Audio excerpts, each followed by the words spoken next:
Yes. Hello, my beautiful friends. What an amazing day it is. We are here at AmFest. We're going to make sure that we can get some of these tubes working because look who is joining us today. We've got our friend Jacob is here in the house, and we're extremely excited to talk to him. But we're waiting to make sure that the tubes are connected. And so let's make sure you can hear us loud and clear on YouTube, on Locals, on Rumble. Make sure we're coming in hot and that you guys can hear us all. Let me know in the chat if you can hear us because we're about to have a real conversation here. Testing. Can you hear me? Testing. All right, so we got the chat is here, 5x5 on YouTube. Boopsy's already here, says, I love you, Jacob. All right. Boopsy in the house. All right, so we're coming in. We're good. All right. Let me boot this up. It is a beautiful day, my friends. I hope you're having an amazing week. You can see we are here at AmFest. We're at day 2, and we've happened to become introduced to our friend who we've talked a lot about here on our channel, Jacob and Jelly Chansley in the house. Jacob, welcome to the show, my man. Dude, it is an honor to be here. I've been watching your show for a very long time, ever since I got out of prison.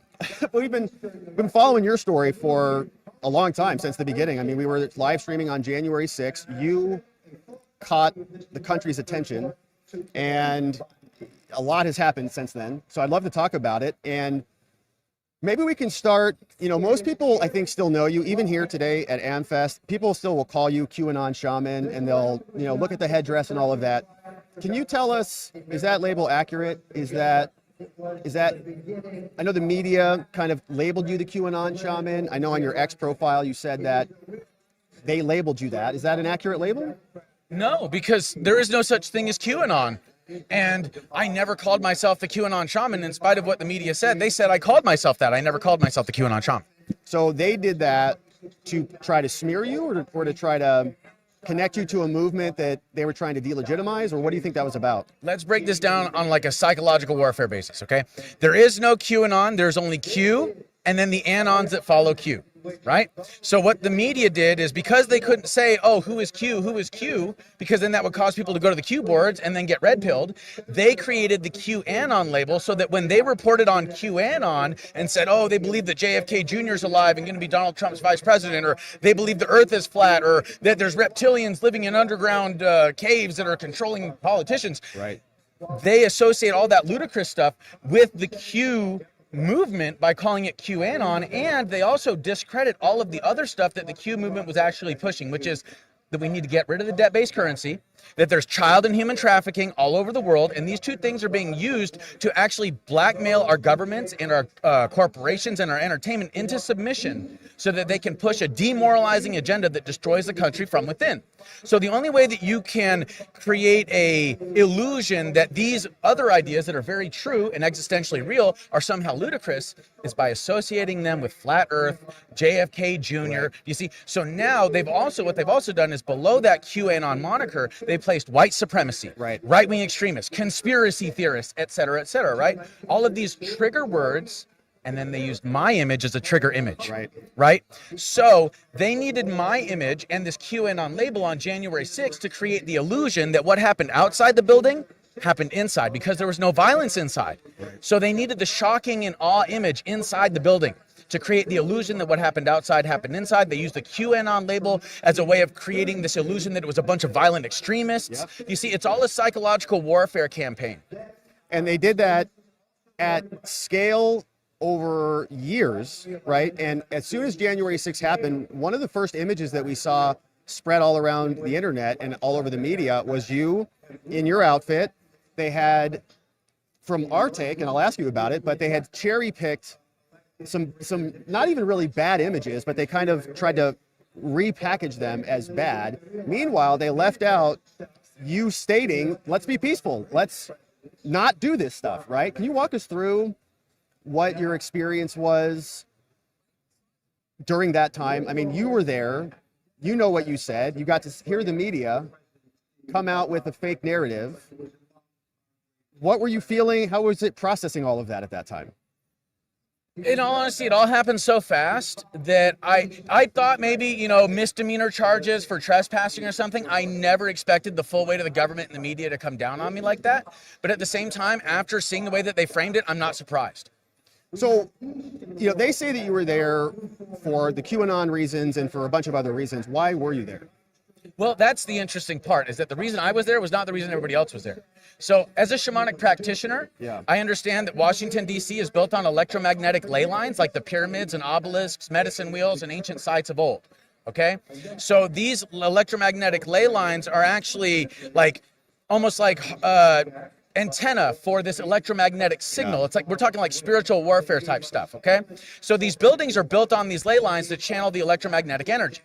And if there's going to be 1 million people assembled on the ley lines, that's like putting 1,000 or 1 million batteries into an engine and firing it up. We're talking about tremendous amounts of power. So as a shamanic practitioner, I was there on both December 12th and on January 6th to ensure that the highest possible frequencies of love and peace and harmony are plugged into the grid system. Right, and that's interesting that you brought that up because DC is organized very interestingly, right? There's symbolism. There's a pentagram. There's a pyramid. There's the eye at the center. Eye at the top of the pyramid, but actually just so happens to be the Masonic temple in DC. Yeah. Okay. There's also where the Pentagon is at, and like the compass and the square and all that stuff. And the Congress building looks like an owl. There's all this symbolism that is in there, and it's in there for a reason because it's actually channeling the electromagnetic energy of the planet. Yeah. And so, were you there because you had a foresight? You foresaw that maybe there was going to be turmoil that day and you were there to try to stop it? Or what was the purpose of being there in that energy? The purpose of being there and in that energy is to steer that energy properly. Got it. Right? Because it has a lot of potential. You see, all that energetic potential was going to manifest as something. Now, I want you to think about this. Think about the January 6th narrative. Think about the January 6th psyop without me in it. They needed a figurehead. They needed somebody to... Yes, but think about without me in it regarding after the Tucker Carlson releasing the footage. Okay? Prior to Tucker Carlson releasing that footage, questioning the J6 narrative was very taboo. Right? As soon as he released that footage, it blew the narrative wide open. It allowed people to speculate that the narrative was a lie. And it cast doubt on the January 6th committee in tremendous amounts. Like, so much so that everybody thought it's all a lie. Right? And that was that footage, just for people who haven't maybe seen it or been familiar with it, right? There were kind of two eras in your story that we saw in the media. One was the original batch of the videos, which was in I think the Senate Hall, and they were very, very much on repeat constantly all the time. But then Tucker came out, and there was a separate set of videos where they were like guiding you, like walking you into these different locations and opening doors for you and letting you in. And so you're saying once that video came out, that opened the door for more conversation about what actually happened that day. Yes. Now think about this. I say that I went to DC to ensure the highest possible frequencies of love, peace, and harmony were plugged into the grid system, right? When I entered the building illegally, which I did, it was an illegal entry, I did so with the best of intentions to prevent vandalism, violence, and theft. Now, this is actually proven on camera because within 30 seconds of entering the building, I stopped somebody from stealing.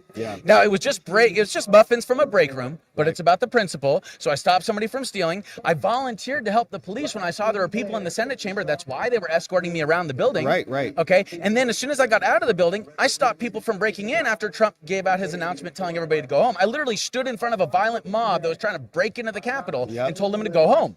So I did everything that I could that day to bring peace, harmony, and stability and love.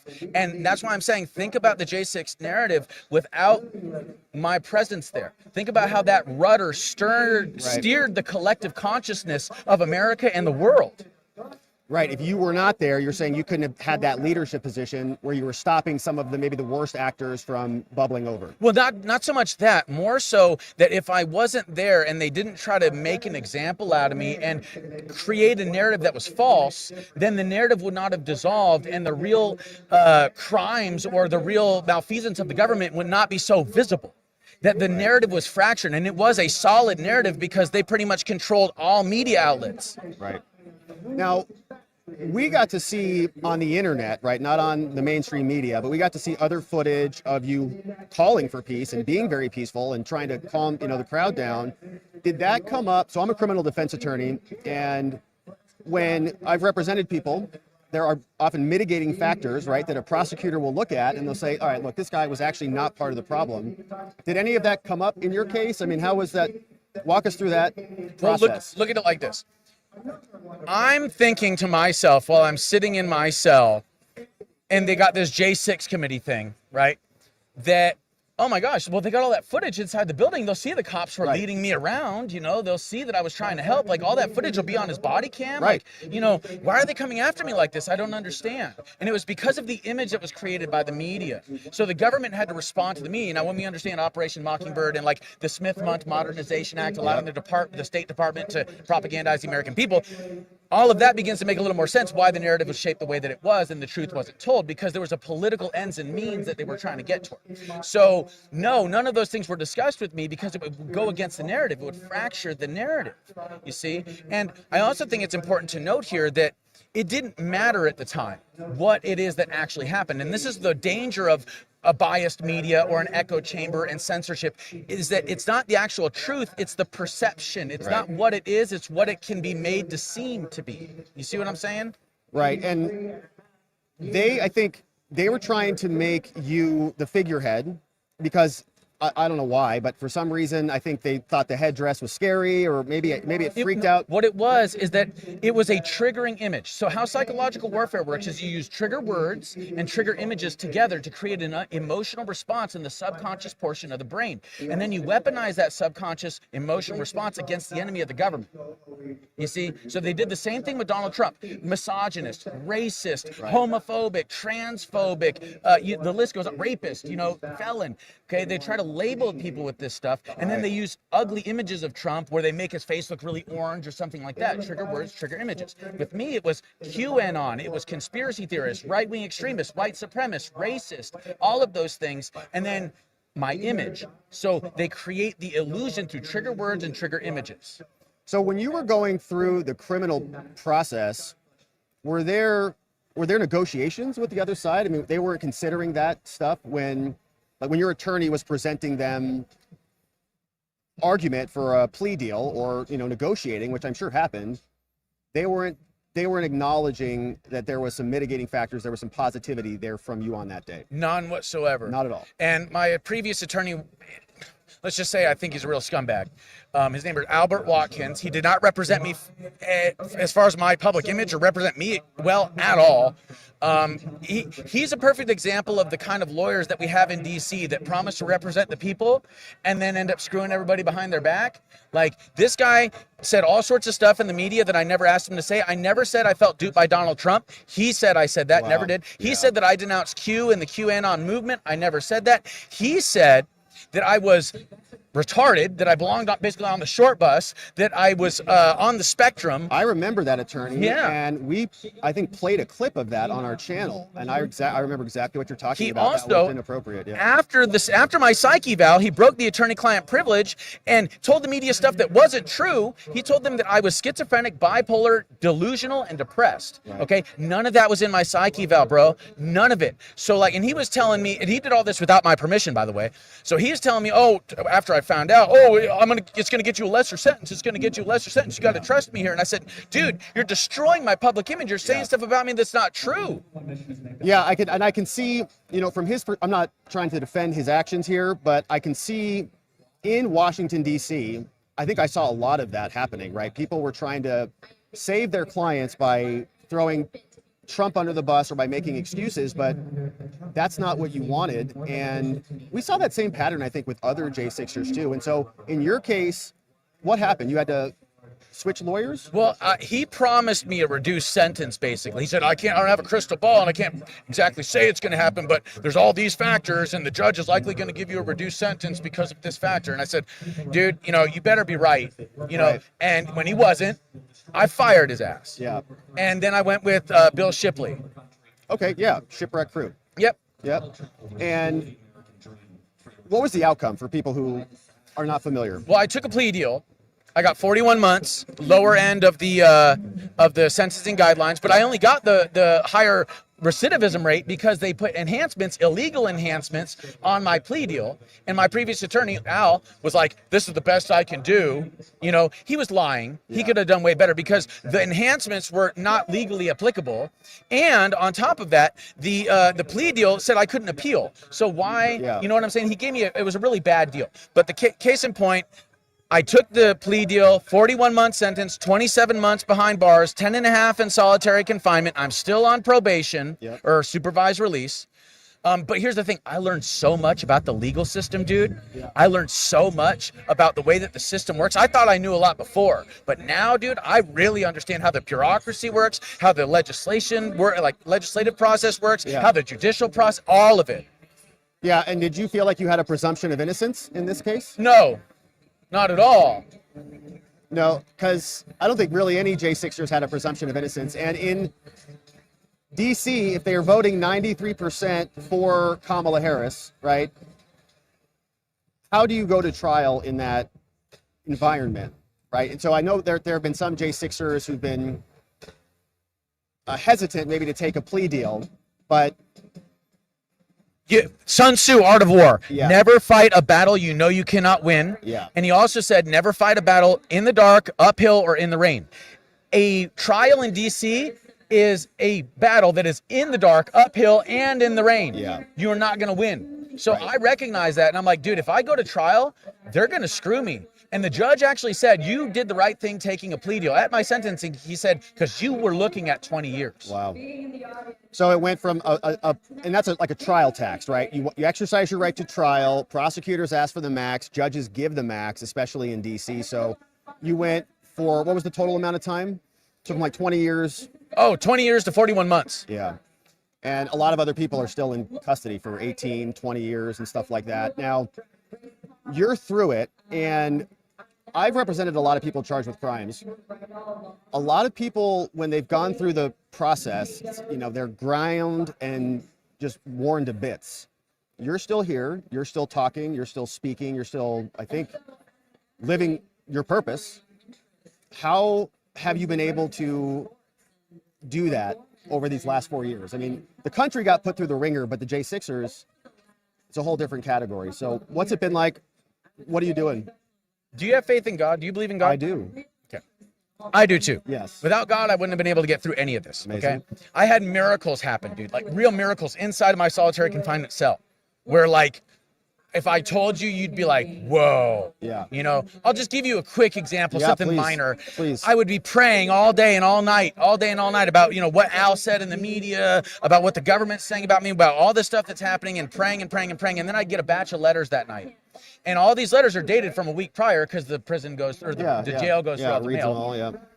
And all of these letters, as I'm opening them, they'd have biblical verses or they'd have encouraging words of people saying, like, we don't believe what's in the media. We know that you didn't do anything like what they're saying. The government is corrupt. Everybody's starting to realize that. So all these things that I was praying about, I was getting answers. But here's the thing. Those letters were written a week prior. Yeah. So God had people write a letter a week prior that was going to answer my prayers a week later. Yeah. And we're talking uncanny levels of synchronization here. Yeah. Or another example, I hadn't heard from my lawyer in like a week and a half. And I'm sitting there and I'm praying the Hail Mary and the Our Father over and over and over again for 45 minutes. And all of a sudden my jail door opens, my cell door opens, and they say your lawyer's on the phone. Wow. And dude, that happened like 7, 8 times. Okay. So there's things like that where it's like, whoa. And then there's the Tucker Carlson footage. Yeah. Okay. So what this has done for me is it has strengthened my faith in God. It was a log of doubt that was thrown into the fire of faith. And I've burned through that log of doubt. And now my fire of faith is raging, bro. And I want to spread that fire of faith because God's presence in our life can and will create miracles. Man, that's powerful. So you had these God moments throughout this last 4 years that have just kept you. Well, dude, I'll tell you right now. I mean, I wrote a book in 2017 called One Mind at a Time, A Deep State of Illusion. It's on my website, forbiddenTruthAcademy.com. Okay. It's only a $9.99. It's only 150 pages. It explains exactly what the deep state is. Ever since I wrote that book, do you know what a targeted individual is? You ever heard of that? No. You know what psychotronic weaponry is? Not really. Neuro-electromagnetic weapons. It's a it was classified. It was the patent was released in 1974, I think. We're talking about neuro-electromagnetic weapons. They affect the electromagnetic field of your body and therefore the chemical makeup of your body and the electrical makeup of your brain. Okay, this is how, like, it's like they're able to affect your dreams. They can affect your central nervous system. They can make it feel like somebody's putting a drill in the side of your head, or like somebody's pulling your teeth out, or like somebody's sticking a hot needle in the back of your eye. Havana syndrome. Yeah, you've I've heard of it. Okay, Yep. so that's Cuba. So anybody that gets too close to understanding what's going on without a security clearance, they get that treatment. Now, what has also been a mitigating factor for me is that, dude, I've been dressing this way for over 10 years. Okay. So I've been horns, face paint, this headdress actually for over 10 years. Yeah. Okay. So I've been going out and being a spiritual activist more than a political one for over 10 years, trying to raise awareness about all the things that people are talking about right now. Yeah. Whether it be the pollution in the food, in the water, or it be the pollution on television or in social media, or it be the deep state government. So my prayers have been being answered and are being answered right now in the biggest way, dude. So like my fire of faith is raging, man. I love that. Yeah. And I think there's a resurgence of that happening right now. It's like, I've heard somebody put it, when darkness and when evil starts to grow stronger, right, there's going to be a countervailing force, and the people who are often the victims of that evil, right, rise stronger and even more powerful than the evil forces themselves. Well, think about this. I really think we're actually coming into an American Renaissance. Yeah. Okay? Because what created the European Renaissance? What created it was the Dark Ages. It was the Catholic Church suppressing any and all other narratives that were counter to their corrupt institution and their control over the minds of the people.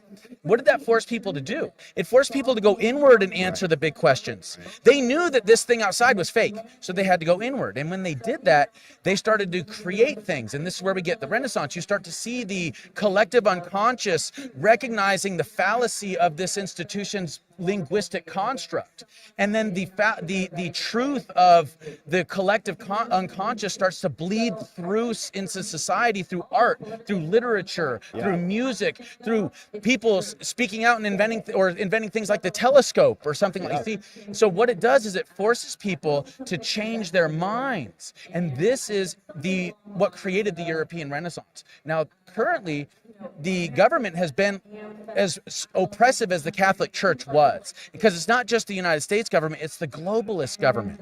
It's this handful of banks and corporations and governments that control all the labor, resources, and currency on the planet, okay? So they are attempting to maintain their power, and these are people that would rather destroy the world than lose control of it. Okay, so in their attempts to maintain power, they have essentially tried to keep us dumb and fighting each other. So I'm seeking to use art, use literature, because I'm writing another book, to use interviews and communication to change the dialogue so we can evolve as a species and so we can create an American Renaissance that goes global. Yeah. And speaking of art, did you bring your painting? Yes. Let's talk about it. Yeah, so show everybody what you got, and let's explain what this is, because we were looking at this last night, and it's amazing. Yeah, here, let me do this. Here we go. Here we go. Okay.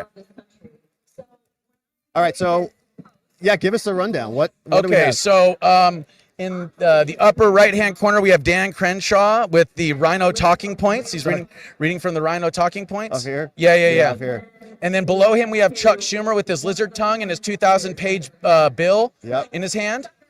Below him, we have Anthony Fauci. He's so full of shit that it's coming out of every orifice in his body. He's like exploding. Fauci, yeah. He's also got like the COVID virus spewing out of his ass, or out of his mouth, rather.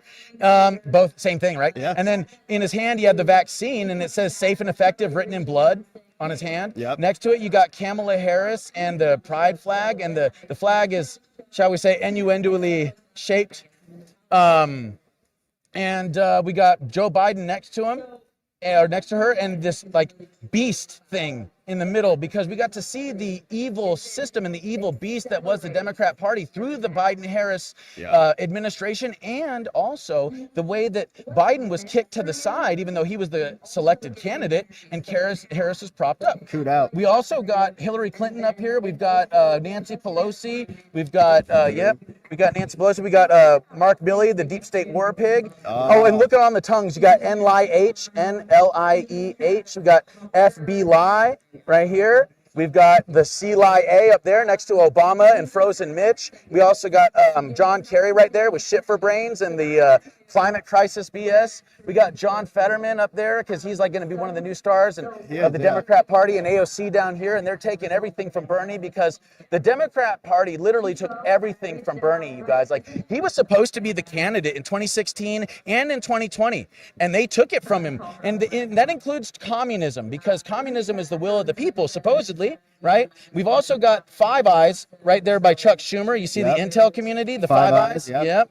So there's a lot of symbolism here. I got the satanic pentagram there for Hillary Clinton's belt buckle. Yep. I got the Saddam's WMD for George W. Bush right there. I got the Fox News and CBS and MSNBC and CNN all taking a shit. You know, oh, check this out. For Bush here, I've got the skull and bones. Yeah. I've also got the little devil right there. I got 9/11. And up here with Kerry, there's also a skull and bones in the center and the little devil here on the side, because for those of you that don't know, they were skull and bones, and being the little devil is a part of their initiation process. Man, that is amazing. There's a lot in there. One more thing. Yeah. All of this brown stuff that you're seeing that's like coming out of it is all fecal matter. Okay. Like Hunter Biden. Yes. Yes. Yeah. Well, and the other thing is that this is what I call the uniparty monster. Yeah. And it is so full of shit that it's hemorrhaging and it's bursting at the seams. It's coming out of every orifice, and everybody can see it now. This is the thing. As a collective consciousness, similar to how the Europeans discovered that the Catholic Church was full of shit, we're starting to discover that these global institutions or even national institutions are full of shit. Yeah. You know, so we are having the opportunity for the truth to bleed into society through art and literature. This is the American Renaissance. Yeah, and this, are you going to do something with this? Are you going to auction it? I was thinking about auctioning it. Yeah. I'm working on that. I'm trying to get the website up and everything. So, yeah. So your current website is ForbiddenTruthAcademy.com. Amazing. And you can also, if you like this image so much, you can go to my ForbiddenApparel.store and you can get a t-shirt for like $30. Amazing. So you're doing prints of those too? Well, I'm going to, yeah. And then the original will be hopefully auctioned off. I'd really like to see it like in like maybe Elon Musk's Doge office, or like in a congressman's office. Yeah. Let's give a middle finger to the deep state. Right. They can walk by it every day in the halls of Congress Exactly. and just remind them of what they're doing to us all. Precisely. So amazing, man. So you're right now, what's kind of the next chapter for you? So obviously Trump is coming into office. Are you waiting for a pardon? Is that something that is important to you? You know, how do you feel about that? I mean, of course I would love a pardon. Yeah. Because think about it like this. What the government and the media did is they made me out to be social pariah. They made me out to seem like I'm an evil person, a white right-wing extremist, a racist, a white supremacist, all that. And then they took away my ability to defend myself by saying I can't own a firearm. Right. Okay, what kind of how is that legal? I don't understand. Like, that's so wrong. So on that alone, I and many other January 6ers that were charged with 1512 are in a similar boat. So I think pardons for those non-violent people is important. I also think it's important for people that were violent to serve their time. Okay. Yeah, that's interesting. And I think the reason I was like hesitant on the pardon thing, obviously I personally think everybody should be pardoned. I think even the so-called violent people should probably be pardoned. I think that a further investigation, I would like to know who the CHSs were, who the confidential informants were, however you want to label them. I know people get all antsy when you're like, well, they're not officially CHSs because they weren't in a form in some document somewhere. I'm not concerned about that. I want to know who the government adjacent people were.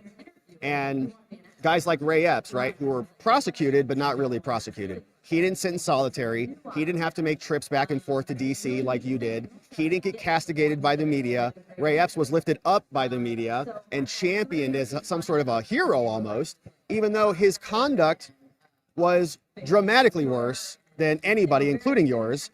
And he got away scot-free on that. So I think, pardon should be something that, because there was a due process violation, because we can't trust the prosecutors who are behind the whole thing, it's fruit of the poisonous tree, right? The prosecution was poisoned, so everything that comes from it is poison. So everybody should be pardoned. And we covered the Proud Boys case and the Proud Boys trial too, where they were getting shot in the face from people up on the balcony, and there was a lot of instigation and I think, official government people causing the reaction that we saw, basically ensnaring and trapping people. We played videos of cops tapping people on the shoulders, come on inside the building and all of that.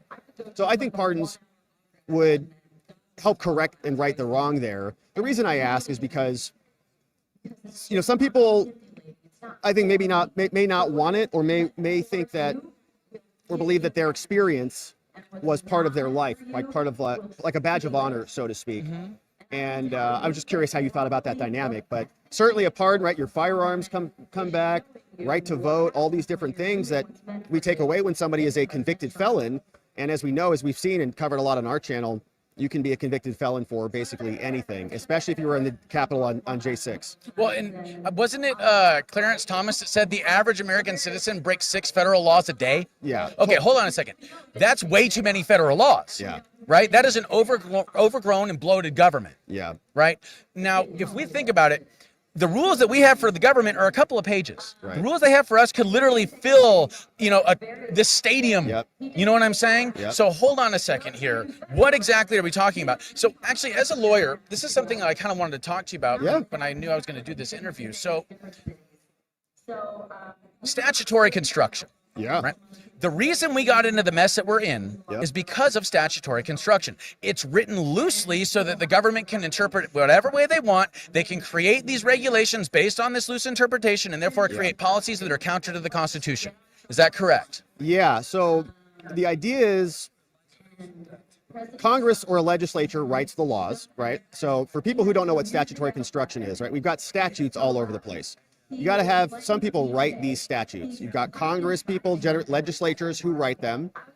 And for example, the Constitution, right, was written by our founding fathers. Then the question is, how do you interpret those statutes? And there's different schools of thought in jurisprudence, right? You hear some people, even on the Supreme Court's a good example of this. You can go from the conservative wing all the way to the liberal wing. On the conservative wing, they'll be more textualists. They'll just look at the words and they'll say, what do those words mean now? What did they mean when they were written? And they interpret the statute based on that construction. Whereas some other liberals often think of like a living, breathing constitution, right? Like the words aren't that important, but it's like the meaning of the words. It's like what we think that they meant back then. And that gives you a ton of wiggle room to just do whatever you want because you're not actually following the rules of the Constitution. And from there, right, then we also have statutes. So now like we got the Constitution, then we've got congressional statutes. And then what we have are federal regulations, okay, which interpret the statutes. And so then you've got these bureaucrats and politicians who were never elected. They just write regulations to interpret the statutes, and then they follow their own regulations. And so it's like the game of telephone, right? By the time the phone call comes back to you or the conversation comes back to you, it's been perverted and changed, and it's totally out of alignment with the law. Well, now let's go a step deeper, right? Yeah. Okay, so the founding fathers defined tyranny as all 3 branches of government consolidated into a centralized power like what they were dealing with the crown, right? Sure, yeah. Okay, so let's break this down when it comes to governments and how the founding fathers got to the conclusion they did about the government that they did and how it is that we've strayed from that with the creation of the bureaucracy. So if you look at history, you see we got monarchies, we've got aristocracies, we've got democracies, and we got republics, right? Yep. Okay. So monarchies lead to tyranny. Okay. Tyrannies lead to aristocracy. Aristocracy leads to oligarchy. Oligarchy leads to democracy. Democracy leads to anarchy and mob rule, which leads to monarchy, and then it all goes, in a cycle, right? Okay. So what the founding fathers did is they looked at society and they said, oh, we'll look at history. We got all these different, basically, these different metals that are used to create the structure of society. Right? What if we smelted all those metals down and created like a new cultural alloy that would allow us to harness the best and the strongest parts of all of these different branches or different forms of government, create different branches, and then have there be checks and balances with them so that they don't become overgrown and become tyrannical in each and every one of these portions, right? Right. Okay. So they created, number 1, the executive branch, that's the monarchy. Number 2, they created the Senate, that is actually the aristocracy, because originally the states would send senators to DC to represent the states, not the people electing senators. senators. Right, okay, right. and there's a reason for that because they saw this aristocracy element to government, right? Totally. And then there's the democracy, which is the House of Representatives, right? And then they have a judicial system that's in there to give a counterbalance to all of the other checks and balances within the system. Correct? Right. Okay. Now, if you corrupt the checks and balances portions of this system, Right. you need not corrupt the whole system, just the checks and balances portions that stop from the centralization of power. Yep. Does that make sense? Totally. Okay. And we see a lot of that right now. I think that a lot of Congress is delegating their responsibility to the executive branch. They don't stop spending. Like, they have the power of the purse, but they don't use it at all, right? Congress can check the executive branch by just not spending money. They don't do it. The checks and balances have all been essentially delegated to other entities. Which is against the Constitution. It is, yeah. It should not happen. There's a non-delegation doctrine. You can't do that. I mean, Right. And it's happening all over the place. Now, correct me if I'm wrong, but what has essentially happened and how they've gotten away with all this is that the federal government has said that they have the ability to, quote unquote, regulate commerce between the states, Yep. right? So they say that they're doing all of this under the guise of, quote unquote, regulating commerce, right? So what they've basically done is they've taken that portion of the Constitution Yep. and they've created a derivative government on paper, where they basically put ink on paper that puts them in charge and circumvents the Constitution under this new system. Yep. Okay. So, right. so essentially what we're talking about here is the circumvention of the checks and balances portions of governments to create laws with statutory construction Yep. that leaves it open and loose, and then the creation of these federal bureaucratic agencies that interpret these loose laws for the corporations that wrote the laws in the first place. Then they use the government's monopoly on force and violence to reinforce the corporate will of these 150 international corporations and banks. Yep. Does all that make sense? It makes total sense, and I think that's the definition of fascism. Is Yes. The commingling of business and government. What's up, Jack? Good to see you. Yeah, good to see you. And it's happening at scale. It's Yes. happening all across the country. And all across the world. So here's the thing: if you're able to do it in one country, you're able to do it in another. Yep. We are coming back to January 6th, okay? We are dealing with a government that is expert level at regime change. Yes. Okay? Yes. And when they do regime change is when there's a death of a monarch or when there's an election. Okay? So if we look at the hallmarks of what happened in the United States during 2020, we see all the hallmarks of a regime change, Right. okay, including what happened on January 6th with the provocateurs, the hijacking of the mob, the pipe bomber that still hasn't been investigated. Like, all of this stuff is hallmarks of corruption. It's hallmarks of a regime change, okay? So what we have to do is we have to recognize, okay, who's the corrupting agent here that is centralizing power by circumventing the checks and balances portions, and also is running the bureaucratic agencies, because there's over 400 something of these agencies, right? So we have this fourth branch of government that is essentially tyrannical because it consolidates all three branches of government. They have regulation, they're creating laws. They have their own regulation enforcement agents, that's executive, and they have their own administrative courts. Yep. So it's tyranny, right? Yep. We are experiencing multiple attempts of tyrannical entities, right, to try to commandeer things. Do you think that has been rejected with this last election? I mean, do you think the people have seen some of that and they're speaking to try to change it? Or do you feel like there's still more work to do? Oh, there's a lot more work to do, but yes, people are seeing it. Yeah. The collective consciousness has shifted. That's why I, painted the uniparty monster, because what has happened is that the collective consciousness has shifted, similar to the way it did in Europe with the Catholic Church. And now these institutions that were thought to be reputable are now seen to be the ugly monsters that they are. Yeah. You see, once you stretch a mind to new dimensions, it can never go back to the old. Right. You know what I'm saying? What happened is that our collective mind rose above the institutions. Yep. Look at it like this. That's right. The shit, forgive the language, that was created by this tyranny acted like the perfect fertilizer for the seeds of freedom. And yes, those seeds of freedom were suppressed by pain and suffering and censorship and obfuscation and, marginalization. But regardless, that was the perfect environment that was necessary for these seeds to germinate and to sprout above the crap. Yep. And then when they sprout above the crap, they actually are acting as evidence of a different mental dimension that is outside of the narrative that has been crafted by these corrupt institutions. What we're essentially talking about here is the dissolution of a linguistic construct and a cultural paradigm on a mass scale. The recognition that these institutions are corrupt and cannot be trusted. Yeah. That's a big deal. It's a huge deal. And what's been so interesting to watch is I'm a criminal defense attorney, so I've always been skeptical with prosecutors and police and politicians. It's just kind of in my nature. But there was still a part of me that had faith in the justice system, right? Like, I'm a lawyer. I went to a law school. Like, I'm learned and trained that these are, infallible entities and systems that we can trust and rely on. Like, I'm working in it, right? I have to believe that there's something good in there. There's something good in there, because I'm pushing my client through it. Like, how Right. do you play the game if you think it's terrible? And then I still was waking up, man. I'm still waking up after COVID. Once COVID hit, I think that helped accelerate the destruction of the credibility of the CDC, right? And that was like, it's like a giant, wall, and you got to start having the facade crumble off the wall. And the CDC was the first little crack. And then we started to see the political prosecutions of Trump, which was a major attack that we've never seen in American history. 234 years, never happened. They decided they were going to do it. They castigated an entire group of people. And, there were people there on J6, but there were many of us who were there in spirit, protesting the elections and what they did in 2020 with the lockdowns and the mandates and all the things.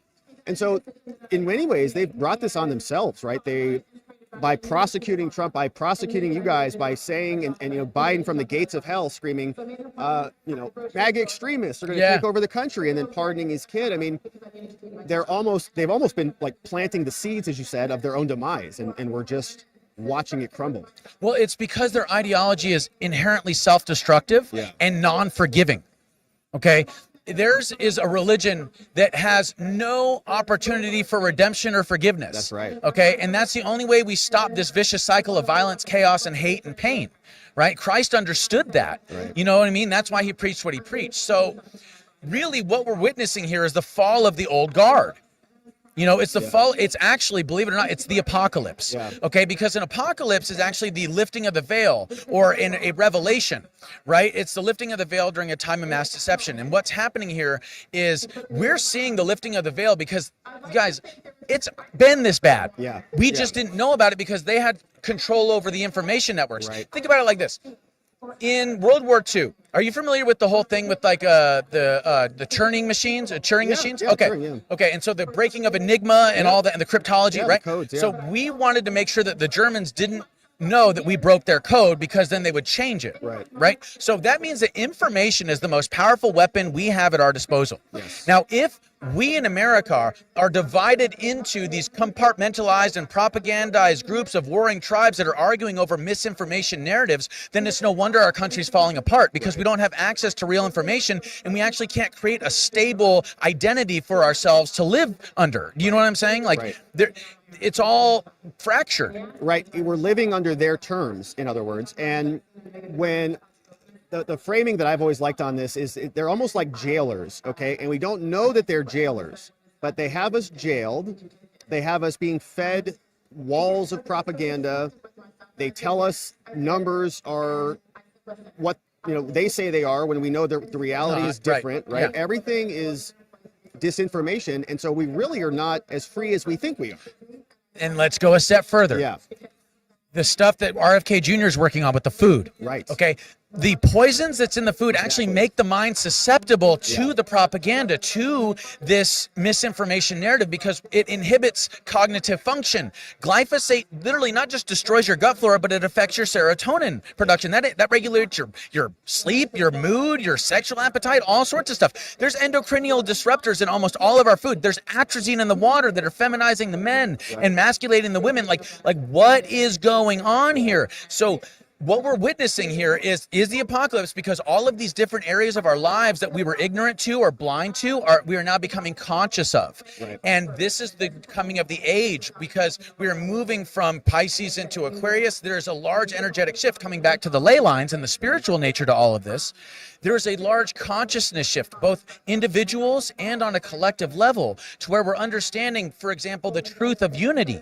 And we're also understanding that separation is an illusion, that we can't destroy the world or destroy another without harming ourselves. Do you see what I'm saying? Yes, I do. And I think that a lot of people are maybe anxious about the transition, right? Because a lot of people get a lot of security and strength from the institutions. They want to turn on the TV, be told what's happening. that gives them some safety, right? Because if the world exists in an arena where everything's unknown and it's chaotic, that's a scary place to be. So That's freedom. But that is freedom, right? And so the idea is that as these institutions fail, right, as the DOJ loses its legitimacy because of what they've done to you and many other guys like you and gals and everybody, when the CDC loses their credibility because of their lies, right, when the Border Patrol, the budget, they're all losing their legitimacy and their credibility, that causes people to be nervous. But from my perspective, the other side of that equation is the actual freedom, right? And it comes with more responsibilities and things. But, you know, I appreciate what you're doing because I think you're helping to transition people to show them, you know, this is where we're going. Yes. Yes. And that was the goal. You know, we are currently experiencing something that our founders, our ancient ancestors, they wish they could be alive for this time, dude. Yeah. You know, this is the most exciting time we could possibly have picked to be alive. Okay? Because I don't know if you're aware, but on a spiritual level, we're not just completing what's called a great year, which is a 26,000 year cycle. Okay. We're also starting a new solar cycle, okay, which is several thousand, 100,000 years or something like that. And same thing with the galactic cycle, where we just went around the entire galaxy once. We just completed a full revolution around the galaxy. It takes several million years, okay? Wow. And we just crossed what's called the galactic equinox, which is where the black hole at the center of our galaxy has a hold on all the stars, okay? That gravitational waveform, that we just crossed. Okay, our poles are shifting. We are changing our consciousness. The sun is going nuts because all this energy is being channeled through the system because our consciousness is expanding, not just on an earth level, but on a cosmic level. Okay, we're talking like spiritual level stuff. So here, let me explain how all this relates to the legal system, if you don't mind. Do we have time for that? We do. Yeah, let's go. Okay. So in Washington, D.C., they built these, the Capitol building, the White House, and the Supreme Court on ley lines. Okay. Right? Within these buildings, they have built literally echo chambers or harmonic chambers. That's why you have the dome, or that's why you have the structure that you do in the White House, or even the Lincoln Memorial is an echo chamber or a harmonic chamber, okay? Yeah. And it's because at these sacred sites, sound ends up affecting the electromagnetic ley lines of the planet itself, and you can actually directly plug your thought, your intention, your emotion into the ley line and affect the quantum entangled universe, okay? Now, Washington, D.C. is, we just explained, corrupt and putting out laws and regulations and policies that do what? They govern our behavior. They do that by governing our thoughts and our emotions. If I do this or if I buy that, I could go to jail, or if I speak out against the government, I could be targeted, whatever. So our thoughts and our emotions are affected by the legislation, the regulations, and the policies in DC. So, and it's like being beamed into the earth. Yes. Now you're seeing it, okay? And they're in all of these debates that they're having, all these laws that are being passed in the echo chambers or the harmonic chambers of these buildings, okay? And so they're plugging it directly into the grid system. Now, that system is corrupt, and it is diverting all of our economic growth, all of our energy, all of our time, all of our surplus to less than 1% of the population. Okay? Because over 150 corporations and a bunch of banks are owned by the same handful of people. Okay? We just agreed that they're all trying to monopolize the resources, labor, and currency. Okay? So let's go a step further. The system that we're dealing with here at home is actually it's a national system that's a part of a globalist system, where they've essentially done the same thing that they've done on a national level in the United States on a global level, and they're trying to do it all over the planet, and they're doing this to control the collective consciousness of humanity through fear, pain, suffering, disease, war, famine, chaos, etc. Okay? Essentially the illusion of scarcity and the illusion of separation. And they reinforce this illusion of scarcity and the illusion of separation to create fear inside of these harmonic chambers, where they create laws, statutory construction, that give them the ability to abuse us at will and force their will on us, therefore affecting our free will, therefore going against our God-given rights, therefore giving the middle finger to God himself. Yeah. Do you understand what I'm getting at? I do, yeah. It's connected. All of it. To the source. Yes. Yeah. And so what we're talking about here is real ancient shamanic understanding. And that's kind of what Masonic understanding is this ancient like mystery school understanding about the ley lines and the electromagnetic nature to reality, as well as the dimensions of reality, the different entities in these dimensions, etc. Like ghosts, angels, demons, etc. Okay, believe me, as a shamanic practitioner, the paranormal exists. If you haven't had a paranormal experience, it exists. Yeah, I'm sure I have. I'm trying to think of one, but I'm sure I have. Have you seen a UFO? I don't think so. I don't think I've seen a UFO. I want to ask you about that, though, with the assassination attempt. The energetically, right? What was that? Okay, check this out. Yeah, because that was like... Okay, so check this out. Yeah, what was that? Okay, so for over a year, I have been going down to the Arizona Capitol. Okay. And I have been praying on the ley lines in the harmonic chamber known as the bowl down at the Arizona Capitol. Okay. I've been praying and doing a guided meditation for over a year on the Capitol ley lines to use the Capitol ley lines to connect to the Earth grid and steer consciousness and global civilization toward a positive timeline. Okay. That's just every Saturday at noon here in Arizona. We actually just stopped it. This is our last one that we're doing this weekend. But anyway, on that day, July 13th, that was a Saturday. Yeah. And what we did is we said, look, we're just trying to branch to the best possible timeline of unity, of love, of peace, of harmony. We are praying to you, God, that you will please branch us to the most positive timeline that we can have, of abundance, of love, of, all good stuff. Yeah. And then lo and behold, by like this much, dude misses an assassination attempt. I know. Okay. So I'm not saying that that's because we prayed for it. I'm saying that what it is that our collective consciousness as a human species has risen to a point of frequency to where negative timelines are going to have a hard time manifesting, because negative timelines are based on fear. Yes. It's based on this apparatus controlling the minds of the population through disinformation and misinformation. If you lead people into a worldview that's based on lies, you control the world. Right. And here's the thing. If we talk about like compartmentalization in the government, we talk about non-disclosure agreements and stuff like that, deep underground military bases, we're talking about like Q-level security clearances and stuff like that. We're talking about the amount of information that people don't know is more obviously than the amount that they do know. Yeah. And the stuff that they do know is actually tainted mostly with disinformation. Right. So everybody's living in a false worldview. Right. And they have been in overdrive on that, suppressing people during this really important era, right? I mean, during elections, they were censoring us about life or death situations, COVID And the jab. and the jab, many important things. Well, in Hunter Biden's laptop. Hunter Biden's laptop. Yeah, and now you're feeling this energetic shift. So I've also heard, maybe you can talk about this, that there was a negative energy that day on January 6th. Like people, before anything went down, there was a weird vibe in the air. I want to ask if that is something you experienced, or you're operating at a different kind of frequency level, so maybe you saw something differently. But then the change now to this current environment, because we're here at AmFest, everybody is thrilled. It's like a Disneyland. Right. I heard MAGA Disneyland is what somebody said, but not that Disneyland, the better kind. Yeah, right. Yeah. Not filled with pedophiles. Yeah, the better one. But talk to us about that energy shift, like 4 years to now. Well, the day of January 6th, there was something in the air, for sure. I just sensed neutrality. I sensed it was like on the fence. Okay. Like it could go one way or another. It wasn't like that on December 12th, though, because I went on December 12th, and it wasn't like that. Yeah. So there was definitely an energetic shift there. But the shift from then to now, okay, so in shamanism, the shaman or individuals in the tribe and the shaman will often go through what are called ordeals.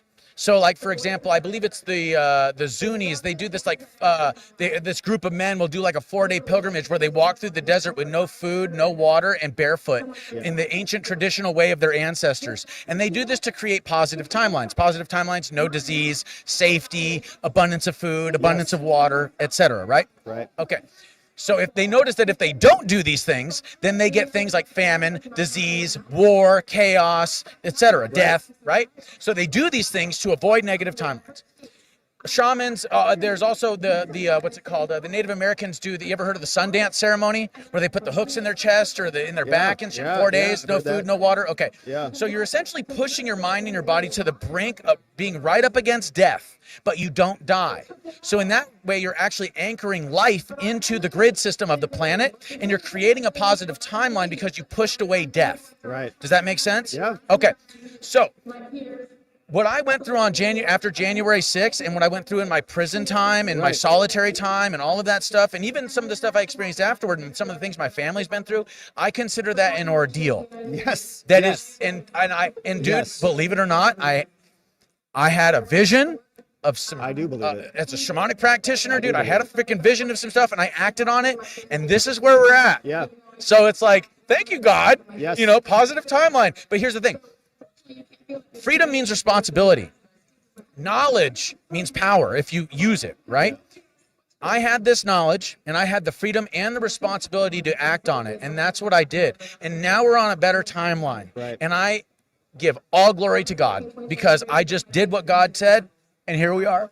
It's amazing how that works out, right? Isn't it? It's like when Isn't you it? try to be, it's been my journey as well, man, when I'm trying to be the director of my life and control everything and like engineer all these outcomes, it doesn't usually work out that well. But when I just kind of recognize that I'm really powerless in many ways over the whole world and just turn the care over to God, things tend to work out much better. Synchronicities. And the reason why is because when we lay down our ego and we go into our divine nature, Yes. what we're doing is we're actually getting in harmonic tune with the symphony of creation. And similarly to how in a symphony the violins and the horns will rise together and fall with the drums, these synchronicities in our life, when we're in harmony with the universe, we begin to see these things manifest because we're in flow with the symphony. Yes. We're crescendoing with all of the other instruments in creation. Man, it's beautiful. Well, I'm excited about this next era. The American Renaissance. I'm Let's really- start calling it that. You know what it is? It is, man, and I'm really glad to see you here and to see you doing well. And you're doing well? Oh, dude, I'm great. I'm not in prison anymore. Yeah, much better. And what are you working on now? So how can people support you? Where can people connect with you, follow you, and what's next for you? You're still speaking? Are you doing podcasts? You're doing shows and stuff? All of it, yeah. You can go to my website, ForbiddenTruthAcademy.com. That's Forbidden Truth, TRUTH, Academy.com. There's all sorts of free content there, like literally dozens of hours of free content. I don't charge for the content. You can check it out. The only thing that's you can buy on the website is the merchandise, which some of it's really awesome. Like I said, we got the Uniparty Monster on a t-shirt. Yeah, baby.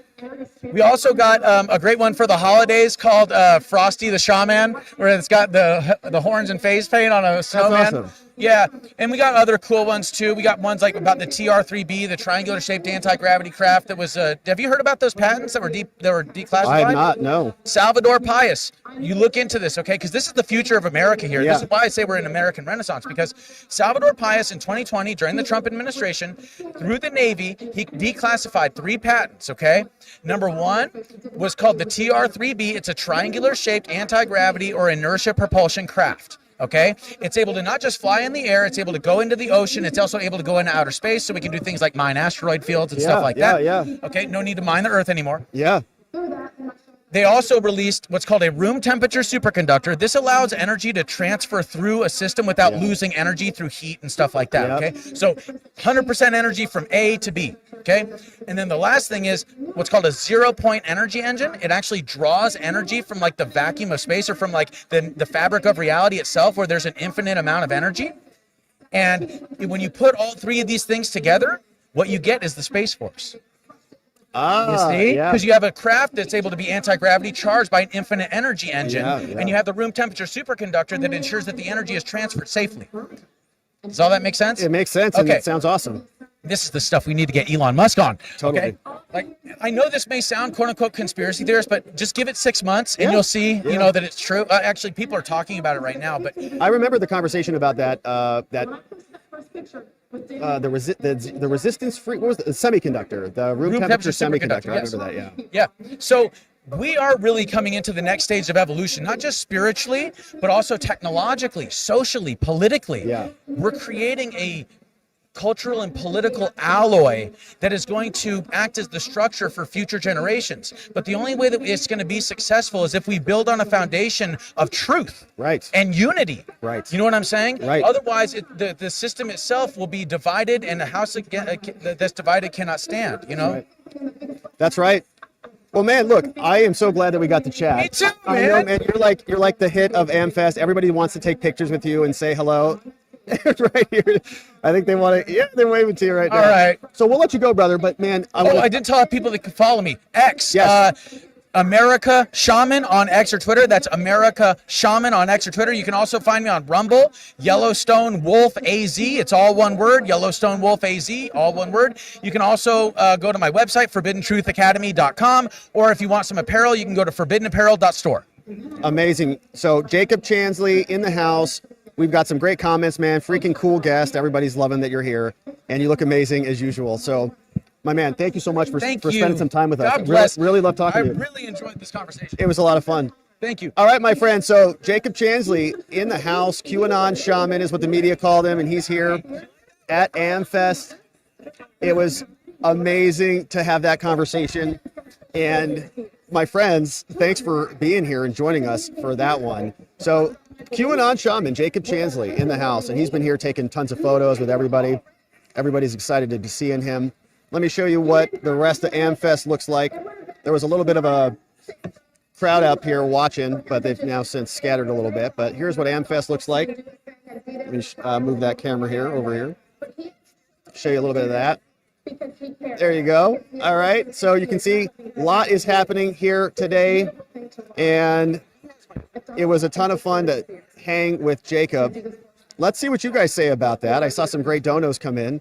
What's up, Rainbow Rabbit? It says came in late. Cool freaking guest, man. Hashtag MAGA. Thank you for that, Rainbow Rabbit. Yeah, it was fun to chat with him. I bumped into him yesterday, and he was very cool enough to just come on over here. There's a couple other people that we're going to try to chat with here, if they're around and in the area. And there's also a lot of event going on out there. And so let's see who's here, and then we'll just keep poking around. It's a great day. We're just kind of playing it by ear today to see what's happening out at AmFest. But we got John Lynn is here. What's up, John Lynn? Support from the UK for the J6 political prisoners. Yeah, and we're trying to get lectern guy. So Adam Johnson is also here. I saw him earlier. Let's see if he's around. I'll send him a text. All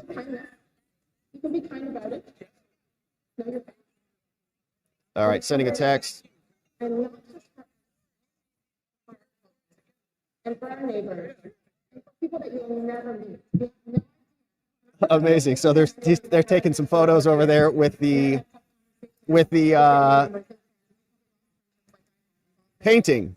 All right. So John Lynn, thank you for supporting us, John Lynn. Amazing. We're very grateful for that. Shout out to our friends in the UK.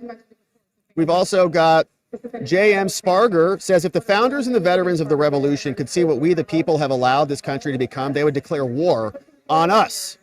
I think you're right about that. I think they would be turning in their graves. And what I'm thinking about when I think about this conversation is the decline in it. Hopefully there's a little bit of a resurgence now in America, but I think there's like a generation of Americans who don't even like the First Amendment, and that's a scary thing to think about. Thank you, J.M. Sparger, for that one. What's up, Jennifer? Jennifer says, focus on contacting your senators. Politely request they nominate Trump's cabinet picks. Stay the course. Stay the course. From Jennifer. Yeah, there's a lot of senators to contact. And I'm trying to think where we're at right now, right? We got Tulsi. RFK Jr. was there last week. Who are we shifting to? Who is the next one up? I feel like we went through Pete Hegseth quite a bit. Kash Patel was making the rounds. RFK Jr. was making the rounds. I saw Tulsi making some rounds. Good to see you, Jennifer. Thanks for the dono. Q Revere, catching up at 2x speed, says best Chansley interview yet. That guy's a wealth of knowledge, man. And it was very interesting to hear his perspective. It's really nice to finally meet him. I mean, we've talked about him and his case so many times, so much. It's really great to finally meet him in person. Hey, what's going on?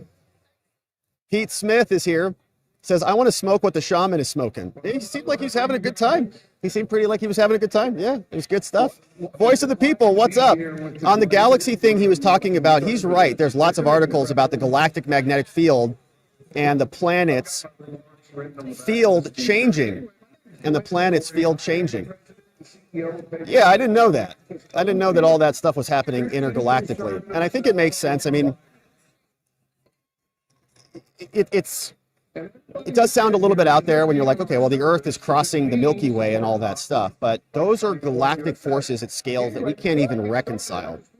And so, like, if we're sitting here worried about EMF or something coming off our cell phones, what's up, guys? Good to see you. And, you know, like, if we're sitting here like EMF is like going to fry our brains, what about these galactic forces that are, you know, black holes that are the size of multiple solar systems and stuff? I feel like there's something to it. I don't know exactly what it is, but I feel like there might be something to it. So, my friends, thank you for those amazing donos and for sending those in. We've got a bunch of people that we're trying to connect with, but it's a little bit... Sure. Yeah, come on in. Coming in? You want to pop on, brother? All right, so this is... Okay. What's going on, my friend? Yeah, we're live. This is Sean Kelly, my friend. So if you're not familiar with Sean Kelly, he's on YouTube and he does a ton of interviews, man, and he's been interviewing like crazy. Yeah, busy day. You've been busy, man. What's you want to give us a debrief? Who you been talking to? What you been hearing? Yeah, today I got Danica Patrick, James O'Keefe. Yesterday I had Trump Jr. and a few others, man. It's been a busy day. It's great. I saw you talking to Joe Polish this morning. Joe was a great one. Yeah. Yeah, it's been a fun event. I'm sure you've been busy. I saw the J6er over here. We just talked to QAnon shaman, Jacob Chansley. How was that? It was great, man. He's got information about like galaxies and energy and Really? all the I'm into that stuff. the spiritual Earth fault lines and how it all plays out. Let's go. It was a lot of fun. Hell yeah. What about you, man? Anything good? Any good takeaways? Anything from Don Jr.? Did he have any? Dude, Don was so raw. It's actually unreal how the two sides are so opposite. You get such authenticity on the conservative side, and then when you have someone on the other side, it's almost like they have like talking points and they're like rephrasing, like just saying the same stuff over and over, you know? Yeah. Because I have on both sides on my show, as you know, so Yeah. I kind of get the perspective, and Yeah. I try to stay objective, but it's honestly really hard on the political ones because I'm logical. Yeah, it is hard. Yeah, it's hard. It's hard because you try to be nice to your guests and be polite, right? Yeah. And try to have a fair conversation, but if they're not actually talking to you, if they're just repeating Yeah. words, you know, that's not really a fun conversation. For real. What about you, man? What you got today? Well, so we just finished with QAnon Shaman. I think we're going to talk to another J6er, the lectern guy. Remember the guy who had the lectern, the podium? Yeah, there's a few of them here. That picture went viral, and so he's here. Adam Johnson is his name. We're talking to him soon, and we're just hanging, man. Yeah. We're hanging. I had one that got arrested for 2 years, and all he did was like high-five a police officer. Yeah. It's nuts. What happened to the J6ers, man, was not good. And Trump Jr. said he wants all of them pardoned, so. That's amazing. Did he?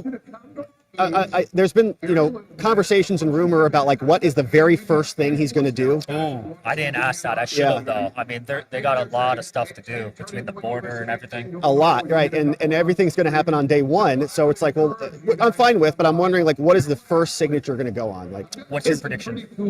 you know, I hope it's pardons. Actually, I think it'll be pardons. I hope it's pardons. Like, I can wait on the other stuff. I can wait on the border. I can wait 5 minutes for declassifications. You know, I can wait just a few minutes for that. But I think the pardons should come first because those guys and gals have been waiting Absolutely. long enough. Yeah. Well, dude, I'll let you go. Thanks for having me on. Brother, That's man, cool. thanks for stopping by. Good to see you, my friends. Sean Kelly, he's on YouTube. Check it out. Digital Social Hour with Sean Kelly. Thanks, John. Good to see you, brother. All right, so he is jamming. I saw his schedule, and he was jamming, talking to everybody. He's got a full production studio over there. It's amazing. The real deal. So, Sean Kelly, awesome to have him. And we're hanging, my friend. So, I also connected with Stephen Gardner. He is also here. Stephen Gardner's in the house. And so we're just going to be kind of chilling and hanging out. Now, there is also some live streaming happening. So let's see if I can pull this up and show you what the event looks like. Because the event, who's speaking right now? I think it might be actually a sponsor who's speaking right now. So let's see what the agenda looks like. All right, so here's what's coming up. And I do have some actual links so we can stream some of it, but it looks like we have a little bit of a break right now. So, all right, we're getting our bearings straight, my friends. Live stream links. We're going to pull open a live stream link and we'll see what it looks like. And see if we can share this. Dictating most of the major functions. They don't have any structure for anything or progressing with issues that citizens really care because they need to that pursuit of happiness and joy. Do we have to get up there in order to actually see change? Because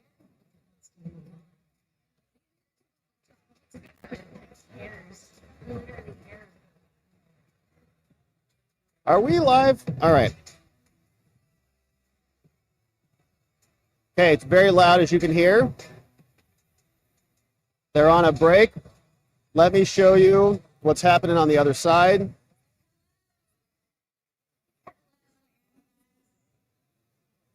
Love you guys too. Thank you. Oh, it's Nicole Shanahan is on. All right, let me see if I can get this up. We're trying to get...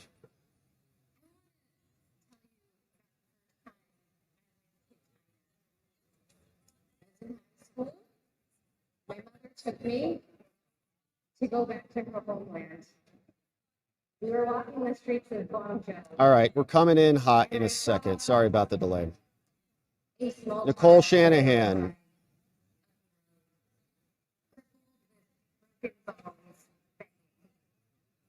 Small child sitting on the side of the road, crippled with broken bones, begging. There was no adult. And I wanted to give that child everything I had in my pocket. There was no adult around, and my heart sank. And as I went to go give this child everything in my pocket, my mother pulled me back and she said, "Nicole," that's what she calls me, "the gangs break their bones and put them there, and you shouldn't give them your money." The image of that child still haunts me. In college, I backpacked all around Asia and Europe, and I saw those kids over and over again being used by adults and being preyed upon. The shadow of those adults haunting them. How could this kind of evil exist in the world that stings at the very core of humanity?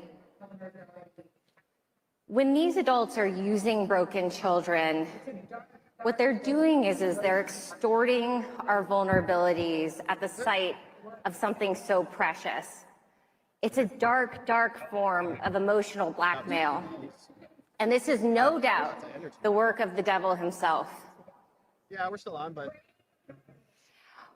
We see versions of this emotional blackmail all over America today, preying on our emotions and our vulnerabilities.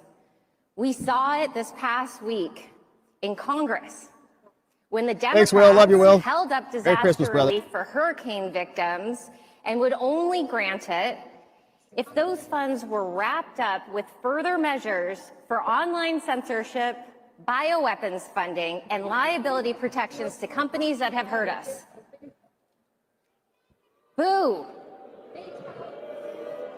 We see that emotional blackmail with this open border crisis. They tell us that there are 400,000 missing children, but they say if we close the border, it's somehow inhumane. It's a ploy. It's a ploy to monetize our suffering. It's a ploy to monetize those being trafficked. It's a ploy to monetize our emotions. We saw it during the pandemic, forcing people into home arrest. That's what that was. We were being forced into home arrest. We were prisoners. And they used fear and shame at every turn to get people to turn over their livelihoods, their freedom, their own children. All right, man. Here's the thing about Yeah, come on emotional in. blackmail. Every time one of these sacrifices is Sitting made down. under deceptive You've been standing the whole pretenses, time? the blackmailing entity grows immensely stronger. The devil himself grows stronger. Every successful deception is a banked win for the bad guy, and the good guys come up short. And you know what? The good guys cannot afford it any longer. No, we cannot pay this price anymore. I don't know about you, but I feel what is a primordial urge and a call to action to rise up against this chaos and forge a new path forward. This is a fight for an earth fit for humanity. So let's talk about how much Elon Musk wants to be an interplanetary species. There's a part, I mean, he's obsessed with it. I don't know anyone as obsessed with it as him. That's right, we do have to be healthy. Here's the thing. In order for us to be an interplanetary species, we have to meet our biological needs here on Earth first. Yeah. We won't be fully human for many more generations if we fail to change the way we treat human health, sciences, and technology. Cyborgs traveling the solar system don't count, Elon. So here's a fact I want to share with you that is what drives me to this stage and drives me to travel this country and this world with this message. There's a biological fact. Yeah, Elon that says we it's can the no biggest longer threat ignore to anymore. the population. A species that that we're is gonna unable to reproduce die out. naturally is on a path to extinction. This isn't an exaggeration. This is actually literally within the definition of extinction. In South Korea, the birth rate is 0.72 children per woman. In the UK, 1.5 children. I feel like she's personally attacking me for not having babies, not having enough babies. All right, so my friends, that's Nicole Shanahan. So we're going to pause from Nicole Shanahan. We have a friend who's just joining us here today. And so we're going to bring on our friend Vem, who is going to be joining us right now. What's up, Vem? Welcome to the show, brother. How are you? Good. Let's pull this a little bit. Oh, awesome, We awesome. can just Here, hold why that don't we kind do of right that? there. Yeah, there we Kind go. of hold that there. We can hear you loud and clear. Vem Miller in the house. Welcome.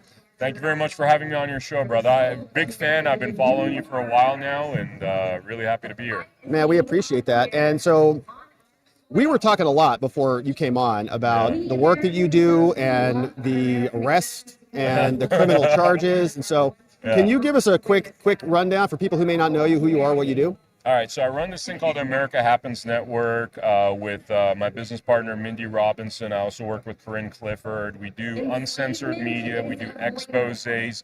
We do documentaries, podcasts. We even launched a music show recently, which is kind of like a TRL music video countdown, but without all the crappy negative music. Yeah. So we're basically trying to build like this network of the 21st century, what we call America 2.0, hopefully back to the constitutional republic. And that's what I do. I do investigative journalism and documentaries mostly. Yeah, and you guys have done some interesting stuff. So what's the Yeah. one you're working on right now? Or you just So- released? Well, the one that we just released is called Bundy versus Deep State. It's about the Cliven Bundy Rand standoff against the U.S. government And the fact that really the U.S. government doesn't own the land that they claim to own. Right. And it's about state rights versus federal rights. It's about politicians taking advantage of the states, selling our gold, silver, lithium to places like China and Canada, and really just your corrupt politician nonsense. But it really comes down to overreach of federal government, and now the Bundy family is actually suing the federal government for 40 years of abuse and trauma and trying to take their land and defaming them and all this kind of nonsense. And so that is what Bundy versus Deep State is about. And people know some of the Bundy stuff because of Ammon Bundy, and Ammon that was Bundy, the yeah. standoff, right, where BLM, the Bureau of Land Management, came in, tried to kind of run them out of there, and they ran them out of there, and there were bullets that were firing off, and it was a national story. Yeah, and there were the long and short of that story is that the BLM, which is the Bureau of Land Management, has been trying to take Americans' land that they do not own, right? And so what they did is they were trying to get rid of the ranchers in southern Nevada, and they basically made all the ranchers sign contracts. Whoever signed the contract lost their business, lost their family ranch. Right. And this happened within a matter of years. Cliven Bundy was the only one that didn't do it because he knew the game that they're up to. He knew that if he signed this contract, he was basically signing his own destruction. So for years and years, they tried to force him to sign the contract. He didn't do it. Eventually, they sent 200 federal officers to basically bully him off the land, kill his cattle, threaten them. They said things like, this is going to be another Waco, this is going to be another Ruby Ridge, basically saying we're going to kill you. Right. And then 2,000 militia members showed up. And why did 2,000 militia members show up? Because for decades, the government has been trying to take the land of the rancher, and people were sick of it. They were like, enough is enough. We know what you guys are up to. And this is part of that whole World Economic Forum agenda where they want us to eat bugs. They want us to eat factory farm foods. I can tell you as somebody that's gone to the Bundy Ranch, the cows are beautiful. They're beautiful cows. And you could tell and I say beautiful cows because I've actually seen factory farm cows. When I was working for History Channel, we did a show in Kansas where we saw what these factory farm cows look like. Let me tell you, if you want to see a depressed, suicidal cow, go to a factory farm cow. If you want to see a very healthy cow, get one of these free range cows. And that's the kind of cows that the Bundy family ranches. So it's good for Americans. It's good for our health. It's good for our children's health. Why are they trying to remove that? Why are they trying to remove something that's good for us? Much better for us than bugs, much better for us than factory farm foods.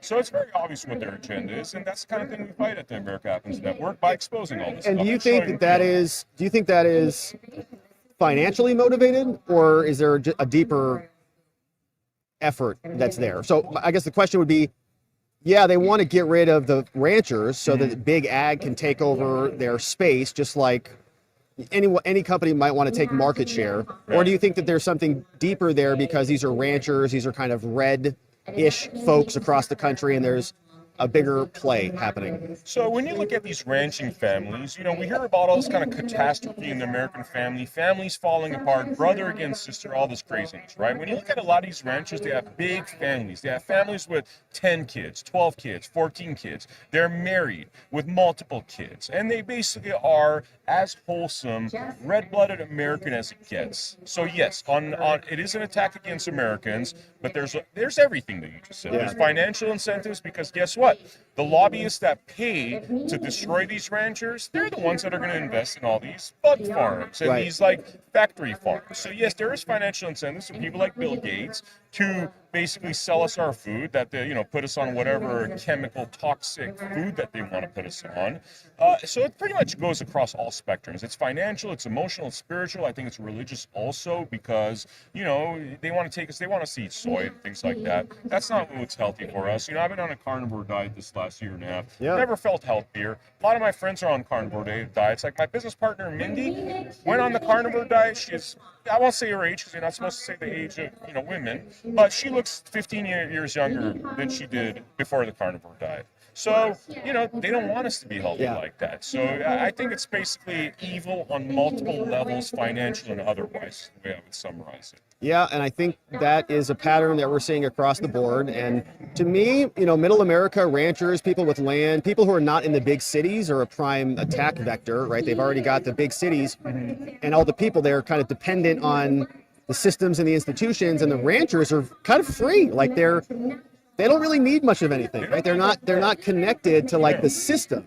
Yeah. So they got to stop that, get them on board. Yeah, like they love us being in cities and our apartments and part of this kind of like pseudo slavery system. Well, guess what? The Frenchers, you go to Bundy's ranch, that dude is like Noah, bro. That dude's like Noah, straight up. Like he's got his like family there. Like if the world were to fall apart, he's got all the food, water, and family. They Like don't he like won't that. be bored. He won't be lonely. He won't be starving. He could feed probably his whole like 250, 300 clan of, he has 99 grandchildren, this guy. So this, Wow. we're talking about a family that you're talking about in the hundreds. Right. And guess what, man? They could have their own, like the world could fall apart and they could be on their little commune there. Yep. And they will just do fine. And that's what they don't want, because that is the ultimate freedom, living off the land. Exactly. And you made a whole documentary about this case. And so what's the name of that? Bundy versus Deep State, you can find it on AmericaHappens.com. Simply go to our featured section, Bundy versus Deep State. You see Clive and Bundy. You see, I think Kamala's in the poster too. This was September when we released that, so the election wasn't decided yet. But yeah, Bundy versus Deep State. Amazing. So yeah, I'm definitely going to check that one out. We've talked incidentally about the Ammon Bundy and the BLM war and that whole situation and how they kind of came out on top of that, right? The government kind of backed down, and we don't see that happen a lot with the feds. So Yeah. that was an interesting case. All right, so what do By you the work? way, that's for anybody that's like, oh, militias, and which is codified in our Constitution. Right. This is why militias are so awesome, because of a bunch of tyrannical, globalistic, World Economic Forum puppets show up to your door and say, we're going to kill all your cattle and kick you off the land. Well, this is militia, just like 2A is supposed to protect us from tyranny. Yeah. Militias protect us from tyranny. It's not about violence. It's not about anything like that. But it's about when the tyrants come to your door, then you are not helpless. Right, and there were criminal trials, right, for one of the Bundys, and he, I think, had a hung jury or was acquitted by the jurors.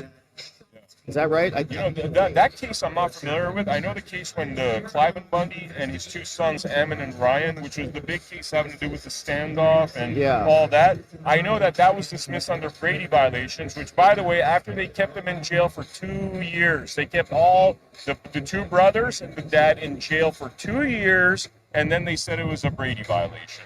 Yeah. And by the way, what's interesting about that from a lawyer's perspective? I got to share this with you. Yeah, You'll probably dig this. So when the trial first started, they asked for a Brady violation, okay? And the judge rejected it. Then, you remember the case I told you about, Bundy versus Deep State, where we have it, which, by the way, is printed on our website, AmericaHappens.com. You can actually download the whole case. They handed that to the judge. They said, well, here's the issue. You guys don't even have jurisdiction over this land. Right. Hence, this court case doesn't exist. Well, guess what she does? She ignores their demand for a Brady violation. Yep. Or sorry, she ignores their lawsuit, and then she gives them the Brady violation 2 years later, which she had rejected 2 years before, saying that there was no merit. So what they think, by the way, what the Bundys say is that she realized that this idea of land fraud was such a big issue that were it ever adjudicated in the court, it would cause them a lot of problems. And then that's why she introduced a Brady violation again. Yeah, and then that's after he's already in custody, right? For 2 years. Yeah, yes. so you can't get that time back, and then all of a sudden, now we're going to dismiss the case, but you've already been penalized and abused.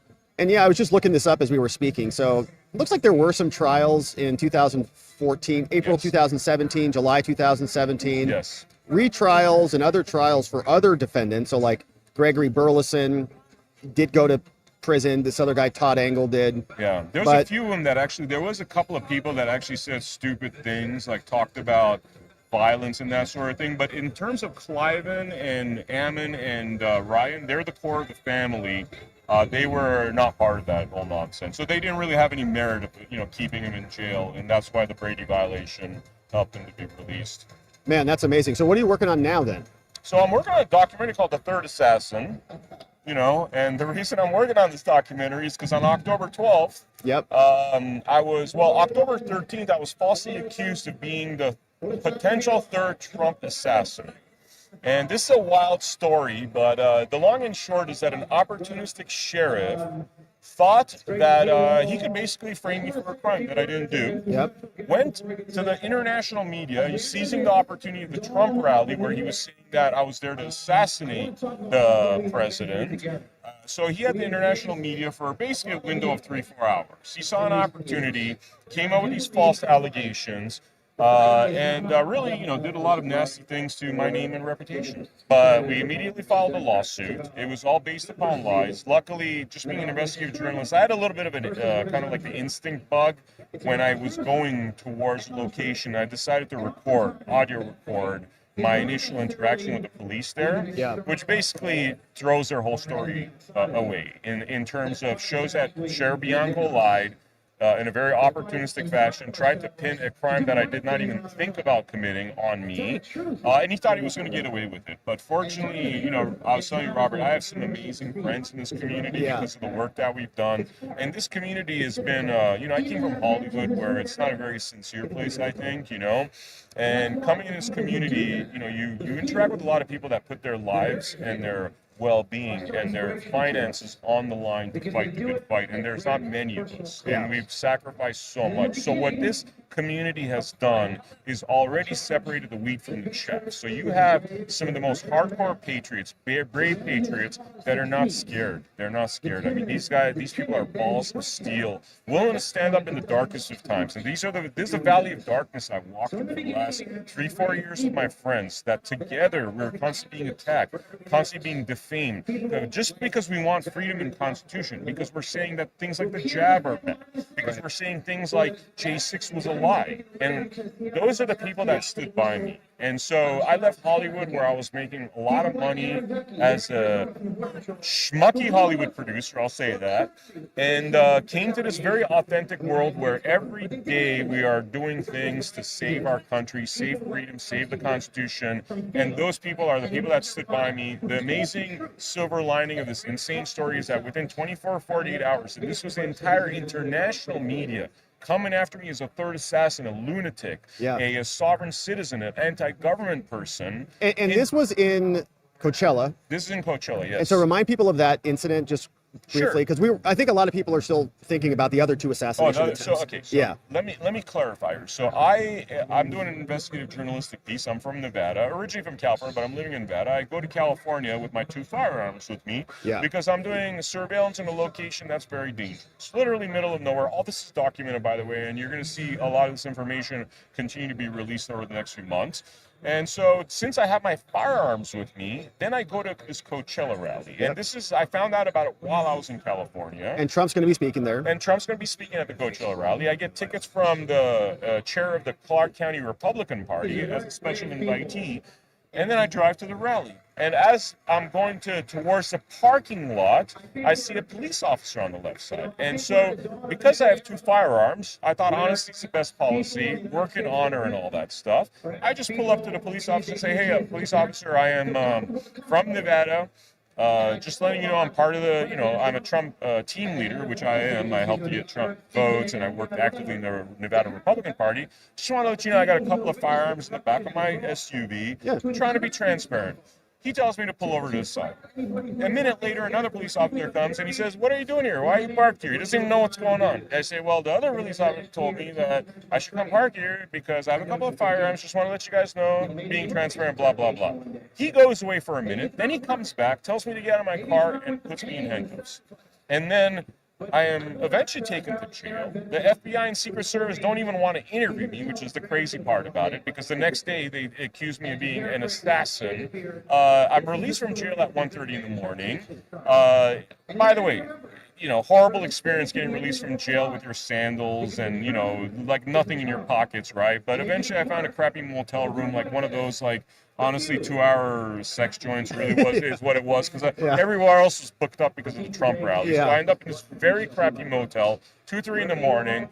All night, I'm basically hearing pornographic sounds come from next door. Hardly get any sleep. Wake up at 7:30 in the morning. Go to get my taco in the morning. Trying to figure out what the hell I'm going to do because I'm stuck in this place called Riverside without a car because my car is impounded now. I was just released from jail. And I start looking on my phone and realizing that Sheriff Chad Bianco of Riverside County is telling the world that I'm the third Trump assassin. And you just went to go report on No, I was there on a guest capacity. Sometimes I come to these events to network. Sometimes, I come to actually document the event.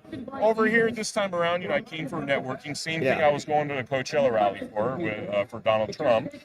And yeah, so this guy made me out to be an assassin, and immediately I made a video telling the truth. And when I say immediately, his press conference was at 3 p.m. Pacific. I started recording my video of the truth of what happened at 2:06 p.m. So nearly an hour before. It wasn't released until that night because I had trouble uploading it. But if you look on my phone, this is what it was recorded on, you'll actually see the timestamp as 2:06 when I started recording my version of the story, which is until today. Now that we've received the audio evidence, my version of the story was spot on. Yeah. Spot on. Everything that Bianco said was a complete and utter lie, And this is a fight that we've been fighting. If you guys check out the America Happens website, we created a whole section about Sheriff Chad Bianco and this third assassination hoax. And, we're forensically going in there, bro. We're like, basically at this point, we're like, you know what? Let's find out what this Chad Bianco is about. And what we're finding out is that he is a really bad person using his position under the color of law. That's a correct statement, right? He's like operating under the color of law. Yeah, abusing it. And that's it. So we're going to, hey, all I tell people is he came to the right place. Out of all the 50,000 people he could have picked on, he picked on the investigative journalist. Yeah. And, we're going to, and I say this metaphorically, we're going to carve him up like a little corrupt turkey by the time this is done. We're going to show everything that is done wrong. There's been multiple victims of this individual. He chose the right person this time that knows how to stand up to him, and we're going to stand up to him. And I do that, honestly, I say that with the fact that I'm surrounded by a lot of amazing patriots who are supportive of this cause. And really, this is part of the overall cause of cleaning up our country. We shouldn't have sheriffs that think they could act like Stalinist dictators in power. You know what I mean? Those kind of people need to be removed because those kind of people are power-hungry media chasers. I'm sorry, I call him a media whore. I actually think the guy's a media whore. Yeah, that's fine. Because he, for the spotlight, he will throw people under the bus and create lies, and I have no respect for somebody like that. And we're going to make sure that he gets his lawful retribution. Yeah, and you've got a nice group of people at your back, and you've provided value to them. And I think one of the most interesting things of when we were talking before is how they help to correct the narrative. Yes, right? Yes. They all kind of were animated to go out there, make other videos, and say the police were wrong, and that probably saved you from being smeared and castigated even more. Yeah. Is that right? Yeah, big time. I mean, a lot of people ask me, they're like, okay, this must have been very difficult for you. Yes, it was difficult. It was traumatic, I would say. I saw a lot of beauty come out of this. Yeah. And it's that, look, 10 years ago, if the mainstream media lied, it might take years to correct the narrative. Yeah. We've all heard about these conspiracy theories, whether it's the JFK assassination, 9/11, whatever. It takes decades, sometimes, more than decades for the information to come out. This was literally a 24 to 48 hour turnaround where the entire international mainstream media, I'm talking everyone, I'm talking over 300 international outlets came out there with headlines, Vem Miller, Trump assassin, right? And what happened was within 24 to 48 hours, because of these patriots that have built their own followings out of their bedrooms, you know what I mean? We beat the mainstream media. Yeah. We beat the mainstream media. That is a historic thing. Yeah, it's awesome. Third Assassin documentary is really about that. I think the tagline's something like October 13, when the mainstream media died. You know what I mean? Yeah. The third assassin, right? And a beautiful story, beautiful story because I think we are living through a moment of history. I think this is one of those moments where we're actually seeing this mainstream media narrative being completely destroyed. They no longer control our brains. Even the normies are starting to understand this stuff. You and I have known this for a while, but like the normies are starting to come to our side. So there's a lot of beauty in all this. And sometimes you got to go through like the valley of darkness to, that's right. to get to the right good Rise stuff, again. Amazing, man. So where can people connect with you, and watch these documentaries? So AmericaHappens.com. Please check out the website. We have a lot of featured videos. There are a lot of links to our social media. And my my X account is not Vem Miller. Vem is with an M, not Vem Miller. And the reason it's not Vem Miller is because I never got my Vem Miller account back from Twitter. So now I was like, screw these guys. I'll just be not Vem Miller. Not Vem Miller. Man, amazing. Okay, so I appreciate your time, man. Thanks for stopping by, and thanks for the great work. So thank you very much, brother. Really appreciate it, brother. Have a great conference. I'll see you around. Thanks a lot. Vem Miller, man. All right, so as you can see, a lot of stuff is happening in different domains, and so he was arrested for being a Trump assassin. even though he wasn't a Trump assassin at all. So shout out to Vem Miller. Make sure you check out his work. And the place you can go for that is at America Happens. Yes, americahappens.com. So here it is, americahappens.com. All right, focus. There it is. americahappens.com. 24/7, uncensored, baby. Our friend Vem Miller. So a lot of fun there. Thanks, Vem. All right, and so, my friends, we have another guest I'm very excited to talk to. Come on in, man. So good to see you, brother. Thanks for coming on, man. So, my friends, you may know who this gentleman is. You may follow him on X. On X, you'll find him at the Lectern Leader, I believe. Lectern Leader. That is the handle. At Lectern Leader. And your real name is Adam Johnson. That is my real name. Yes. Thanks Lots for joining. of monikers, but I do have a legal name. Thanks for joining, man. How's the event been? The event's been a lot of fun. First time out. I've heard the energy here is a lot more palpable in the past couple of years, but for a reason. It's a big moment. It's a big moment. So you're a J6er? I am a J6er, yes. And we can talk about that? Absolutely. So one of my first questions for you was really how you're doing, in the aftermath of kind of 4 years of this. Are you sick of talking about it? Are you just ground to bits? Because, last 4 years have been rough. Yeah. Want to check in, see where you're at. Well, I'm one of the fortunate ones. I was kind of a great attorney, Stan Eckhart, Dave Bigney, and they told me right out the gate, get in, get out, because the longer they had to think about charges, the more creative they'll get, which is what we saw happen with the 1512. So I got in, I got out. I'm fortunate enough to be done, got done early. And am I tired talking about it? Sometimes it gets exhausting, but there are a lot of people who don't have a voice. And I think my responsibility to make sure that they're not forgotten about. Man, I appreciate that so much. And I've been following you from the beginning. So for those people who don't know, right, one of your photos went viral. It did. And I don't have it queued up, but it's of you holding the lectern, the podium. That's correct. And kind of walking out of the Capitol building. So you guys make... Not walking out of the Capitol, that is a misnomer. Okay, well, please correct me. So it didn't take anything. Yeah. That lectern was sitting out in the open. It wasn't in someone's office. I didn't break a door down. It was just sitting out in the open. I moved it 20 feet for a full opportunity. That's all. Smiled and waved, set it down, walked away. Okay. Never left the building. Never left the building. And what did they specifically charge you with? Felony theft. Theft. Felony theft of that lectern, yes. That was the charge. Yes, that plus violent entry, even though there's a video of me walking through open doors. Not being violent at all. Not at all. And there was also entering or meeting your building, which is trespassing. Okay. And you took a plea, right? And so you got how many days? 75 days in federal prison. 18 of those were in isolation. $5,000 fine, 200 hours community service, and a year of supervised release. Wow. Yeah. But again, still one of the lucky ones. If you put them all on a spectrum, right? But Yes. I think that was abusive and wrong of them to do that. And I'm glad that you're still here speaking out, giving people a voice. Now, the reason I brought up that photo is because that's kind of your personality. I think I've noticed that since the time, right? You're funny. You kind of have a light, jokey kind of demeanor about this, right? You're having fun almost with it.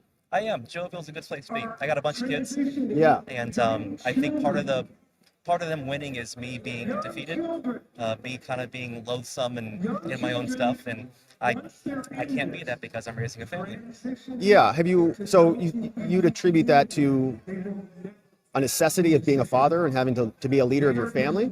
I do. I hope my kids never go through something like this. Hope they learn the lessons through their father. But they are also going to have hardship as they grow up, and it's important for them to see that even though you're going through trials and tribulations, it's good to keep good spirits about you because you can't change who you were while you're going through it. Yeah. So you better be the person you want to be coming out of it while you're going through it. Yeah, and I'm a criminal defense attorney, so I've represented a lot of criminal defendants, and I've had experiences where people will come into the process with a lot of energy, right? They'll come in excited about almost fighting the charges and standing up, and I didn't do anything wrong, but 6 months go by, okay, and a year goes by, and that same person suddenly has a lot less energy, okay, after a year of showing up to court every month and having to deal with the stress of it. And so a lot of the time that should be deferred over to your attorney. Like what I would tell people is like that, let me handle that, right? Like I'm a professional, let me handle the energy. You take care of yourself, right? You go, you make sure your job's good, your family's good, take care of your kids. Let me deal with that stress and that energy so that you don't have to be deflated 18 months from now. And it still doesn't work, right? I mean, it's still, the process is so trying and taxing, even for a DUI, even for a urinating in public case out at Old Town in Scottsdale. Like it's abusive and disgusting in many ways. You guys were at a whole different level. Field. Yeah. Well, they say the process is the punishment, right? That's the idiom they use. But it's for us, the punishment actually was also the punishment. Yeah. Talking months of isolation. There's a guy, I think, in New Jersey who served 3 years with no charges brought. There have been so many constitutional laws that have been broken through all of this. Yeah. And I look at this and I'm a reasonable person. And I'm not asking that we be treated special or different. I'm asking that we're treated the same. Right. Because that is what justice is supposed to be. Right. And what we're seeing out of DC, I think one of the, again, eternal optimist, there's an opportunity to witness what happened the past couple of years, January 6ers, and see firsthand, no, it is corrupt. Yeah. And the Article 3, where federal judges have lifetime appointments, and we have a giant mess on our hands. And unraveling that mess is going to take a lot of work and a lot of people realizing how bad things really are. Right. And when you were going through the process, did you interface? I mean, you were, as you said, kind of in and out. You were pretty quick. Can you talk about, if you're open to it, about the negotiation process or how that unfolded? Like, were they listening to your story? Your father, you've got kids, all these things. Like, did they care? They were pretty indifferent on it. Yeah. We talked to the judge, and so I'm a stay-at-home father, 5 kids. Yep.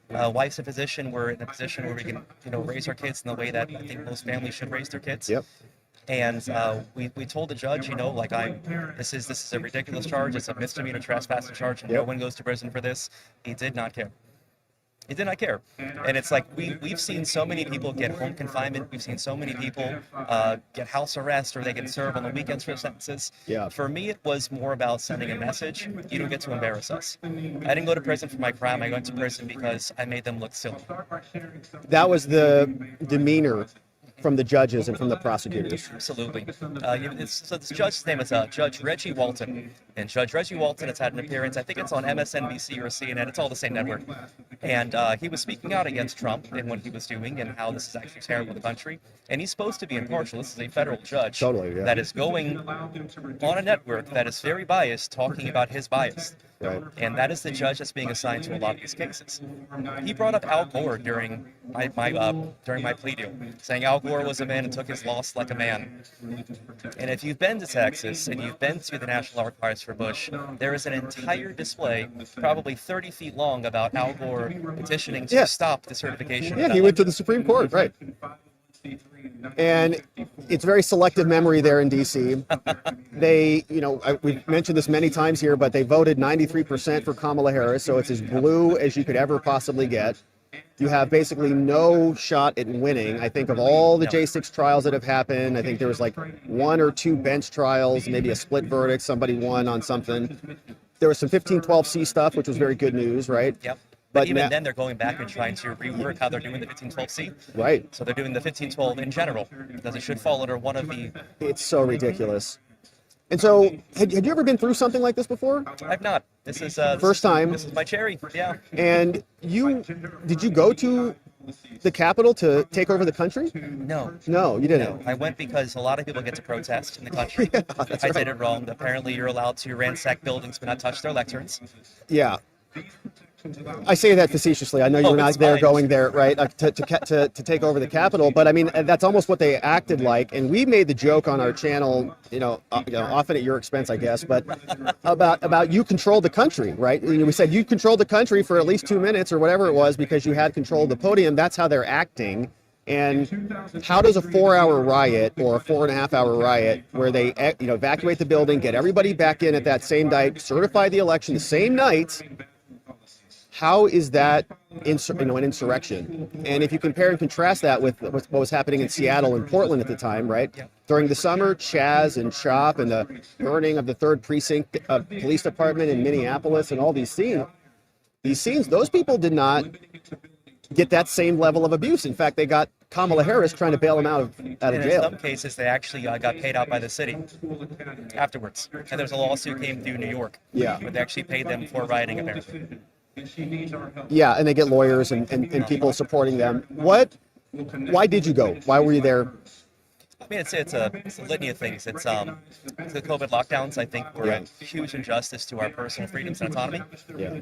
I'm very anti-war. Again, I have 5 sons. Yep. And we saw the first president not engage in new wars. 5 boys? I'm one of 3, man. You got 5. It's a fun time. Wow. So anti-war, and like Trump was anti-war. And I knew that when he was going to not be in office, they'd start kicking things up again. Yeah. Lo and behold, we have Ukraine, we have Syria, we have Yep. Palestine, Israel, and the deep state is just going hog wild over there right now. Yep. And my kids are almost at draft age. 2 of them are very close to draft age. Yeah. So for these reasons, the election, I have questions. I think Yeah, everyone who has eyes has questions. Yep. We do, and as time goes by, I think we're learning more and more, and we're getting closer to the truth. I use this analogy. If my kids were to, if I went upstairs and they ran to the closet real quick and shut the door and said, "Don't look in there," Right. what's the first thing you're going to think? Right. Oh, there's something in there. Right. If you're boarding up windows Right. and you're saying, "Don't look in here," what's the first thing? So even if everything is on the up and up, why would you do that? Why would Yeah. you give the image of that? Yeah. They're still in active cover-up mode, and I think that during this transition, they're going to take full advantage of that, right, to try to shred as much as they can to make sure the new administration doesn't. It's simple things too, like there was a pipe that burst right in Right. Georgia. This should be a very easy thing because it's bureaucracy. There should be a ticket saying we went and fixed that pipe. Right. Right. This is the receipt for that. These are the people who showed up. Right. That's how these things work. Where is that? And I think if they answered a couple of small questions, it would have really relieved a lot of people's worries and stress. Yeah. But they refused to do any of that. Yeah, and in your case, in your trial, did you guys look into, or I didn't even go to a trial, I took a plea deal, but in the prosecution, did you guys dig into undercover informants, or was that a part of the conversation at all?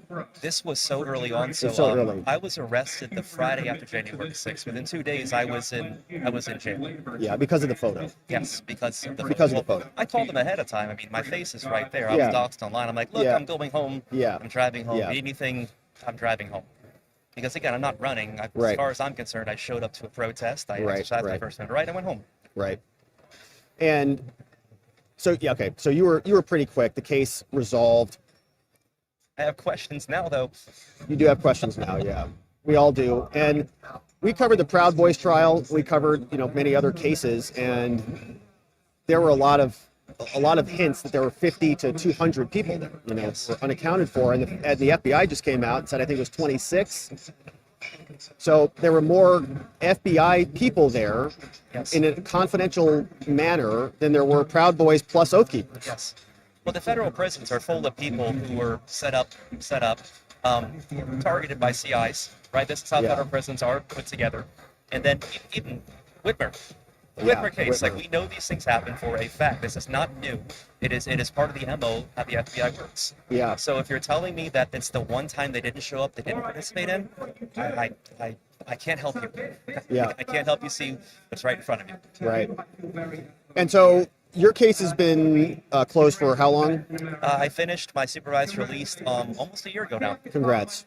So you're done with that officially, Yep. but we've got Trump coming in. Pardons? Hopefully. Yeah. I don't really need one. And the truth be told, I mean, I'm done. The pardon is nothing more than like an opportunity for a handshake and a piece of paper, maybe. Sure. But there's so many of us, the handshake's probably not going to happen. And then people will be let out of prison, hopefully. Maybe sentences will be commuted for violent people Yep. who did hit cops, because hitting cops is always bad. But they're never sentenced this long. This is a new thing.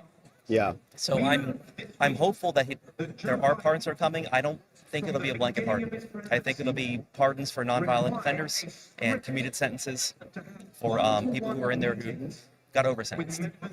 Yeah. Are you connected to other J6ers? You guys?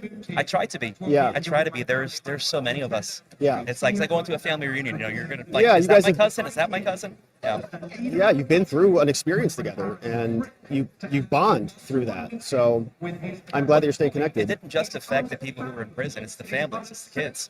It is all of us. I build little lecterns and I auction Yep. them for charity, and I try to help families as much as I possibly can. Yep. And you still need more. You still need more. If I could do more, I could. But there's so many families, and even if they get pardoned, what does restoration look like for them? They can't back their time. Right. People have gone through divorces. They've lost their licensures. Yep. They've lost their houses. They've gone to foreclosure. Yep. Like, what is a pardon actually, other than, my bad, it's a Band-Aid after a 4-year bloodletting. Right. And that's why I am a little reticent to even ask about it, right? Because I think for some people it is, a very welcome gift. Yes. But for others, right, and I think it would be, because you don't want to have that criminal conviction. If you're a felon, you want to get your right to vote back, you want to get your right to a firearm back, and those things. But you can't get certain things back, and you've gone through an experience, and it's almost like this badge of honor that you've survived it, and you're still speaking, because that is victory from my perspective, right? If you can come out and still have a good attitude and still show up and speak out for the people who have no voice, if they're embarrassed by your lectern photo, okay, like if you humiliated them on that day, and that's why they're so bent out of shape. I mean, I can't even imagine all of your activism. Has been extremely instrumental in showing what a scam this whole thing was. So I'm happy. I mean, I'm happy to have you. I'm happy to be here, man. The plea deal was fun. They when they came out with the plea deal, they dropped the felony, dropped the misdemeanors, but they wanted a lifetime ban on me ever being able to make money off of my likeness, image, everything. A Wow. lifetime ban on it, right? So it's hard because I can't change my face. This is what I look like. So we got to talk down to 5 years. So I've got like 3 years left, 2 years left on it now. So you have a provision in your plea that you can't start a YouTube channel Nope. and make some money off I that. cannot. So what we did Wow. is, I love reading things in a what doesn't it say manner, and what doesn't say is I can't give all the money away. So that's the reason for the charity I started. That's the reason for the work I'm doing, because it's a thumb in their eye, Yeah, and holes on their head. let's tell us about the charity and the lectern manufacturing process. Are you also good with your hands? Like, do you build stuff and stuff? I do. I've seen that. I'm Yeah. a carpenter. Yep. Okay. So I build quite a bit. Yeah. Just built a game room for the kids. Lots of fun. Yeah. Bunch of TVs, light guns, all the fun stuff. Yeah. But the carpentry started a passion probably 11, 12 years ago. I went to crown molding. Never used a saw in my life. Really messed it up. Did a terrible job. But Okay. it's a learning process. Yeah, it's first time. Yeah. And then through all of this, I can build lecterns. Started building little lecterns and just auction them off for charity. I was working with Viva Fry. He was an Viva, auction. we love Viva. Viva's a great guy. Yeah, he's an amazing dude. One of my Shout out to one of my Viva best and Barnes. I gave him 2 lecterns, one because you're in one because it's an auction. One is used as influence, Yeah. following to see if we can't raise more money. Yeah, And yeah. they typically go for like $1,000, $1,500 a piece, and we just give them to the families. But as soon as you put it up on eBay shut it down. They said that it represented. Wow. They said it was a hateful item in history, so they couldn't sell It was a hateful podium. Yeah.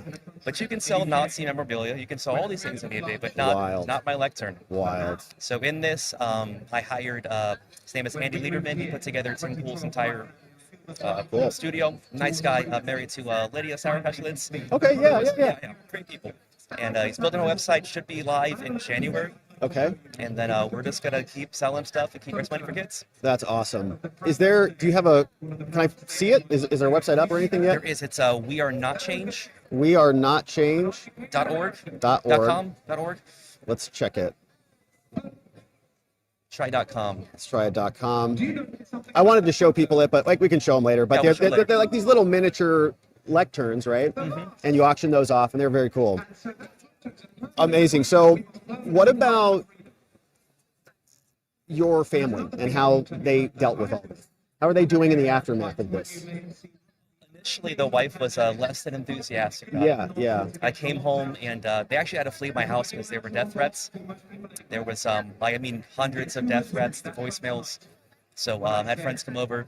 She fled the home with the kids, drove all the night, hired attorneys, got back, and we sat down together and, cried for a little bit because we're talking about a 20-year sentence. Yeah. And I said, look, I don't expect you to stay around because 20 years is a long time. She said, are we on Rumble? From Streamcast. She called me retarded. Yeah. She said, stop being retarded. We're married. I said, I'm going to marry you forever, and that was my commitment, so I'm here forever. Good wife. Great wife. Best wife. Yeah. Amazing wife. Yeah. All the compliments. The kids, they were a little younger, obviously younger, 4 years younger. Yeah. And we talked about, I said, Dad, we're going to have to go away for a little bit. But we're honest with them. We're like, sometimes we make poor decisions and it catches up with you. And this is how it works out. Yeah. Going through all of this, my kids are hilarious. The kids are very funny. They send me memes all the time. They find on the internet of me. Yeah. Make jokes about it. Yeah. They get to meet a lot of cool people because of it. So we stay positive about it. That's amazing. And you've got a charity coming up. And where are you from? Florida. Florida. West Coast. Okay, so 2 years, and then you can really put the gas on. Yes. With the pardon, the plea goes away. That's right. Okay. So And- if there is a caveat to once again, it is that, but Yeah, we were asking, what do you think the first thing Trump does when he gets into office will be? The very first thing that he signs or does? boy. Any thoughts? I think it will be something J6 related. Yeah. I do think it'll be part of it. I do too. I think a large reason he won is because of what J6 went through. Yeah. And it is a small community, but that community is I think it's almost the heart of a new movement. Yeah, I totally agree with that. And I think that people were victimized to such a point that even the people who may have initially been like anti-J6ers, right, or who've been caught up in the fervor, because there was a lot of propaganda after that day. I mean, it was like weapons grade, man. It was all over the place, and people got consumed by it.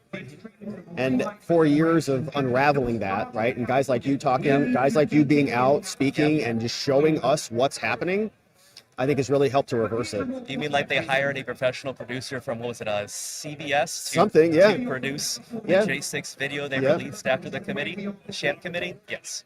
Yeah, it was a movie production, and we've been talking about Cassidy Hutchinson and the clavicle girl, the woman who testified in that white outfit and said Trump attacked and grabbed the clavicle and all this stuff. And what's your take on, repercussions for these people, the people who were responsible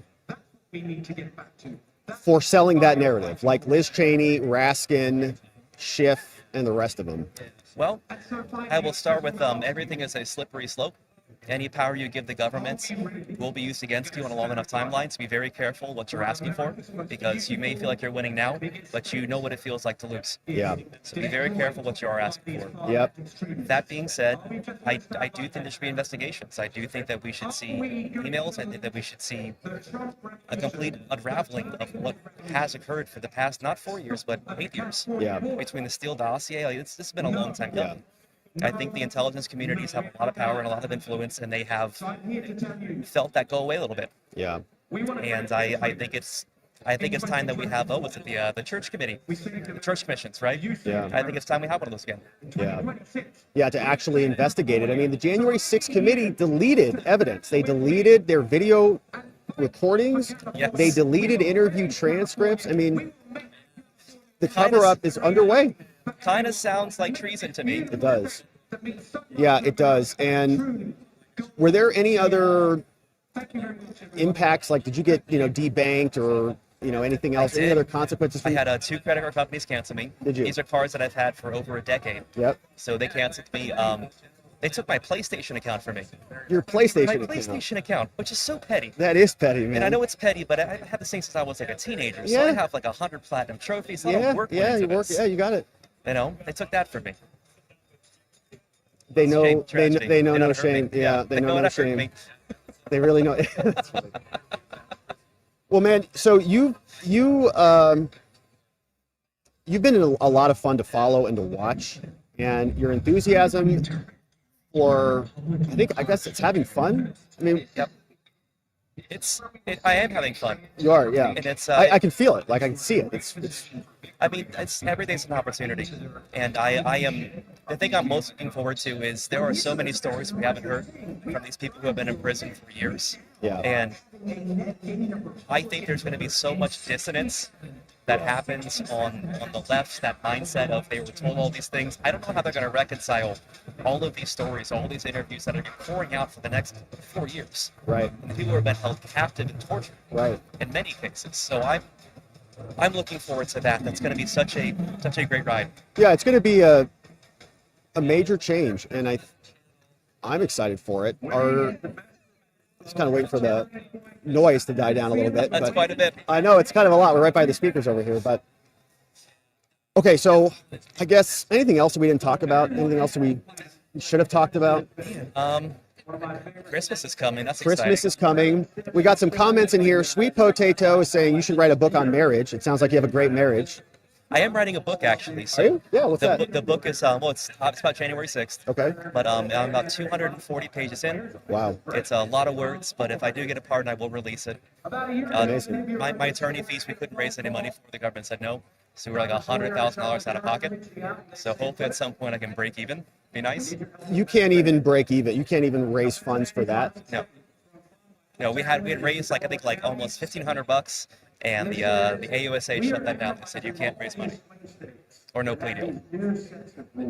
So they can put together hundreds of millions of dollars to prosecute all of us, but I can't raise a few $1,000s. Yeah. And you think it was? Did you see any other J6 defendants or anything? Like, do you think it was the photo that actually? I do. Actually irritated them. I do. So the right loves sharing my picture, the left never will. Yeah. Because again, I think it causes a lot of dissonance, right? How can it be the most deadly day, on American soil since 9/11 if that's what's going on inside? Yeah. So it's like, it's the image of you having fun, like it was kind of just. We were singing the national anthem and walking around taking selfies. This was not what they showed you. Yeah, not an insurrection. No. And look, maybe 5% of the people, and I tell everyone this, look, if you want to say it's violence and insurrection, I'll give you 3%. Look at the charges. The majority of the charges are nonviolent charges. They are picketing, parading, they're interior meetings, building. They're nonviolent charges. They're misdemeanors. Yeah. So they tell you if arrested 1,200 people, what they mean is they arrested 1,200 protesters. Yeah. With a handful of people who acted stupid. Right. Yeah, and we saw that. We've gone through the numbers a lot on our channel, and we've also shown how overblown and overstated the whole situation was. I mean, we looked up recently numbers, criminal prosecutions in New York. Yes. In, I think it was like Manhattan, like New York City, right? Per quarter, and I forget what the numbers were, but it's like there's more felony charges in 1 month in New York than there were all of J6. Okay, so it's like there's like 50. It might have been even more than that, like 5,500 a quarter, so like 1,800 a month. And how many were dropped? Who knows how many were dropped? But the point of that is that there were 1,500 give or take J6 cases. And if New York, and it took the DOJ 4 years, millions of dollars, how many prosecutors, how much propaganda, how much talking, how many speeches from Joe and Merrick and all these people. Meanwhile, the New York City attorneys can handle 1,500 plus felonies a month, okay, a month coming through and process those. So these are not crimes of the century, like you said. These are not really any different than a trespass charge that's a misdemeanor in New York. It's you entered a location you shouldn't be in. Like that's the law. It's not complicated. So they added an added need to go and find people in different states and stuff, but that again is not complicated because guys like you are calling them, right? So it's been just a show in many ways, a giant show to try to. No one reads the retractions. Yeah. I think that is a large issue that we're going to be facing in the coming years. These people who are afraid, I mean, look, everyone's going to believe what they want to believe on January 6th. The only way we actually change these people's lives for the better is if we recanonize history. Yeah. And in a truthful, effective way. Yeah. Well, man, we need people like you who've been in it to tell us, what's going on, what the experience was like. and the way that you do it has been very effective. I mean, I think that you've been one of the greatest tools against them, because they're, I know prosecutors. I don't know many of them anymore, but I know a lot of them, knew a lot of them, worked with a lot of them. Many of them are quite humorless people who have no real joy for life and no real purpose for living. I mean, I've talked to many prosecutors, like they wake up and like, we're gonna go put bad guys in jail. And you're like, come on, man. Like, I know what cases you're working on. I'm Like, gonna go stab someone on a bridge in the middle of the morning. well, that guy too. Yeah, that prosecutor was also unhinged, right? That was an actual DOJ prosecutor. That was my first prosecutor. He was prosecuting you. Yes. Can you tell people that story real Okay, quick? so this guy's name is Patrick Scruggs. He was my initial prosecutor when I was first put in jail. Came out, he gave me an ankle monitor, Yep. nightly curfew, told me I couldn't leave Middle District of Florida. It's a $25,000 cash and bond. A couple years later, and he's still on trial, so a couple years later, this man was allegedly filmed on the Howard Franklin Bridge, breaking into a man's window who was having a medical condition, Yep. and stabbing him over and over and over again. A prosecutor. Yes, that's my prosecutor. And this guy, no ankle monitor. He can come and go as he please. They did take his firearms, found his knives, which I think Yeah. was Yeah. probably something they should have done. Yeah. But I go to all of his hearings. Do you? I do. Good for you. I sit front row. Good for you. Yeah, because this is a common problem, and people don't understand the depth of this. Like, that guy is not an aberration. Maybe not all prosecutors are out there allegedly stabbing people, but many of them are not well.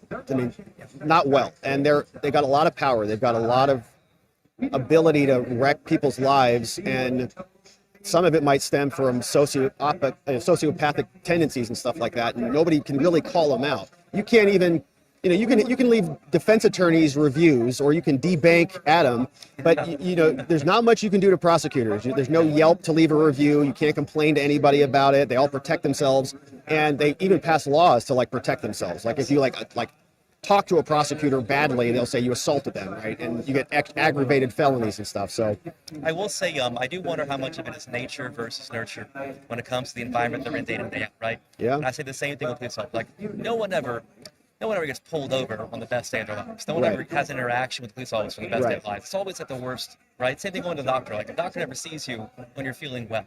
right. Right? There's always like a complaint, always an issue. These prosecutors, they deal with a lot of difficult people, a lot of That's not true. great people.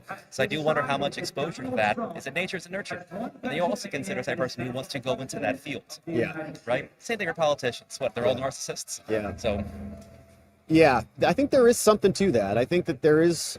I've experienced it both. I've experienced very experienced prosecutors who are just like, look, I know already how this case is going to go, and they're just kind of dismissive in that way. Sure. And then I've had other prosecutors that are just visceral, almost frothing at the mouth, and you can't communicate them on a human level. yes. And they've almost become rabid. Well, people's freedoms are quotas. Yeah. So that's Yeah, really exactly what it comes right. down to. That's a difficult thing to do. Yeah, and there's a power hungriness to it, and you experienced it, I did a lot of it. quite a bit.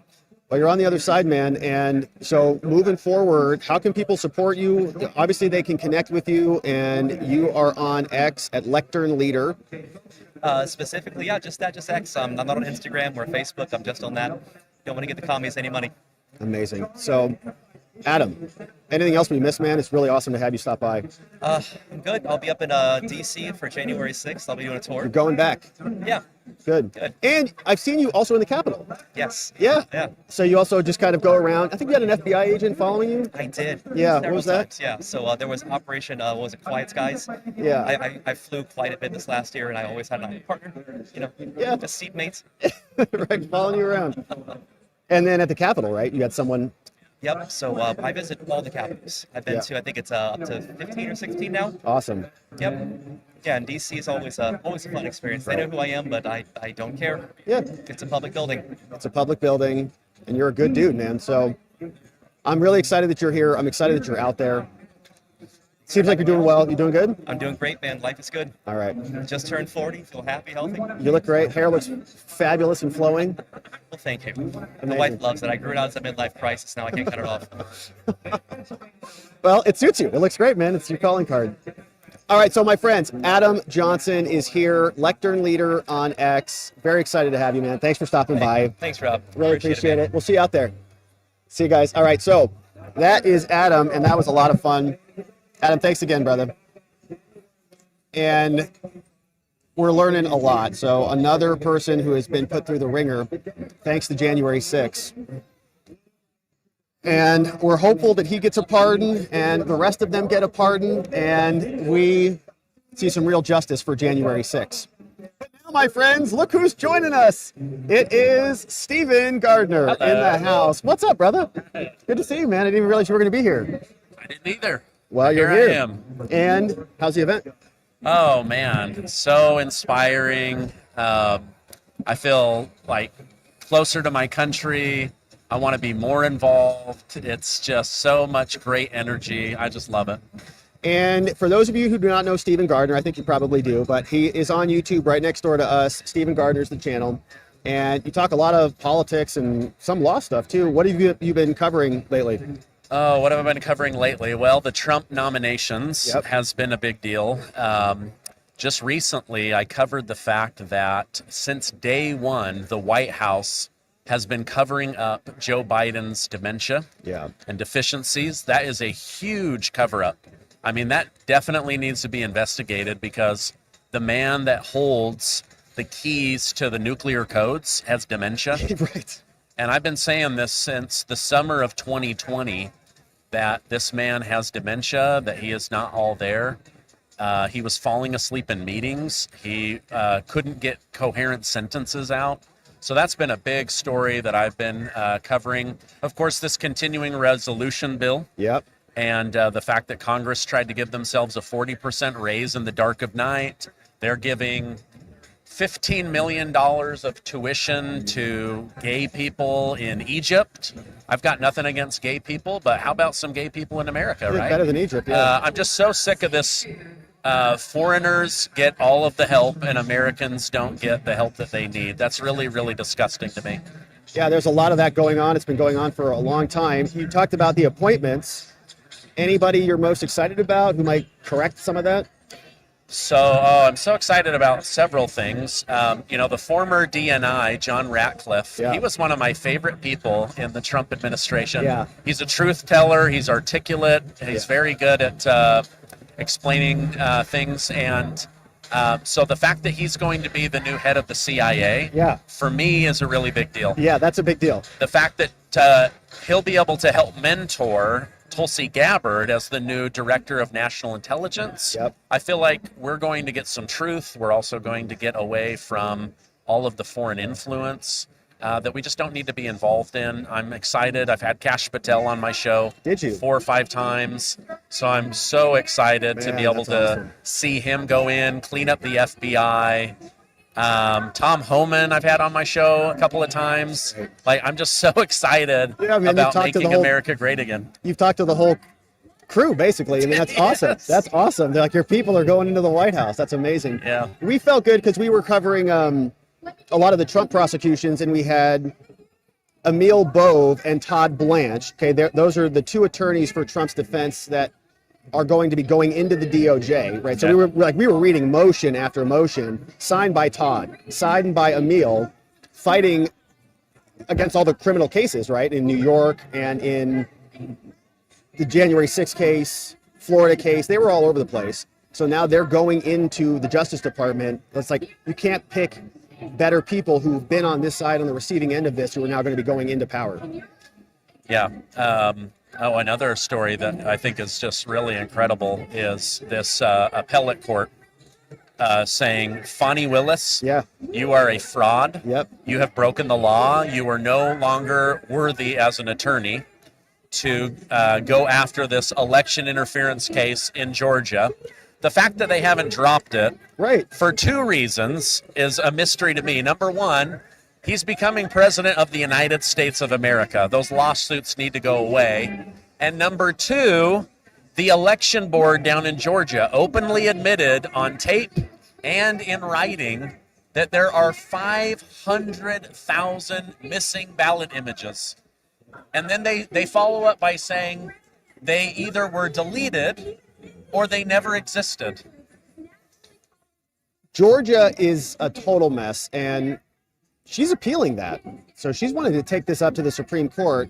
to try to stay on the case. I don't think that's going to happen. And if it doesn't, basically Trump has won 3 out of the 4 so far. Florida, Georgia, DC. He's got the New York case that's still outstanding. And that was scheduled for sentencing, but not. So he might be 4 for 4, beating all the lawfare, which I think was a key factor in getting him elected. Yes. Right? People were sick of that and disgusted by what they saw. You know, it's interesting because at first the lawsuits really bothered me, and I didn't have to live through them. I just had to cover them as a journalist. But I started noticing, like, wait a minute, these are actually, like, I feel like there's this outside energy, God or whatever you want to call it, that is like turning evil into good, and it was working in his favor. Yeah. And like just watching it work in his favor and him using it, I mean, he's like so efficient with his time. Like, hey, if I'm going to be stuck in New York, I might as well do a rally in Brooklyn. Right. Hey, I might as well go out to the beach in New Jersey with 100,000 Americans. Right. And the left, the Democrats start going, wait a minute, I think this guy might be more loved than we realized. Yeah. And it's like starts working against them. Right. And he is a unique figure in history who has the power to withstand that, but to also draw it out. Right. I think other people don't have that. He's got a mental fortitude that is, I think, at a different level than most other people in general. Okay, so Trump as an individual is a unique figure, but the movement as well that was behind him and supporting him made it possible to withstand those 4 prosecutions. I mean, I think other people would have buckled a long time ago. I would have.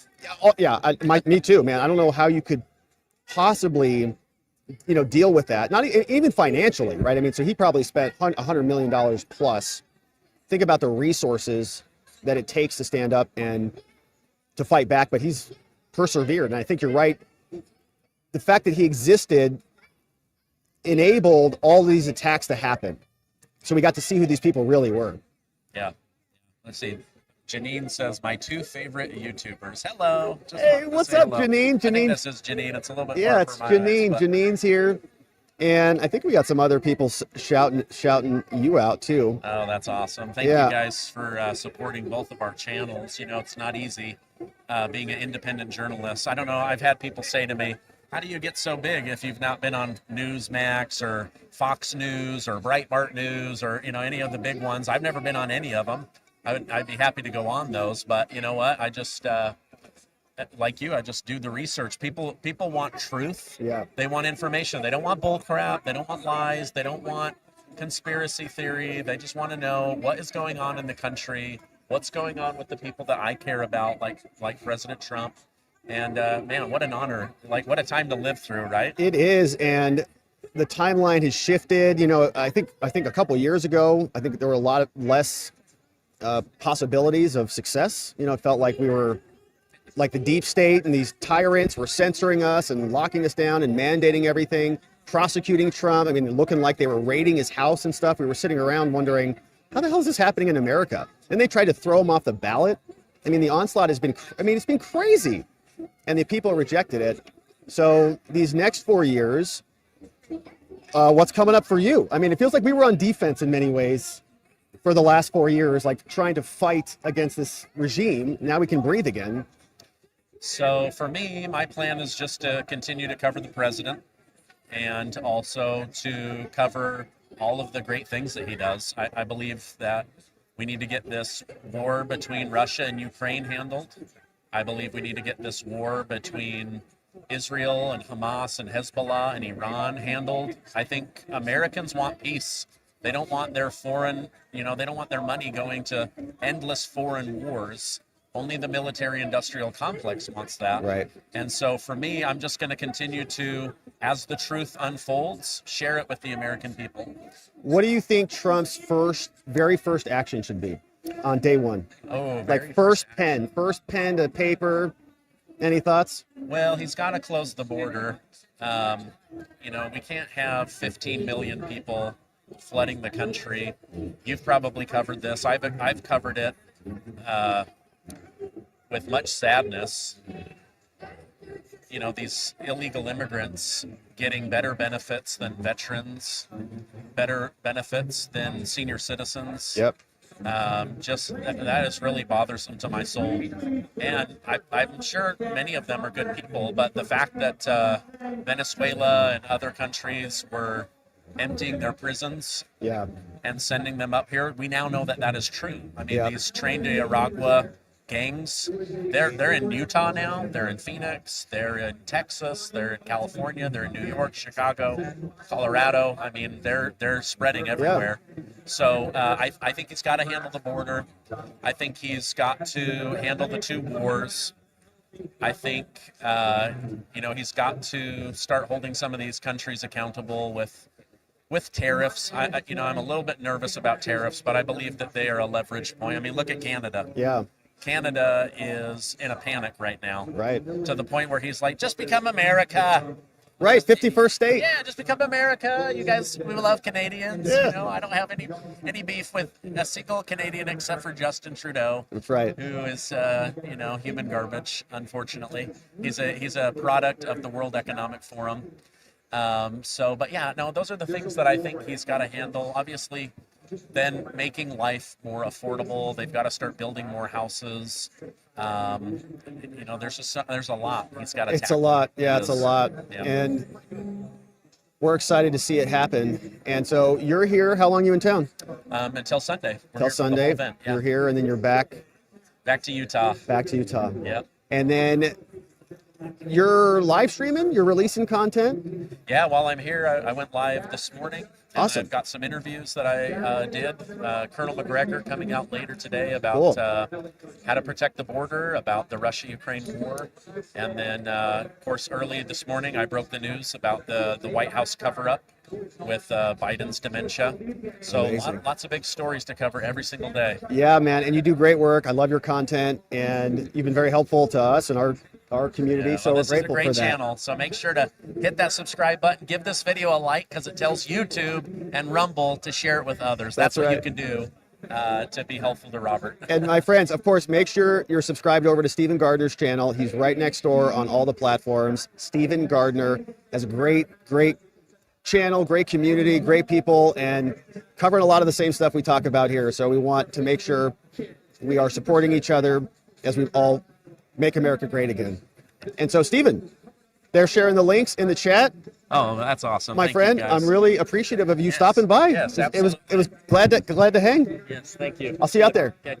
All right, my friend, Stephen Gardner in the house. How fun was that? Okay, so we're getting all sorts of different folks here. You can see the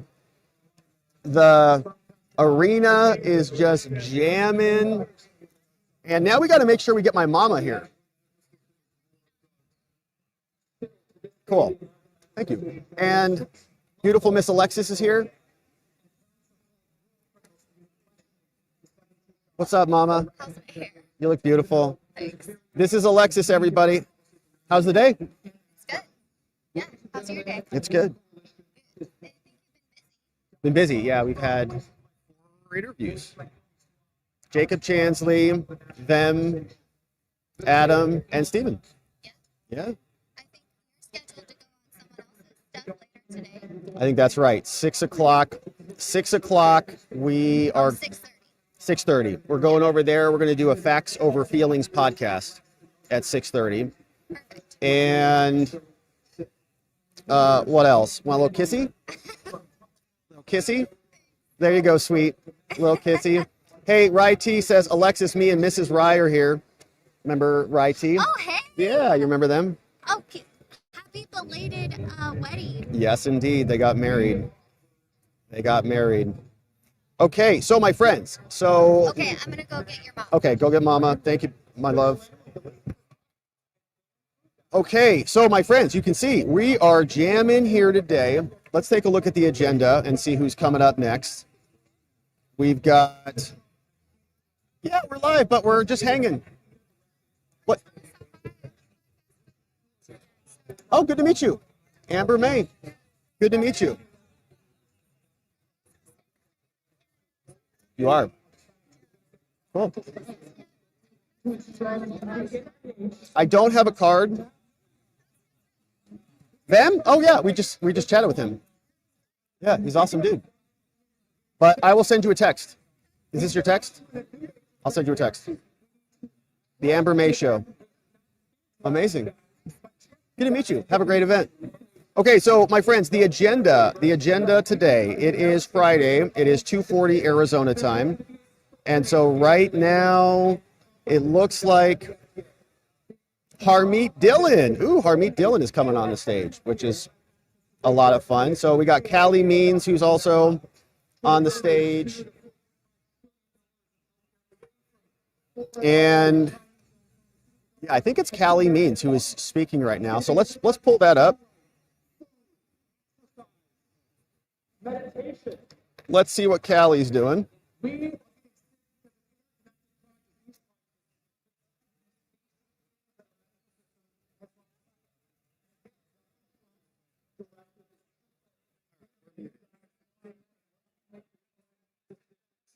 that was good. Got 4 done.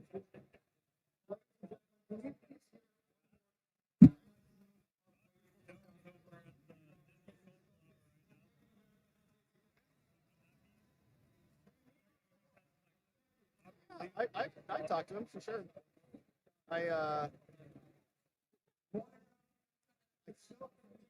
Somebody else tried to connect me with him, and I didn't follow up on it. Good to see you. Thank you, Stephen. Good to see you.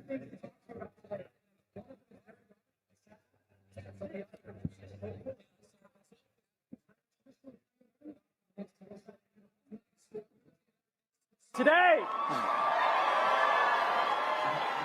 it is so good to be here with thousands of people who saw the direction this country was going in and took a stand for change. I have 2 things to talk to you about today. One of them is very dark and sad, but the other is hopeful and full of power. I am a traditionally trained medical doctor. My name is Paul Saladino. I went to medical school at the University of Arizona in Tucson. What's up? In 4 years of medical school, I had exactly 0 courses in nutrition. There was no discussion throughout 4 years of medical school about what is actually causing humans to get sick. To even apply to medical school, I had to do 4 years of undergrad at the University of William & Mary. I studied chemistry, no discussion of nutrition, no requirements of nutrition to actually apply to medical school. Before medical school, I was a PA. I worked as a physician assistant in cardiology. PA school, 4 years in cardiology as a PA, no discussion of nutrition, no real discussion of what is Sorry about the audio, people my sick friends. at a root Your boy cause doesn't know level. what he's doing. I was literally told by the cardiologist that I worked with, think here, think in the heart box. Do not think of the whole body. In the Western, no discussion of nutrition, no discussion of food or food quality, and no discussion of what is actually making patients sick. What I was told, what I was charged with throughout my medical education was memorizing thousands of drugs, understanding their side effects, and understanding when to prescribe them. The medical system is badly broken, and I've been through it. And I think this is not surprising. Pharmaceuticals, look, they have a role in our society. They're not entirely bad, but the pharmaceutical companies are wildly invested in medical education, in medical research. At the level of the FDA, at the level of the USDA, there is profound corruption. 19 out of the 20 members of the USDA Dietary Guidelines Committee have ties to the food industry and pharma. What is going on here? This is why we are so sick as humans. This is why we are so sick. But there is hope here. There is a ray of light. There is something that is better. After seeing all of this, I eventually left Western medicine. I don't practice Western medicine as a doctor. I became so disillusioned that 5 years ago, I started making no-cost, zero-cost content on the internet. I became an internet doctor. And now I make content. I make educational content.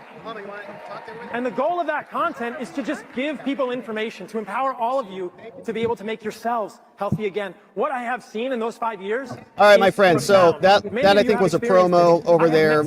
And so we've got other programming here. As you can see, by changing the quality of the foods you eat. This is incredible. Let's get out of that one. So many people, we got Mama G in the house. What's up, Mama G? What's up, Mama G? My colleagues were incurable. Diabetes, obesity, depression, dementia.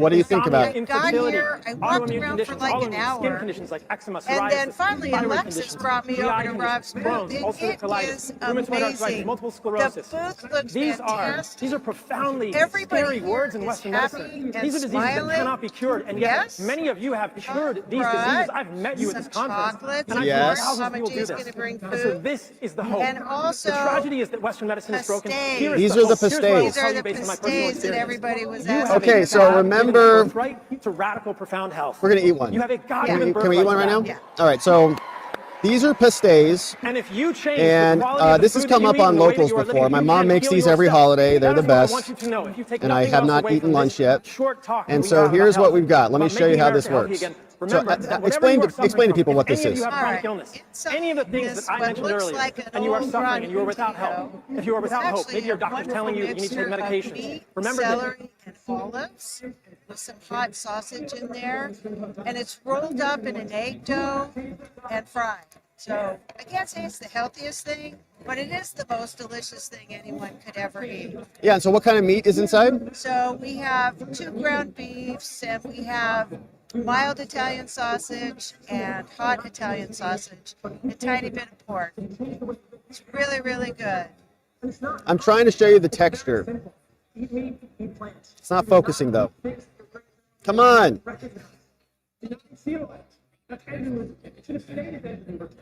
It's just trying to focus on our faces. All right, so here we go, my friends. Oh, yes. Look. Look inside. So good. Yeah, well, you needed sustenance. And You nailed you know it. what? I didn't have any problem sneaking them into the event today. You did not? Because Rob's a media guy, and they just said, oh, yeah, just go ahead and go right in. So that was easy. So, Rob, how's the show going? It's good. We did a bunch of interviews today. Yeah, who did you interview? Jacob Chansley, the QAnon shaman, the guy with the horns. Yeah? Oh, I saw a little bit of that. He was from January 6th. Shouldn't chew with my mouth full on a live stream.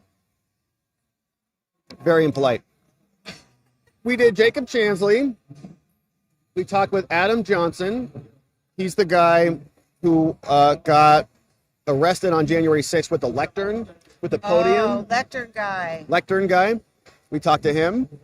Then we had on a guy called Vem Miller. This guy was arrested at, what do you say, Coachella.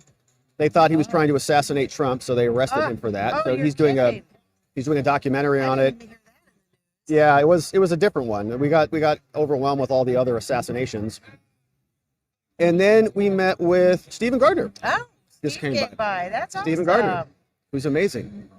Yeah. And what about you? Did you see anything else? Or just getting here? I was down there listening to the Daily Wire. They were having some really wonderful segments with some important people. I got stuck in the line where everybody was waiting to take a picture with Steve Bannon. It's a really long line.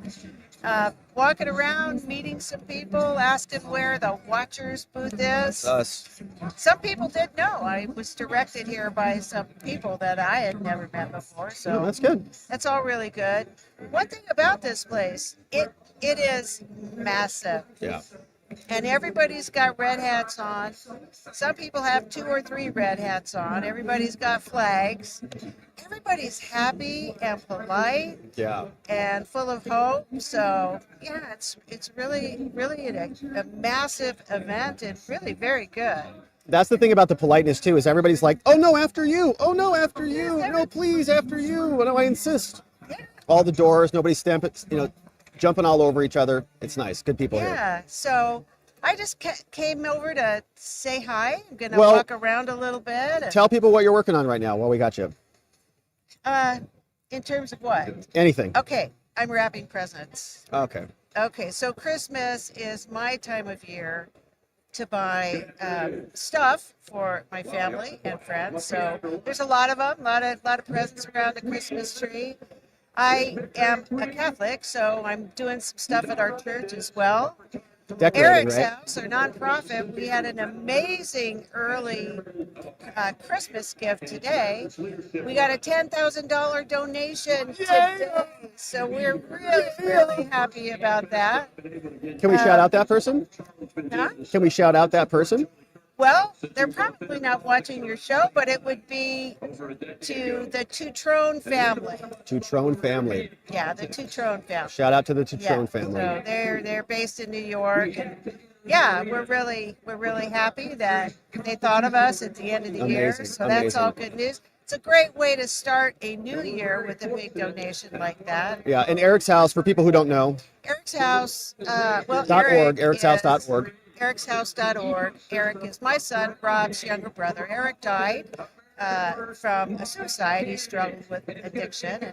And so that was 8 years ago. We started a nonprofit where we help people who are bereaved by alcohol, drugs, or suicide. And I got to say, I'm so glad we're able to provide support, but I'm sad to say that so many people are considering that as an option. And so we pray for all of those people. We send blessings and love their way, and their families, for those families who have lost someone. We pray for them as well. So it's amazing work. We just had a beautiful holiday party. Yeah, we work with kind of the world's greatest grief expert. His name is Dr. Alan Wolfeld. He runs the Center for Loss and Life Transition in Fort Collins, Colorado. He's very experienced. He's been doing all of this work for his whole entire life, and he's a good friend of ours. He's good to Eric's house, and he's an important part of our mission. So, yeah, we had him join us at our Christmas party. It was really a lovely time. It was a great party. And Eric's house is doing amazing things. Yeah. And you're helping lead the way, Mama. Leading the way. Leading the way towards hope, everyone. Hope in the house. Hope in the house. Hope in the house. And you're also wrapping presents. You have a beautiful Christmas tree up. And you came down to support your baby boy. Yes. Amazing. I wouldn't miss it for a We have the minute. best mamas, don't we, my friends? Merry Christmas, everyone. Many blessings to you and your family. And stay safe and healthy. We love you, Mama. Love you. My mama, Mama G, in the house, hanging out, coming down to AmFest. It was a ton of fun to have her on. Shout out to Mama G. All right, and so, my friends, let's see what else is cooking. Sorry to put you on a promo the last time we did that. Trying to see who's speaking right now. If it's another promo, we don't need to jump over to that. But we've got, let's see who's coming up. We might have General Flynn in the house. Doesn't look like General Flynn to me. All right, so, well, let's see who's here. Let's see who's joining us today. Yeah, we love our moms, man. Hey, here's one from Voice of the People. Says, Mama G, she's coming? Hey, Mama. They say, Mama G, ma'am, you've raised some wonderful kids. Let Rob have a little fun on the stream, though. LOL. He's saying, I say I can't call people bad names because you say, Rob, you shouldn't call people idiots, you know? What do you think about that? I know. What do you think? I know. Get in here. I only get to see the live stream every once in a while because I got to take JoJo to day program in the morning and in the afternoon. So I only get to log in for a few minutes a day. And I was online the other day and somebody said, oh no, Mama G's on. I guess I can't say any more bad words. So I said, all right, I'm going to log off. That's funny. Mom's not home, so you can use the mean words there. Mama's away, the kids will play. That's amazing. So thank you, Voice. Thank you, Mama. All right, so from Voice, thank you for that. Hey, here's one from Corey Powell. Rob, if you ever have a slow day, you could read the meaning of insurrection in the Constitution. Is it defined in there? In the U.S. Constitution? I know it's in there in the 14th Amendment, right? You'd have the insurrection clause, but I'm not sure if there's an actual definition of insurrection or if that has been defined by U.S. code. But it's a great little trivia question. So thank you for that, Corey Powell. We got this one from Stephen O. We got 10 membos, courtesy of Stephen O. Welcome, new friends. 10 new membos in the house. Spuds is bringing in 5 new membos in the house. Thank you, Spuds. Spuds, I saw you over at watcherlodge.com. And my friends, you can go over to watcherlodge.com. We got some little extra content there. I posted some pictures from yesterday and posted some other things over there. What's up, Spuds? Glenn Croy. What's up, Glenn Croy? Great to see you. Gifted 10 membos. Glenn, you're the man. Man, it's loud. Hear that? Thank you for that, Glenn Croy. In the house, Brenda Tingle says, have any J6ers turned against Trump? Yeah, I'd say so. I think there were even some Proud Boys who kind of flipped. Yeah, like there were some people who turned government witnesses, for sure. So I would put them in that category. Voice of the People says, I want to buy a personalized lectern from Adam. You should. Yeah, you should. I don't have a lectern, but I've seen them, and they look amazing. And as soon as they're available, we will be getting one. And we'll put it up behind us on in the studio up in Prescott. What's going on, Voice of the People? It's via Getty. For those who don't know, a reporter called him that because he saw a pic of Adam with a Getty Images watermark and thought that was his name. Wow, I didn't even realize that. I should have asked him about that, Voice. Sounds like an interesting one. Ollie bringing in membos. Thank you, Ollie. Beach Life. What's up, Beach Life? Thank you for bringing in 5 membos. And Ollie with another one. Man, it's amazing. Hey, Will H. says, thanks for not taking the rest of the year off. Are other people taking the rest of the year off? I think I see, there's a lot of people here. But yeah, it's great to be here, my friends. I love spending the time with you. Harmeet is on. All right, Harmeet Dhillon is on. Let's see what Harmeet is up to. And here. Many of you people helped go out there and collect ballots and chase those ballots and help turn them in for your neighbors. How many of you volunteered for candidates, high and low? Thank you. Thank you. You are the ones who helped us win. All right, this is Harmeet Dhillon. She's an amazing lawyer. And I want to thank you from the bottom of my heart. Your boy's going to finish his pasté and hit the men's room. I'll be right back.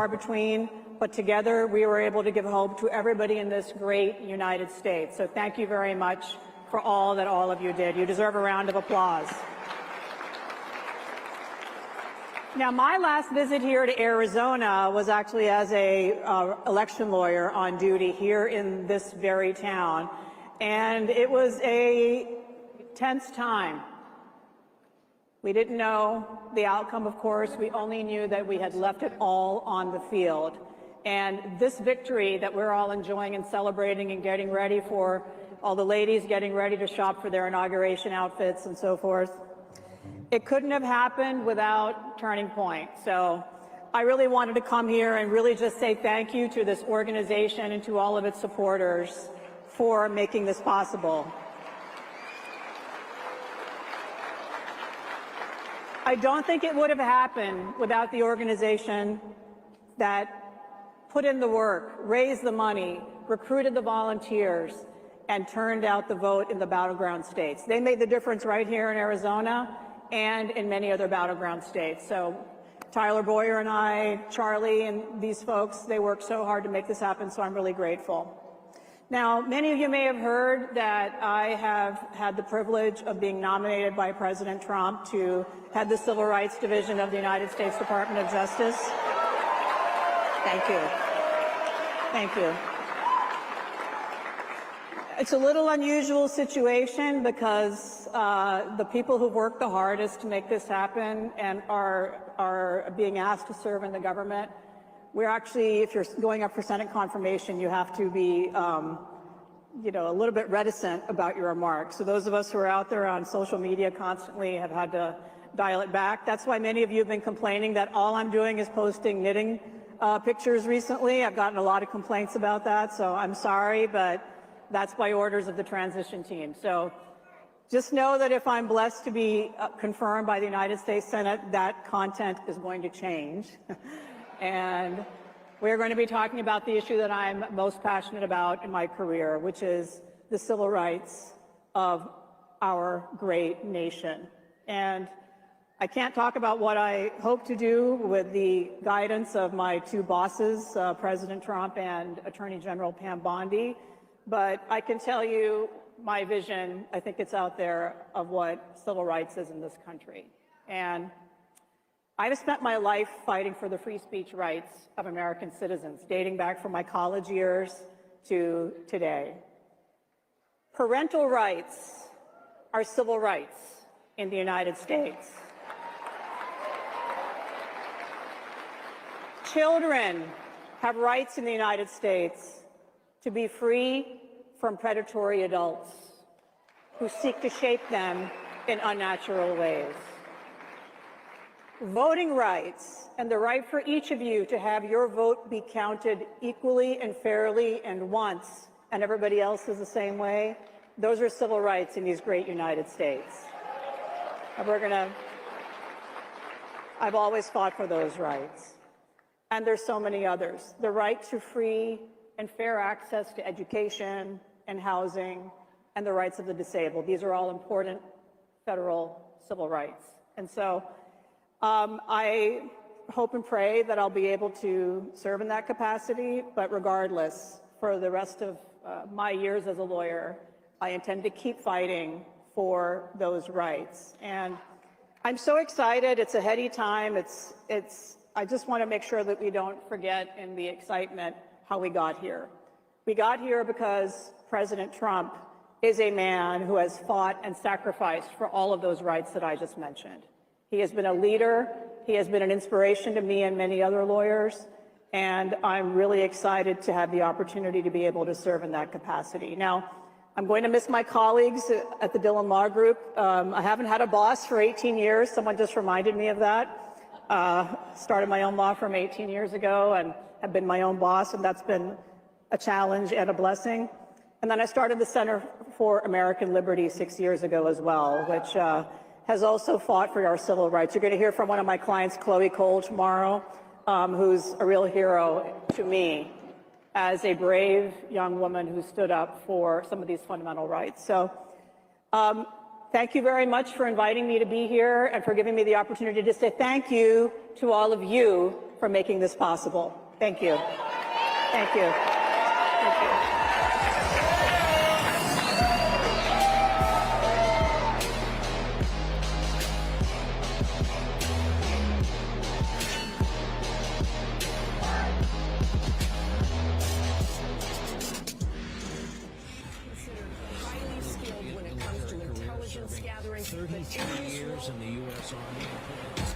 Flynn knew exactly how the system worked. He knew exactly what the intel world had been up to. He understood its funding. They had to get rid of Flynn. President's former national security advisor, Lieutenant General Michael Flynn, pleading guilty today to lying to the FBI. There was a moment where I just felt like I was drowning.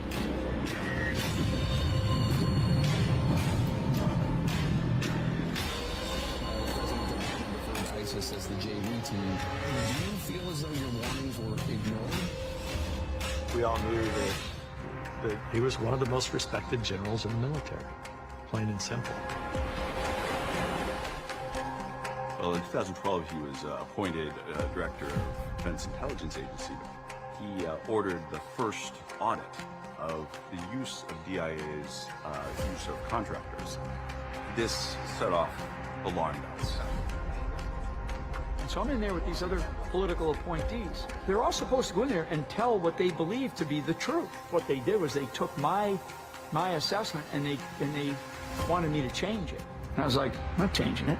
Mike Flynn, whatever you think of him or his politics, did not lie, but instead told the truth. And so he was, by definition, the most dangerous possible person for Donald Trump to hire. President Obama said, but I do have one specific recommendation. Stay away from Michael Flynn. He's bad news.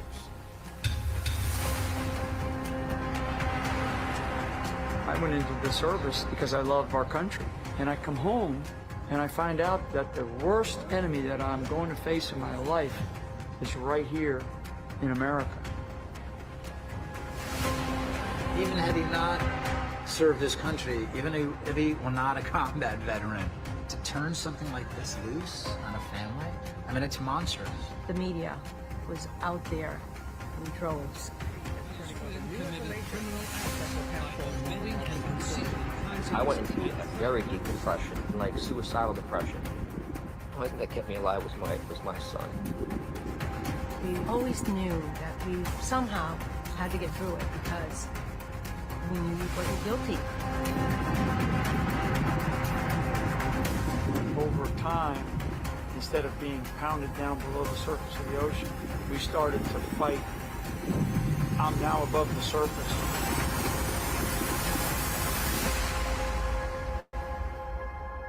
But I can see the shoreline, and I started to swim.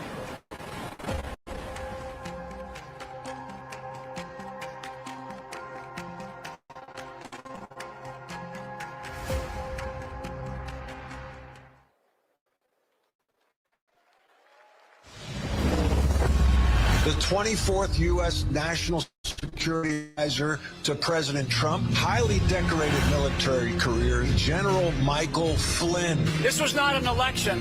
This was a revolution. There has to be a reckoning with parts of our government that must be eliminated. One of the things that has to change in all these different organizations is the culture. Donald Trump is giving the American people another opportunity to get ourselves back on the rails of independence and liberty and freedom.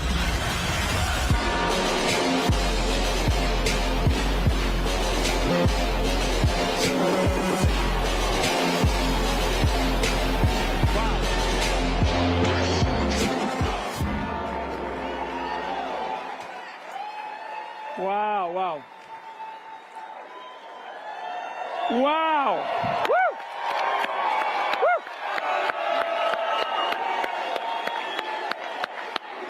Say, USA.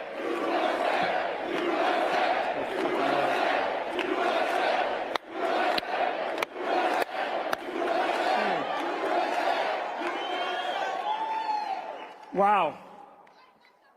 Are there any FBI agents out there? Huh, yeah. I can't wait for Kash Patel to get confirmed. Oh my God. You know, you're given so much time up here on the stage, and I prepared some remarks. And I was going to talk about war because there's so many young people that are here that are going to experience war in your lifetime, and we're in the middle of a war, but I'm not going to go through my prepared remarks because I just think that sometimes they get a little bit rote, but I want all of you to understand that, and I said this the day after this recent presidential election, that this is not, we can't declare victory over Europe here just yet. I used the metaphor, and I talked on the Alex Jones show, and I think on Bannon's War Room, I used the analogy the day after the election that this is like D-Day +1.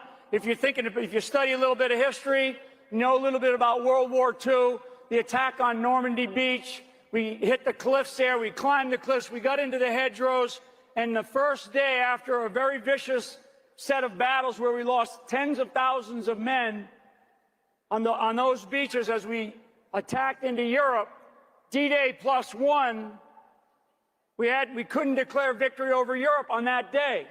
And we can't declare victory for the United States of America just yet. We still have about 30 days to go. And you see all this nonsense that's going on in Congress right now. While I was sitting back there, somebody gave me an update about what Speaker Mike Johnson just cut a deal with Jeffries. So one of the things that we have to do, and I always speak as though I will never be invited back.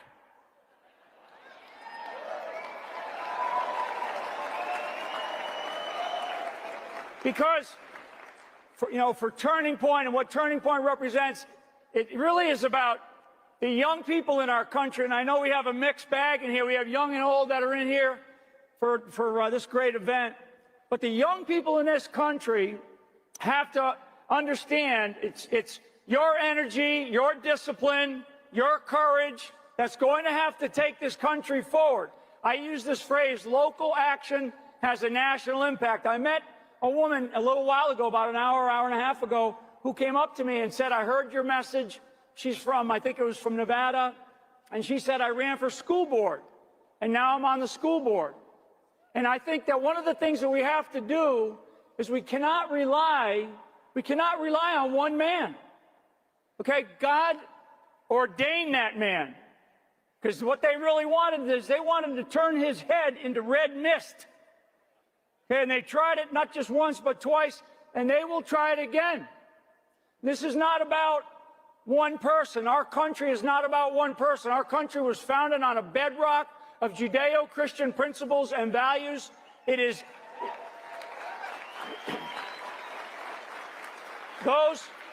those values, that Constitution is impenetrable. We have to be fearless about it. You have to understand it. You have to understand what it means. And this is not about taking our country back to some place where we've been. This is about moving our country forward into a place where we must be, where we need to be. And I will tell you that one of the things that I have studied and I have lived is this idea of this state of perpetual war that we constantly find ourselves in. Since I've been alive, I was born on an Army base. Both of my grandfathers served in World War I. One of my grandfathers served in World War I and World War II. My father served in World War II and the Korean War. I had a brother that served during the Vietnam War. Myself and my younger brother Charlie, who's just recently retired, he hasn't quite retired yet. He's still serving. My son is serving. We have been in a state, in my lifetime, my adult lifetime, we've been in a state of perpetual war. I wrote a book about this quite a while back, and I talk about war as the norm in human society or human history, and peace is the aberration.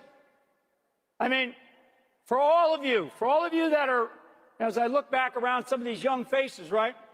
I mean, these young faces, and I met a bunch of them out there in the hallways and stuff. I mean, in your lifetime, our nation has been at war your entire life.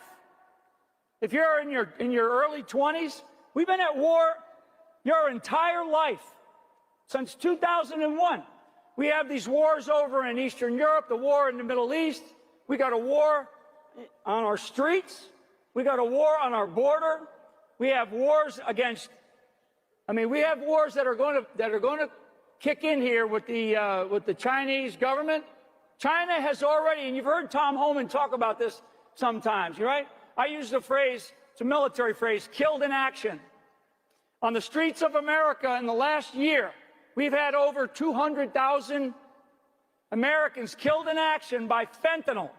Fentanyl is introduced by the Chinese, and then they bring it through their partners in the Mexican drug cartels, which hopefully we will designate them as foreign terrorist organizations and start using military.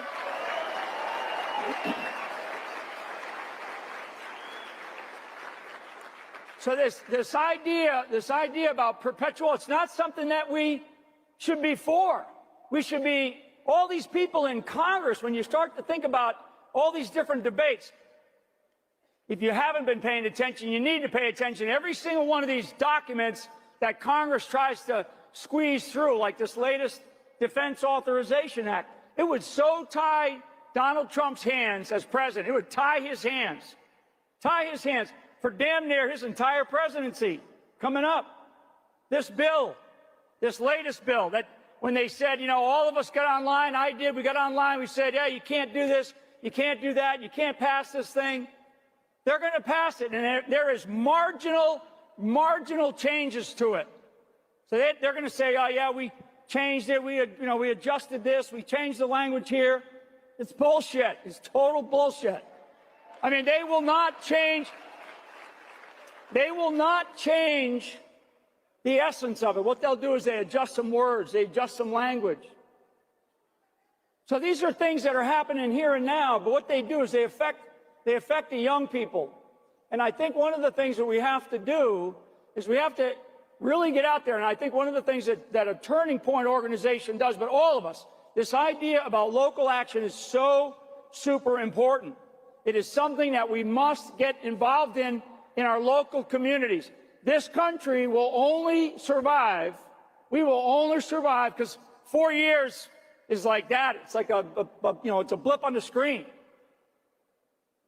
This country will only survive if we get every single county back, every single town back. We retake our churches.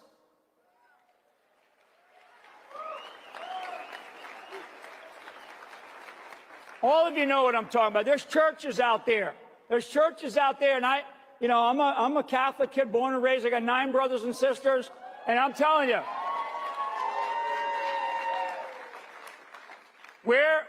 we don't have enough preachers from the pulpits that are preaching exactly what we need in this country, the type of people that we should be looking for. We need to have that. If they're not doing that, then those of you sitting in the pews of America out there, you've got to stand up and you've got to start talking like that. We have got to stitch this country back one county at a time, county by county. We cannot do this in Washington, D.C. Donald Trump cannot do this alone. He's not going to be able to do this alone. We just can't do it. And we have a very limited time. So when we start to talk about 4 years, it's not 4 years. It's maybe a year, maybe 18 months. We can't wait for 100-day plans. Can't. Things have got to start happening. Now, you see all these things that are going on, through the transition process. But this transition, as I witness it, and I've witnessed a couple of them now, a few of them, this transition is actually harder than the one from 2016 to 2017. Because on the battlefield, and one of the things that you study when you study your enemies or your opposing forces, you always have to remember that the enemy has a vote. The enemy has a vote. And in this case, they have learned a lot of lessons. And there's things that they're already doing. Now, Trump is aware of some of these things. But the undermining by the current administration, this isn't a peaceful transfer of power. It's not a peaceful transfer of power. I mean, look at what they're doing. Look at what they're doing, giving more money, more billions of dollars to Iran. I mean, we're paying for the entire war in the Middle East, both sides. We're paying for all of it. Europe, they're talking about giving another, what's up, my friends? We're back. $4-5 billion over to Ukraine. I mean, this is insane. And one of the things, as a military guy, as a general, I'm not anti-war. I'm anti-stupid war.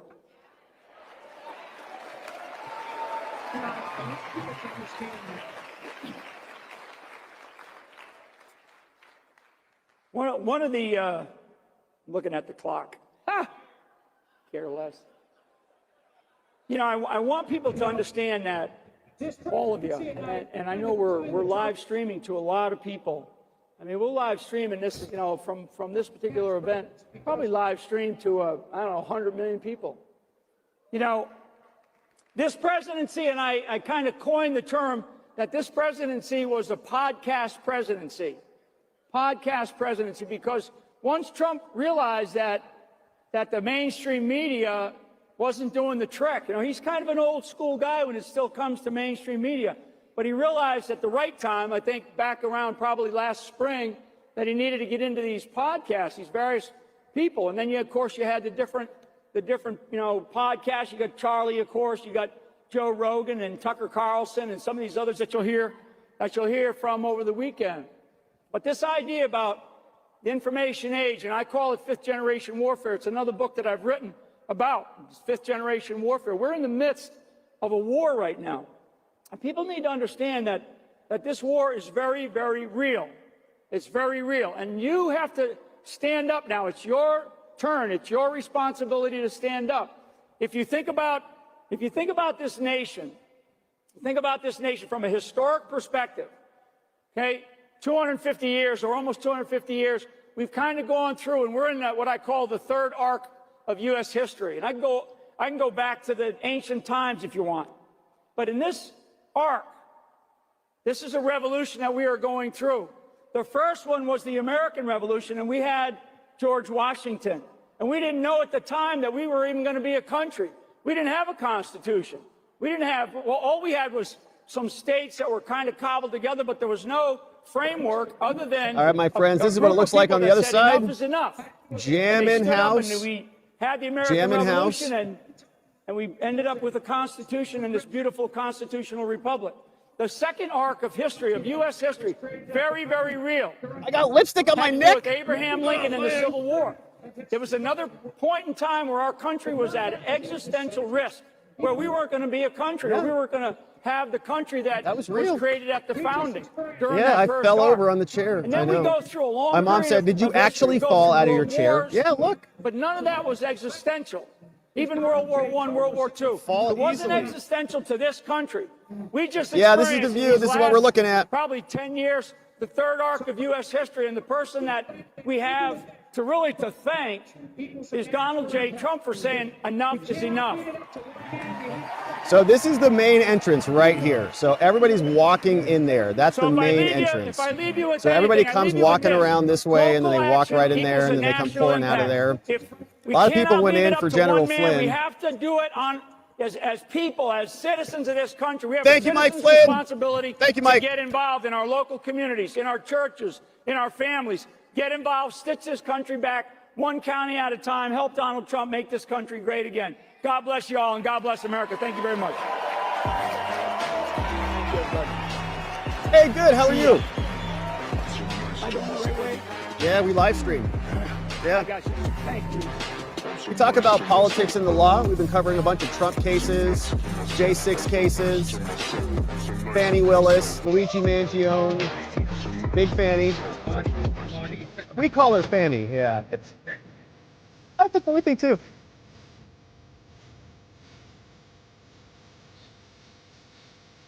We have no shortage of stuff to talk about.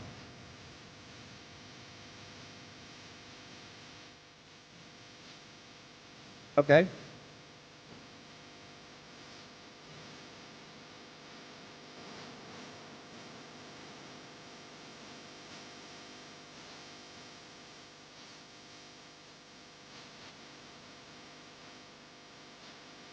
Yeah.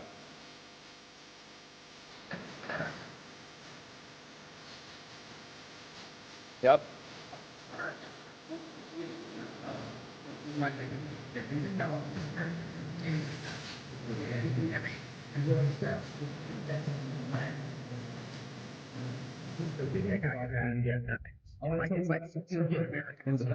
Yeah. How much do you know about the company you're paying to process your digital giving? You wouldn't trust just anyone to count the money from the offering plate. Why should your digital giving provider be any different? I want to tell you about Secure Give, one of the best digital giving systems out there.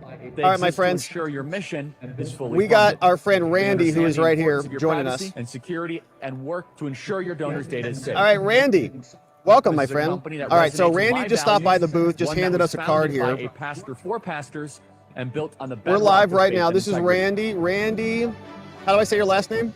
Secure Give is Landrew an now. American-made And, giving software, tell us what you do. privately owned and debt-free, with the same sense of mission and purpose that drives your church, serving Christ through serving others.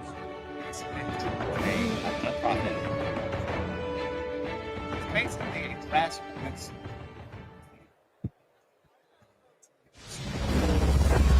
You can become what God created you to be. God is in control of this country. God is in control of our future. God has always blessed America. How do you defeat evil? You do it the same way that Christ did it. You speak truth. Live brave. Start families. Be happy. We need fathers in this country. That's the real epidemic in this nation. Don't lose hope. It's not a mistake that you're here right now. Think about that. Did something that you guys made a game changer, made a life saver. And some large corporation just take it from you. You can't stop it. You just can't stop it. So how is this working mechanically? So, like, can you give us an example? Like, there's a startup that has a new idea, they patent something. How, then another big company sees it, they say, we're going to come steal that patent. Walk us through it. Well, we got the hype crew here. What's going on? Like virally valued toys to life-saving medical devices. For instance, a Dr. Troy Norridge. It's like a changed, rap concert! Heart valve. This heart is valves were amazing! replaced. It used to be, if you had to have your heart valve The replaced, vibe! you'd have to open your chest, stop your heart, and like 20% of the time, the patient died from the surgery, right? That's how bad it was. This is amazing! And this doctor in Oklahoma said, you know, he had this wild idea that there was a way it could be done non-invasively. And everyone thought he was crazy, and other surgeons really thought he was crazy. And so then, but he worked it out, he developed it, he worked it out, and he patented it, and it's what it's done now. It's where they take a special valve, they put it into a catheter, they feed it through your thigh up to your beating heart. Yeah. And you go home the next day. It's like fabulous. This is what you want inventors for. You want inventors to do those things that other people think is crazy, because every now and then it's not, and it changes the world. And that is now a multi-billion-dollar industry. So here he is, he's done it, and he's talking to Medtronics. Medtronic is a huge operation with medical devices. Yeah. Medtronic's talking to him. Actually, they were talking about giving him $40 million, which, you know, might be kind of low considering how valuable the invention is. And then they go silent. And then this law gets passed, creating this new administrative court, where prior to this, your fight would be in a real court with a real judge, with a jury. That's important. That's your Seventh Amendment, jury trial, with due process, and it was fair. But no, this law, the American Invents Act, created an administrative court called the Patent Trial and Appeal Board. We call it the PTAB. Okay. Administrative court, no real judge, has 3 government employees that might want to go to work for your infringer. There's been some of that. No jury, no due process. And 84% of the time, the patent gets invalidated. And that's what happened to Dr. Norridge. The patent got invalidated. And so now TAVR, T-A-V-R, transcatheter aortic valve replacement, which he invented, he invented it, but yet he gets nothing from it. And nobody knows who he is. And the world is a better place because of him. Yet he has nothing, because they could use this administrative court to take out his patent unjustly. And I will tell you, our big fight is to either get rid of this administrative court,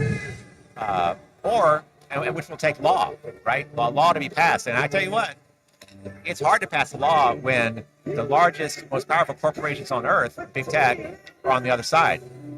But we're making headway. Either get rid of this administrative court, or make it so that the inventor has to consent to being taken to it. If you have to consent, they have to make it fair, or you won't go to it, and that would get you back in a real court. And I will tell you, for your viewers, every American who cares about the future of this country should care about this, because it's not just this key part of America that was so great and that made us so different than the rest of the world. It's become something that we have to survive. China now leads America in 37 of 44 crucial technologies. Wow. 37 of 44 and growing. And they're ripping off our patents, right? I mean, they have no care for intellectual property. They just come steal it all. Well, they do that, but you know what else they do? They invalidate. They use this same administrative court to legally invalidate our patents. So they're using our own rules against us. Basically. Exactly. Yeah. And by the way, another thing they've done, because they're not stupid, like we sometimes apparently are. Yeah. They have actually strengthened their patent system as part of their long-term plan to get ahead of us in technologies. Yeah. And Because they can create a platform, right? Like, you want to create a platform where people can come and create on you and know on the platform, knowing that they're going to be protected without having somebody come steal their IP. America was that platform. We were. And now we're giving that away. We were. And you know what? Where you had like Silicon Valley, you had in its early stages, you'd have a startup. I mean, you'd have a big operation that's doing well, and it would branch off into startups, and they'd have new patented stuff, and it all built on itself. You had like a petri dish of new development. That's happening in China right now, not America. Yeah. In fact, even investors looking at startups now that are patent-based, they're thinking, oh man, is that patent going to hold up if it gets challenged? And so you end up with the investment in things that aren't that valuable, like apps and things, right? Yeah. As opposed to important long-term things that are really valuable because you can't afford the risk, because we've screwed up our patent system. So we're fighting to change that. We do a lot of lobbying. A big effort right now is to try to make sure that President Trump appoints a good director of the patent office. Because normally what happens is big tech gets who they want. Okay. Because it's a political appointee by the president. Yeah, and so and I apologize, I had my audio a little bit screwed up here. So once again, this is Randy Landrino. Yes. And you are with usinventor.org. Yep. And so what does usinventor.org do with this problem? Okay, so and by the way, it's a nonprofit. It's 501c4. A C4, unlike a C3, can lobby a lot and not risk its status. Yeah. And we do a lot of lobbying. But one thing we do is we try to get laws. We number one, we work hard to stop any new laws that are going to hurt us further. We've stopped every bad law since that one that got us, the American Vince Act. We weren't ready then. I was fighting it as an individual, but we didn't have the numbers we needed. I will tell you this though, we've stopped a lot of bad laws since then. But it's a lot harder to pass a good law. Yeah. It takes a lot more. And, we got pretty close a few weeks ago. We got Ted Cruz to put an amendment forth for a bill that we were not supporting. But with that amendment, we would have, and it would have allowed that consent issue. But only some of his close friends on the Judiciary Committee voted for the amendment, but it didn't. Not enough people voted for the amendment, so it didn't get into the bill, and the bill is pretty much not going to happen this year anyway. So the point is, we lobby, we try to get laws passed, we try to stop bad laws, we educate our members on what they need to do to try to be in as good a position as possible if they have to face off with a big infringer, because now you've got to operate in the upper percentile of knowledge, right? That you didn't have to 20 years ago. You do now if you're going to have a chance, and you can. It's still not it's not a look. Even if you're perfect, the system is so broken, it's going to be very tough on you, and we need to fix it. The other thing we do is as I said, we're working hard now to get the president to appoint a good director of the Patent Office, because the director of the Patent Office has a huge authority over this terrible administrative court that's invalidating patents. By the way, I got to tell you something. For many of your listeners, this will be like kind of obvious, but it's so hard. It's like so amazing that this actually happened. So this law passed that created this new administrative court, and the administrative court was going to be run by the Patent Office, which sounded okay. It's like, well, it sounds okay. Well, the director of the Patent Office was who was going to set it up and hire the judges and turn it into an actual thing. And the person who was appointed as director of the Patent Office at that point, right then, was the former head of patent strategy at Google. Wow, okay, yeah. So you can't make this stuff up. And ever since then, and so it turned into a patent killing machine. In fact, there was a former chief judge that referred to it as the death squad for patent rights. We're unfortunately we're the only group that's really active in this effort. Now we're very active, but there are other groups that claim to represent inventors that are like run by large entities that don't really care about inventors. so like you would expect in DC, there's a lot of chicanery going on. Yeah. But we're fighting it, and and by the way, any of you out there, you can help us by simply going to usinventor.org and signing our inventor rights resolution. Okay? You don't have to be an inventor. Uncheck the thing that says you have patents, because what we really need is when we have a call to action that a lot of people call or write their U.S. reps or the senators and say, hey, I'm a constituent. I care about this. This is bad for America. You should vote this way or that way on this issue, because a lot of times just a few constituents calling can make all the difference. Yeah, totally. Yeah, people just think that they can get away with whatever they want, and as soon as one citizen starts to raise a little bit of a ruckus, they realize that they might be exposed, and they got to start thinking differently. So it's really true, very true. It's in fact, they used to do things that they can't even get close to now, right, because we're watching daily. Right. It's like constant alertness and being ready to fight, but still behind the scenes, there's all kinds of stuff. Yeah. The system is not transparent like it should be. It's like there'll be a hugely important hearing, and you won't find out about it till like the night before. It's like, whoa, Yeah. But anyway, we're the guys fighting it, and everybody listening to this, I encourage you to go to usinventor.org, sign our inventor rights resolution, obviously we're a nonprofit. If you can donate money, that'd be great. You would really help us.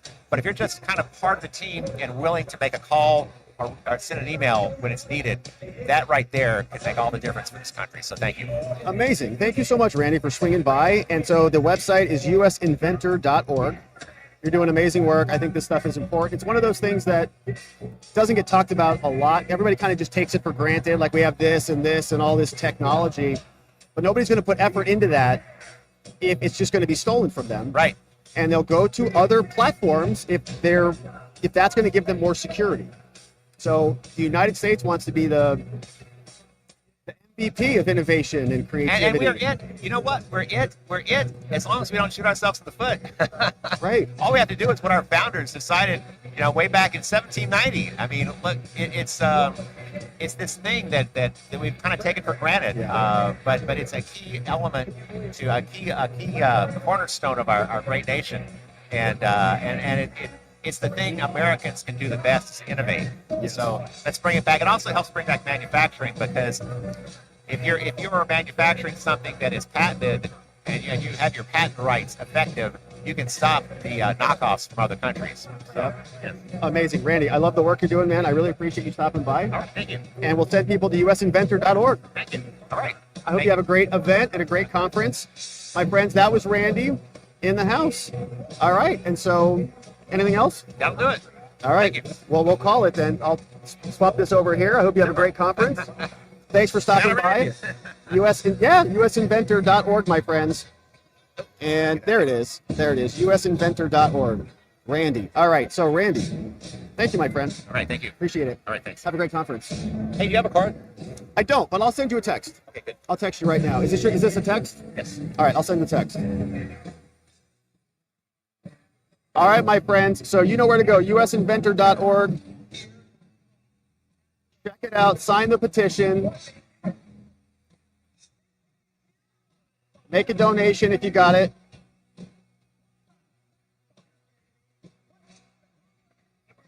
Let's take a quick picture.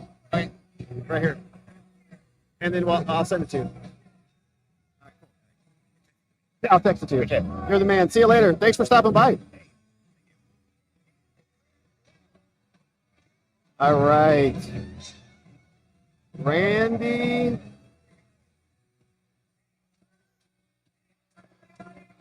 What's going on?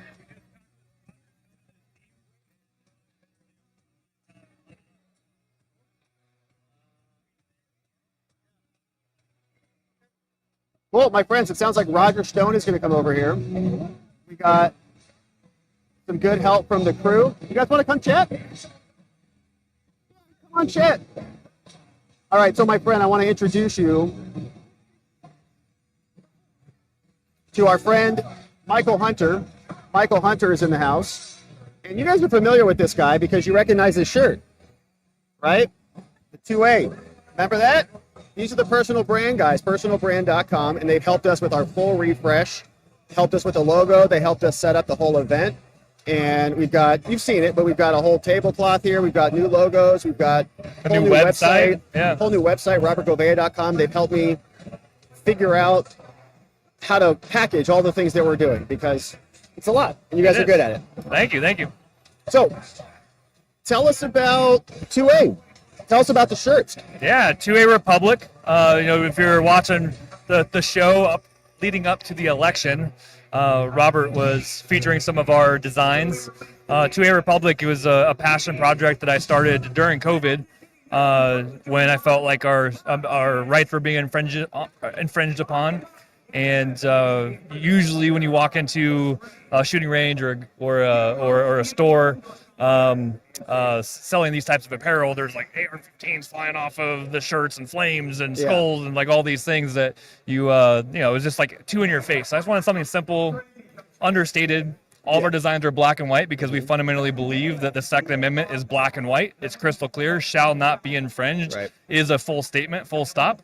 And so we just designed some apparel that reflects those beliefs. Yeah, and it's good stuff. And I've got some gear. And where do they go to get some if they want to check it out? Yeah, just our website, 2arepublic.com. The number 2, the letter A, republic.com. Yeah, and it was it's kind of serendipitous. Where did we meet the first time? Did we remember met that? at Speakeasy, I believe. Was it at a networking event? Yeah, networking That's event. Right. Yep. Yeah, that's right. And then we just kind of were values aligned in this way, and so we're working together now. And what do you do? What's your background? What is your expertise in that drew me to you to work together? Yeah, so I've been in the online marketing thought leader, author, speaker, coach, personal brand space since about 2011, and I've worked with a lot of big names in the personal development and business space, helping them monetize their knowledge, get their message out in a bigger way to impact more people, and then also provide an income stream to sustain the message and sustain the mission. And so over the past 15 years have had the privilege of working with some really big household names, and also helping people who are just getting started and navigating how to do all of this. So obviously you've been massively successful before us working together, but we're looking to help take things to that next level. Yeah, it is a lot, and I'm a lawyer by training and trade, so I don't have a lot of this skill set, but then I get focused on the live stream, and I just want to create the content and just deliver for you guys. And so there's a whole other side to this, and I even saw some comments today you need to get a producer next time so you can hear the sound and all this stuff. It's that's what we're building, that's what we're working on. And so we brought on these guys, and they showed up with this amazing banner. You can see it behind us. Totally blew our whole pants off, and it was amazing. And I think this is going to be a critical part of our space. The mainstream media, the Washington Post, the MSNBCs, they've got decades on alternative media building infrastructure. How are they paying Rachel Maddow? I think it was $20 million a year for one show a week, right? They're crazy. Their monetization structure, right? All that big pharma money, all that stuff pouring into them gives them power and longevity. And so if our movement is going to be successful, if all this alternative media stuff that helped win 2024 is going to stay, right? We gotta figure out how to turn these into, to entities that have longevity to them. And that's what you're helping us do. Exactly. Yeah, and we're grateful for that. So what else, man? What are you excited about for the new Trump administration? Oh man, I mean, politics. The last 4 years have been super frustrating, but it's also, in my opinion, been divinely orchestrated. And we've heard some speeches over the past couple of days here just talking about that exact fact, of how if Trump would have just continued his presidency, he would have had the same team. He would have just been going up against the same litigation and the same impeachment shams. And so this 4 years allowed the public to get a lot more perspective, allowed Trump to take a step back, to really build a team that's going to be able to have a much better impact than it would have had otherwise. And so that's the thing I'm most excited about, is seeing this unity party forming, really having the MAGA movement clear the bench of all of the top talent on the Democrat Party side to bring people together, where it truly is no longer Republicans versus Democrats. It's America for the first time in my lifetime, and I'm really excited about that. Me too.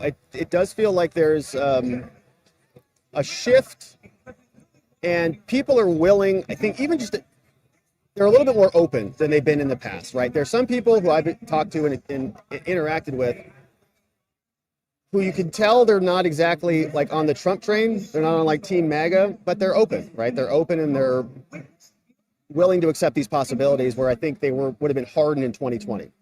And so Trump would have been facing a lot stronger headwinds back then than now, and he feels different to me watching him. He feels like his energy has changed, like he's more confident, a little bit more clear and direct on what he wants to get done.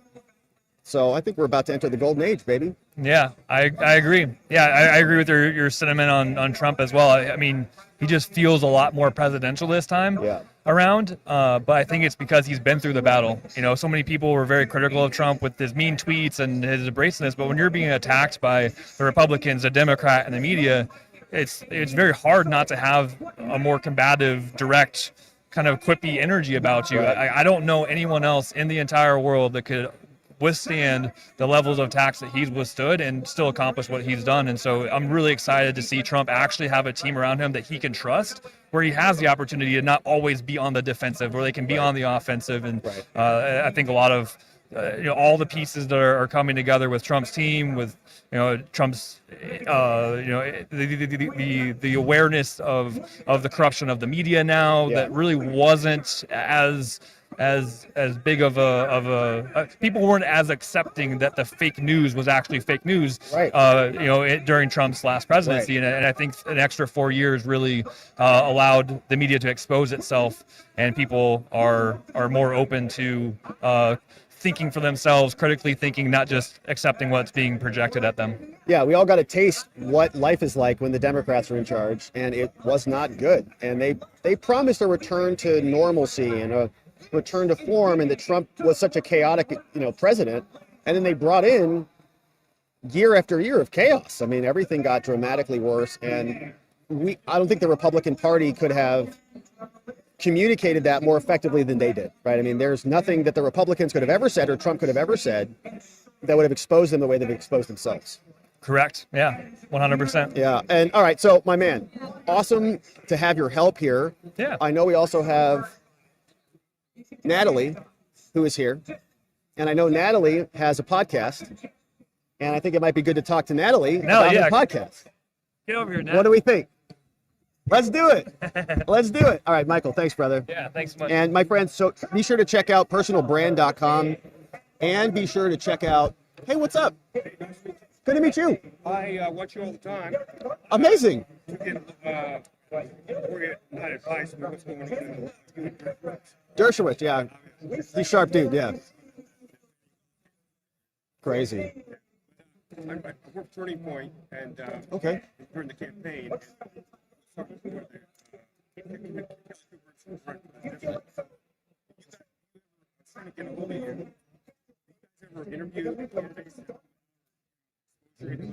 we don't do a ton of interviews, but we'd like to.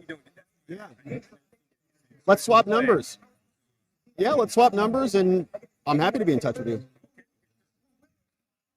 Let me grab your number 1 sec.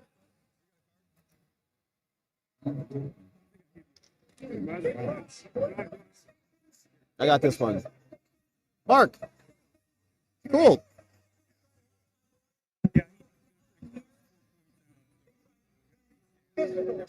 Yeah. Yeah, I'm happy to help however I can. Yeah, happy to help. I'll send you a text. Mark, thank you. You too. Thank you so much for swinging by. Okay, so my friends, personalbrand.com and twowayrepublic.com are the two websites, so check those out. And now we have Natalie joining us. Natalie, come on in. All right, my friends, Natalie's also here helping us out. Man in the booth, keeping the fort down here. And this is Michael's, who you just saw, wife, Natalie. Michael is her husband. Welcome, Natalie. Thank you. All right, so we were talking before we sat down about your podcast. I know you had an episode just released yesterday. And we've worked before, by the way. We've had conversations about, well, why don't you tell people what you do so that I don't botch it? Well, I am the Chief Transformation Officer for personalbrand.com, and I'm an energy coach, a master transformation coach. So I support people who are ready to up-level energetically to their next level. And I'm working on it. Yeah, I'm working on it. He's doing great. He's one of our easy clients. Personalbrand.com supports, as you know, the creation of next level brand assets, and I support the person who is on their way to that next level too. So I support them in expanding their capacity energetically, spiritually, emotionally, in order to really embody that next level that they want to embody. And is this a process where people come to you and they have like an acute problem that they need some help, unwinding, or is it kind of a general malaise and I need some energy, or what kind of, Yes. what's kind of the format? Yes, all of the All of above. them. Yes. the micro will always inform, what's going on a grander scale too. So that is actually how I work. I do help people really hone in on what's happening in the patterns in your field energetically, and that will always tell us what's going on a grander scale, and vice versa. We can look at things at a grander scale, and then the way we really do transform though is by honing in as specific as we can to the energetic patterns and the frequencies, and making those micro adjustments in order to then create a bigger result and change afterward. And I know you were here when we were talking with Jacob Chansley. Yes. What were your thoughts? He was talking a lot about this, right? The universe and age of Aquarius or Pisces or something. Yeah. What was your take on that? It's such an exciting time here on Earth. I have also been in the spiritual world for a long time. Awakening was about 16 years ago. And I now have my own new podcast. It's about a month old now. It's called Spiritual Girl in a Material World. And we are talking about all the stuff too that he was speaking about, like the age of Aquarius now here on Earth, all of the energetic shifts that are happening, all of the consciousness that's awakening here on the planet. Yeah. It's really powerful. It's been a long time coming. And it's really exciting to see people starting to talk about it here in the mainstream. And that's what the podcast really focuses on too, helping kind of weave that world together, the spiritual world here into these seemingly unspiritual topics, and yet it's all woven together. It is, spirituality is an important component of the human experience, and often it feels like it gets neglected because you're focused on your work, your relationships, your health, and all of the other more in your face things. But a lot of the energy and the power that we draw comes from that other realm. Yes. Yeah, and so you help people tap into that. Yes, and the truth is we are all spiritual beings here having this human experience, and we all have energy. It's just a matter of what you're doing with it and where it's going, either consciously or unconsciously. So I support people in making the unconscious conscious so they can actually change the patterns in their lives. They can actually change any circumstance they want to in their lives and create their reality with the creator on a high level any way they want. And does this conflict with religion at all, or is it in parallel with religion, or No. do you work with only religious or non-religious people? How does that interface? No, they actually go very, very closely together. Religion just sometimes gets a bad rap because it is like what I call kind of, it can be like a little bit of a tighter box on capital T truth. Sure. And when you start to tap into the bigger concepts around spirituality, you'll see that there is a lot of truth in religion. It just gets very tightly also woven in the right wrong. And while there are energetic alignments that are higher frequency, spirituality tends to help you assess that rather than judge that. And I think that's where religion does get a bad rap. Yeah. It really does tend to, call things right or wrong. Whereas when we're looking at it from a more spiritual lens, we're definitely expanding beyond that wording, and we're looking at, okay, what's in alignment with my highest and the highest, and not necessarily judging or making wrong any other frequency, just saying, wait, what do I want? Where do I want to go? And how do I want that to look? Right. And choosing that. Yeah, I love it. And I think sometimes some people's experience coming up as young people, they may get forced into religion, and that being forced into religion in some way might make their spiritual connection difficult, right? Because they feel like now they have to recoil from this because this was an uncomfortable thing for them. Not that that is, a bad thing for the religion, but maybe the spirituality is another way to like reinvigorate that and then reconnect them with their sense of religion. Yes, I do believe that a lot of souls, especially advanced souls, chose to be born into strictly religious households and families in order to help kind of seed those truths from a young age, and then that actually aids in the expansion of spiritual awakening beyond that. Yeah. But you do see both sides. Some people that are extremely wounded by it and then therefore want nothing to do with religion. Right. There's a lot of religious wounding out there, and then there's also those that see it as a stepping stone to a greater awakening. Yeah. And then therefore have gratitude for it too. Yeah, that's been a little bit of my journey. I mean, I was raised Catholic. I did the Catholic things. Yeah. and I didn't really understand it as a young boy or really, get it or connect with that spiritual plane. Then I went through AA and my addiction with alcohol, and I learned about the 12 steps. Amazing. And there's spirituality in that. Yes. And through that process of that spiritual experience that I had, my awakening through AA, as the program says, it's then inspired. It's like, oh, I remember what all that Catholic stuff was, all those rituals, all these, like it makes sense to me. And so in a way, it's brought me closer to my religion, in a mode that's almost outside of the religious path. Yeah, that's beautiful. Yeah, it's been great. And I would say your soul set that up for you.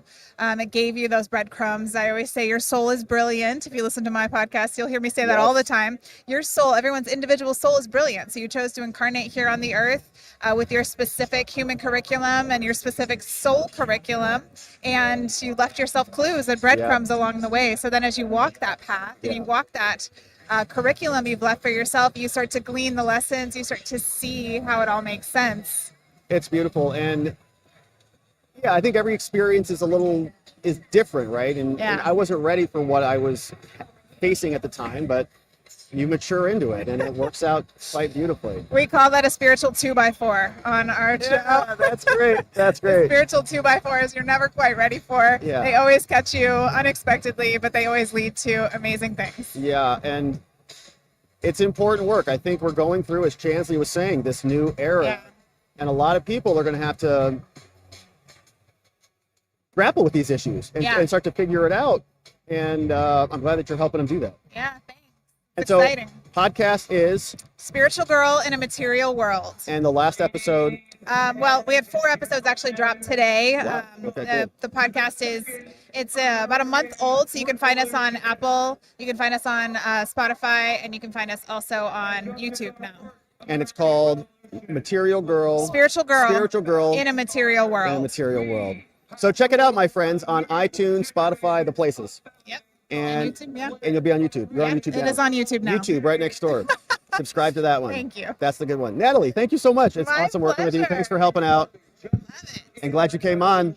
All right, my friends. Natalie over at personalbrand.com. Grab her podcast and get spiritually aligned because it's important work. All right, so thank you to Natalie. Thank you to Michael. We've got some good stuff happening here today. All right, now let's see what the agenda looks like. And what else was happening, man? It's just been a whirlwind here today. What has been going on in the news? Let's see what's happening over on C-SPAN. It looks like they're debating right now the spending bill. All right, let's see what this is. They're debating the spending bill right now. Is this happening right now on Friday night? 2/3 majority to pass. They're voting right now. Looks like the yeas have it. So are they going to pass this disgusting spending bill right now? On motion to suspend the rules and pass, 339 to 31. So it looks like that may make its way through. Is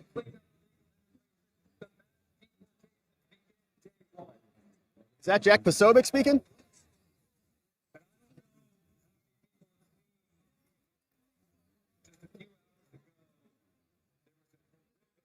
Extend government funding until March 14th. So that's happening right now.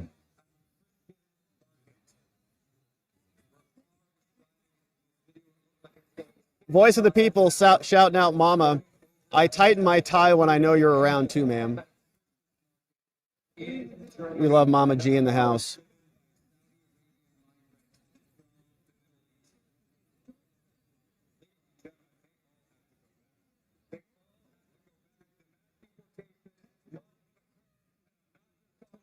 All right, so we'll keep our eye on this.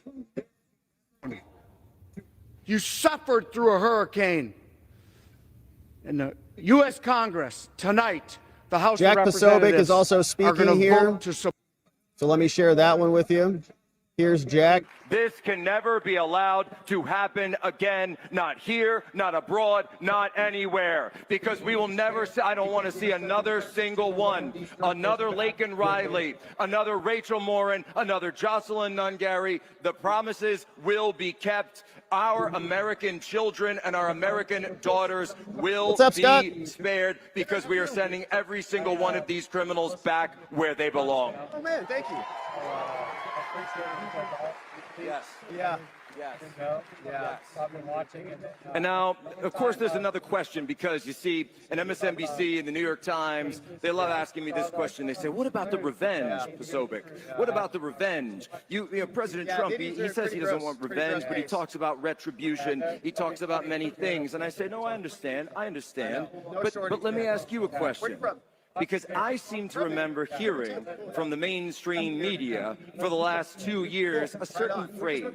Do we all know this phrase? I think a lot of us may have heard that. It was the phrase, "No one is above the law." And so I say, no one is above the law, Liz Cheney, who is manipulating testimony. No one is above the law, Nancy Pelosi. No one is above the law, Alvin Bragg and Fannie Willis and George Soros and Alex Soros. No one is above the law to the child traffickers. No one is above the law, by the way, to Chris Wray. And no one is above the law to the backstabbing snake rhinos in the House and Senate. Because if we have caught any of you, then all will be brought to accountability. Every single last one of you.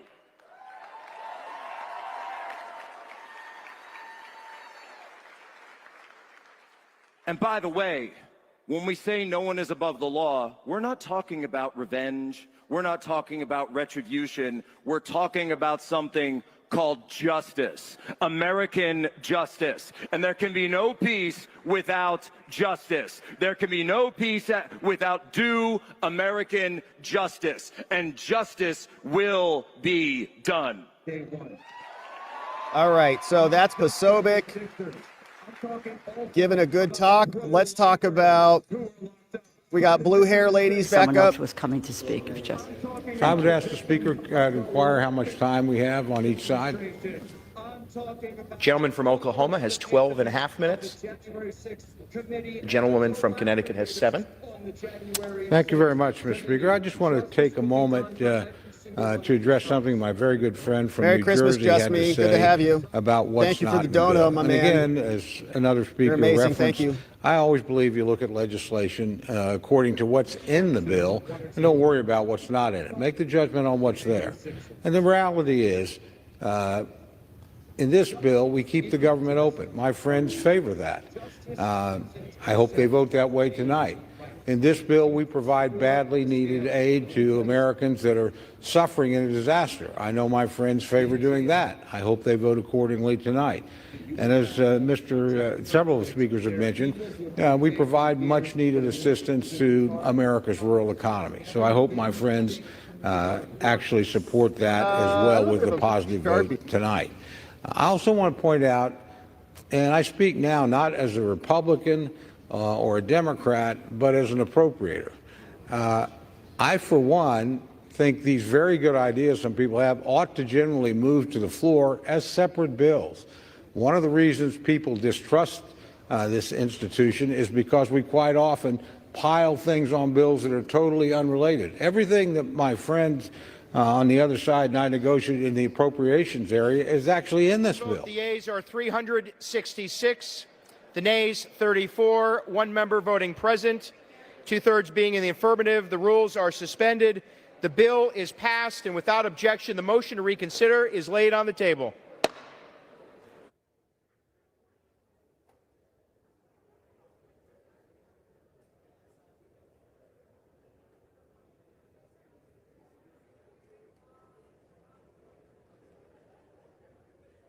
All right, so Miss Alexis is coming back. We got a little show and tell thing happening coming up here soon. So I guess what does this mean? They just passed the bill?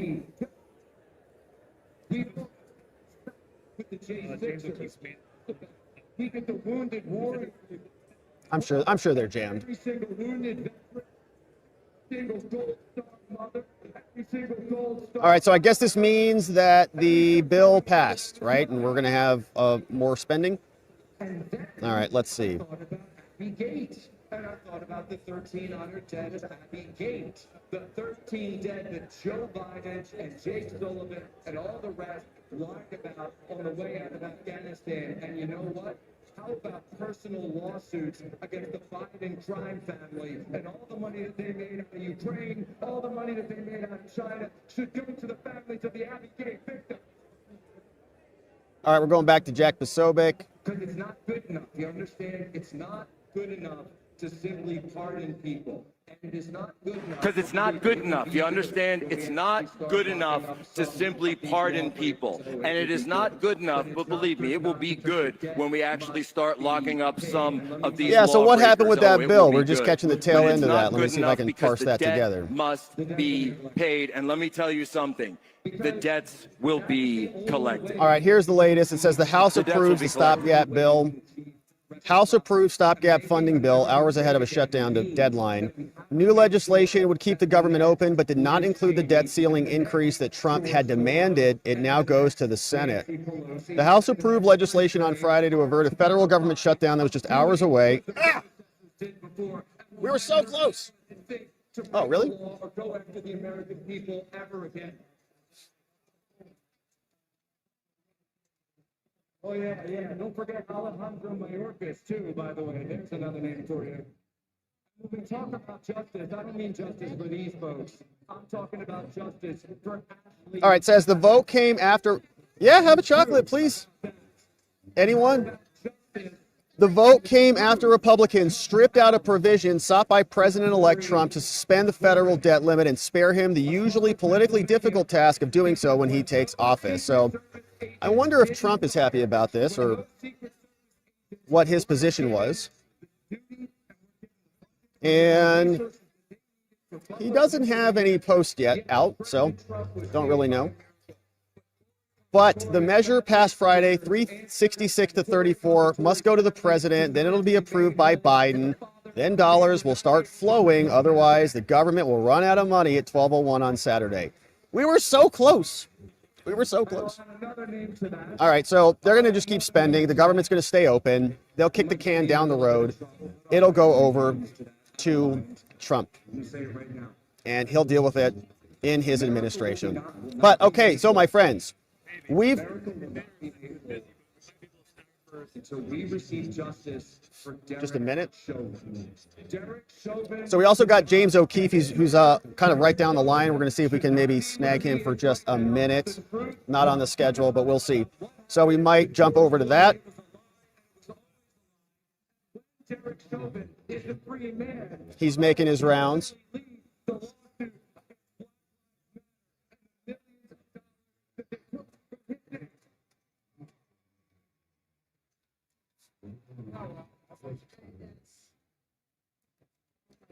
Every single lie will be undone. Every single truth. All right, definitely not happening. Because Yeah, okay, he's moving and grooving. So there's James O'Keefe walking away.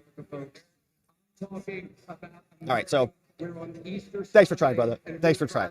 New York City. You could All right, so James O'Keefe motoring through here, busy man, but we'll connect with him at some other point, no doubt about it. Shout out to James O'Keefe, making things happen. But we've got even more exciting news because now we're going to talk about lipstick with the beautiful Alexis. Come on over here, baby.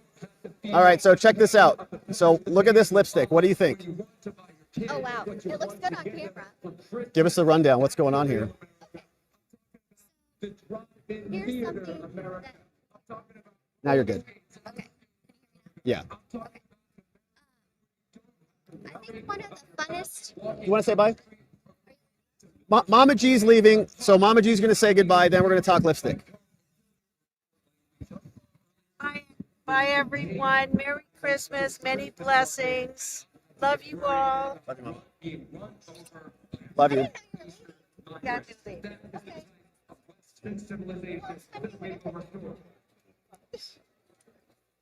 All right, we'll see you guys. All right, love you, Mama.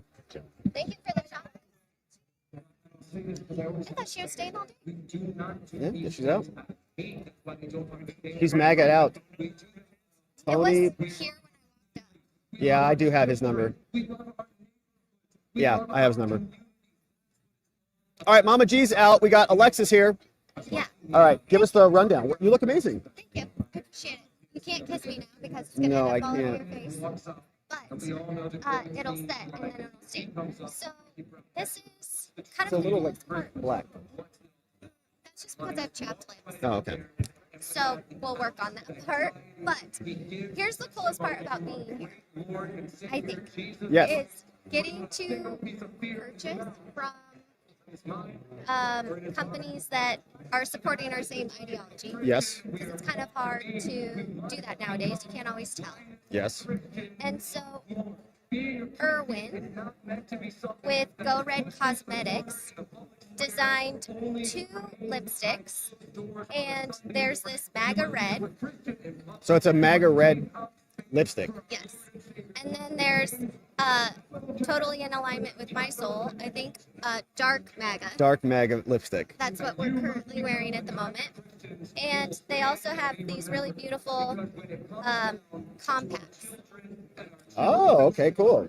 that says Make America Great Again. So they're here. They're a sponsor. They got a booth down the street, Yeah. down the lane. And you can find them at goredcosmetics.com. GoRedCosmetics.com. And here, let me just, well, it's pretty small. GoRedCosmetics.com. And here, let me hold these up. So you're wearing MAGA red number 47. Is that what's on your lips? No, I'm wearing the dark MAGA. That's dark MAGA. Yeah. Okay, so this is dark MAGA. But it's super pigmented and really rich. And obviously, we're going to be giving it the trial. But he said it should last all day. And if you're, lady watching this, you know that red lipstick can be kind of messy. And I put it on in one foul swoop. So I'm a fan already. Love it. You look amazing. Beautiful as ever. I appreciate it. GoRedCosmetics.com. GoRedCosmetics.com. And here's what they look like. Actually, you should open it up because the bottle or the case is, it's magnetic. Check out that case. Oh, that's awesome. So check it out. That's what it looks like. It's a little blurry, but It's a little blurry. the whole thing is magnetic. There There you it go. goes. It looks really nice. So you pull it out. Yeah. And then the colors, like that one's a rich red. Yeah. How cool is that? And your mom told me I needed to start wearing red. I told her I wasn't sure that red lipstick was my color, but Here you go. This is red, right? Red. that's the red. And then here's the dark MAGA red, which is just a little bit darker. So you know it's great. That's cool. So now we have 2 colors. We got colors. That's awesome. Okay, so GoRedCosmetics.com. Get your red MAGA lipstick. There's no other color to wear, really. I mean, what else are you going to wear? All right, so amazing. So thank you to that. They're over there. Yeah. All right, that's all I had for you at the moment. Well, amazing. Thanks for letting me hang out with you.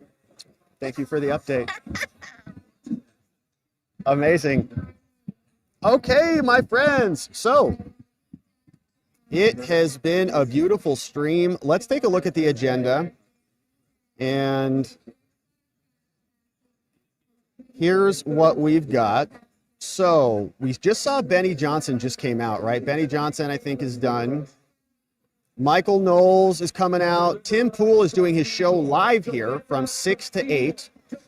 I'm scheduled for another interview, so I'm going to go right down the street. We're going to have an interview with another podcast called Facts Over Feelings.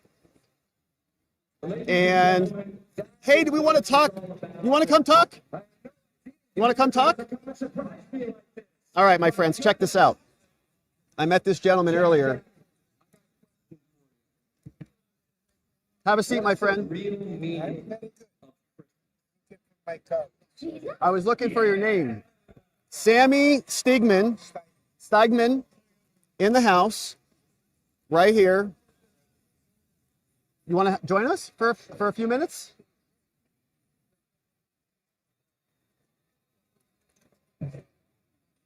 You good? Yeah. All right.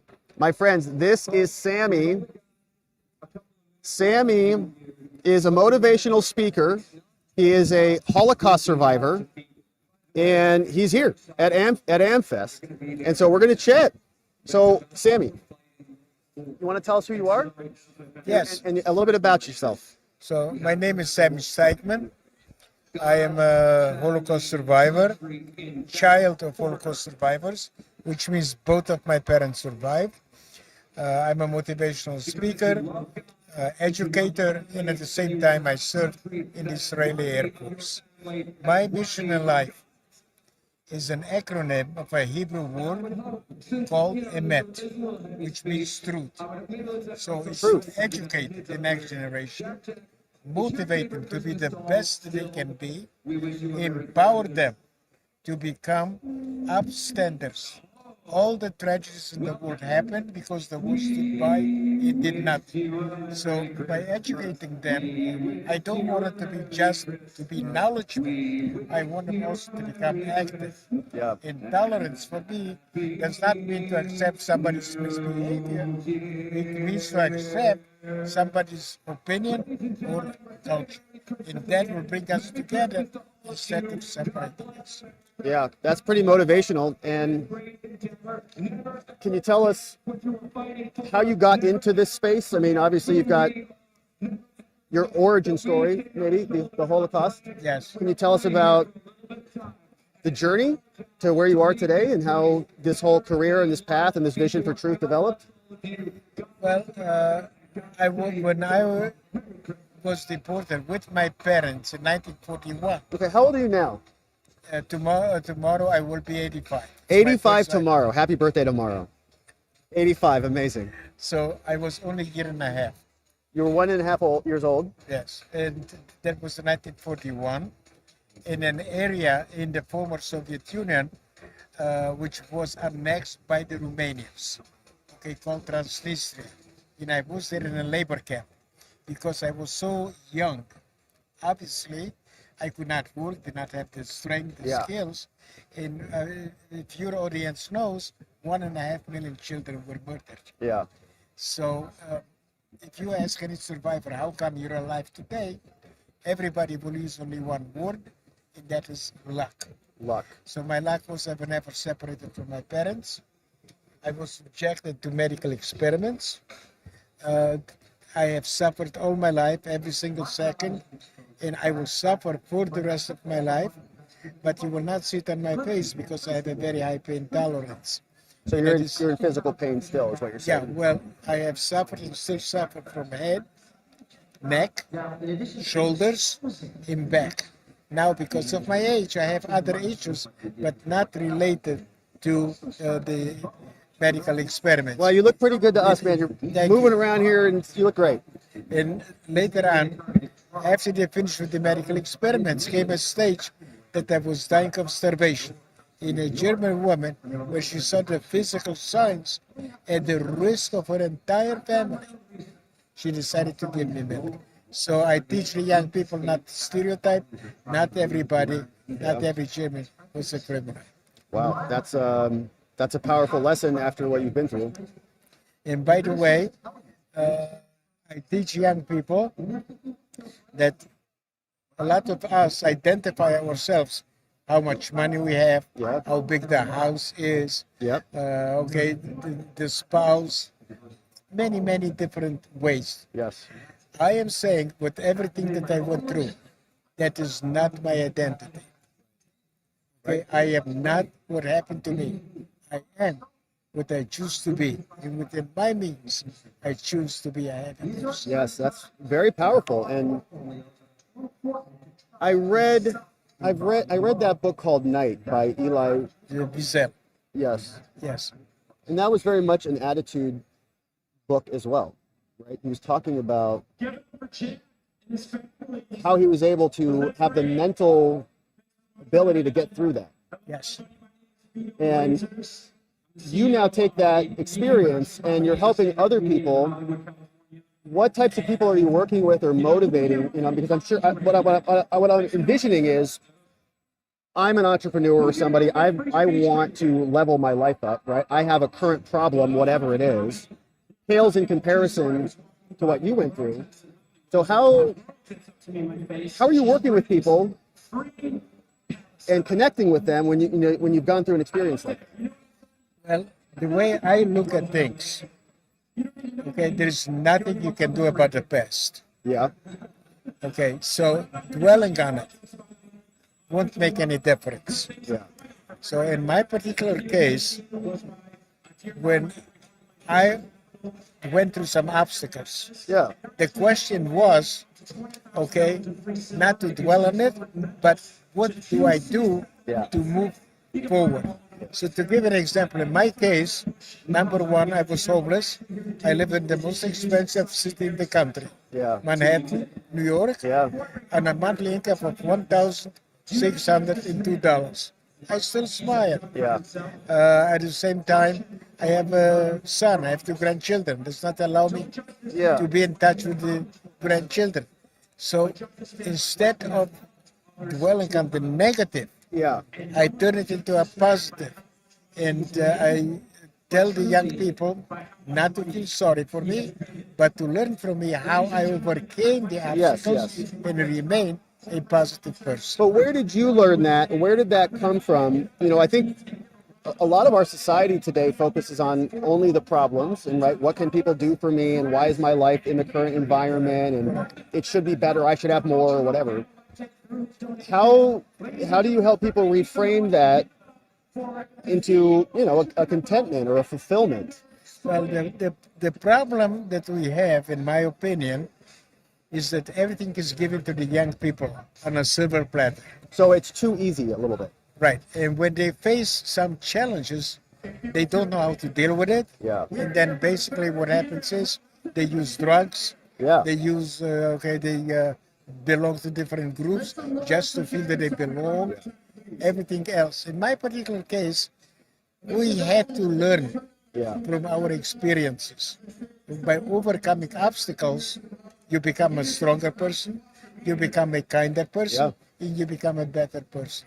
So I feel very strongly, I believe in God, and I feel very strongly that everything is meant to be. And I tell the young people they have to realize wherever they are at a particular moment, that's where they have to be. Yeah. And all of these things, as they develop, grow older, that will bring them to the place that they have to be. So everything that I went through, helped me to be who I am today. Yeah, and I understand that. I've gone through my own trials and tribulations, nothing like you, but I feel much stronger and almost grateful for those things. So I often talk about, I used to drink alcohol. I don't drink alcohol anymore. And in many ways, I'm grateful for being an alcoholic because I learned a lot through that, my own trials and tribulations.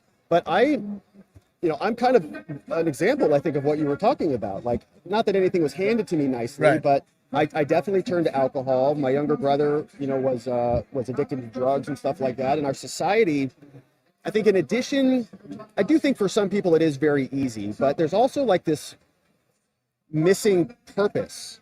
There's this missing why. What are we working towards as young men or young women? And we just get distracted and bored, and then there's all these other things to get addicted to that is like weapons grade addiction in our society, and it's just taking people out. You brought up a very important subject.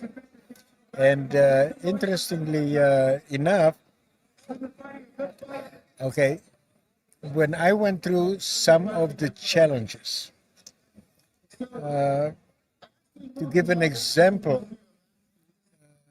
let's say I take negatives and turn it into something positive. Sure. Okay, so for instance, there was a very nice article about me in Bayonne, New Jersey. Okay, speaking to 735 students. The neo-Nazis picked up that article and put it on the internet, calling me actually a liar 3 times and everything else. So instead of getting angry, I took that one and I said, what can I do to make it a lesson for the young people? Sure. And I turned it around and I teach the young people that not everything that they read they hear or they see is the gospel truth and to do the research. Yeah. The problem is that a lot of the young people don't do research. They follow political people, they follow celebrities. Okay? And if you remember what Hitler said in his Minister of Propaganda, Joseph Goebbels, a lie told long enough becomes truth. Yeah. And what I'm trying to say, we have to change the negative narrative into a positive narrative and to bring us together. Now, let me give you an example. Okay, I grew up in Romania. I adapted to the Romanian culture and I became Romanian. Yep. I lived in Israel. I adapted to the Israeli culture and I became Israeli. I live here. I adapted to the American culture in America. Yeah. But I am not a Romanian Jew.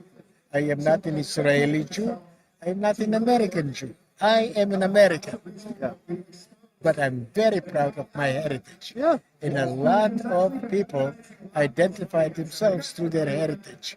Yes. Italian American, Jewish American, Yes. Afro-American. Yes. And whether you know it or not, subliminally, that divides. Somebody feels above or Yes. inferior to another group. Yeah. When you use American, okay, that unites. We are one nation. Yes. But I want everybody to be very proud of their origin and to teach their children and grandchildren. Never Yes. to give it up. But we have to call ourselves American. There is no other country in the world that people identify themselves by their heritage. Right.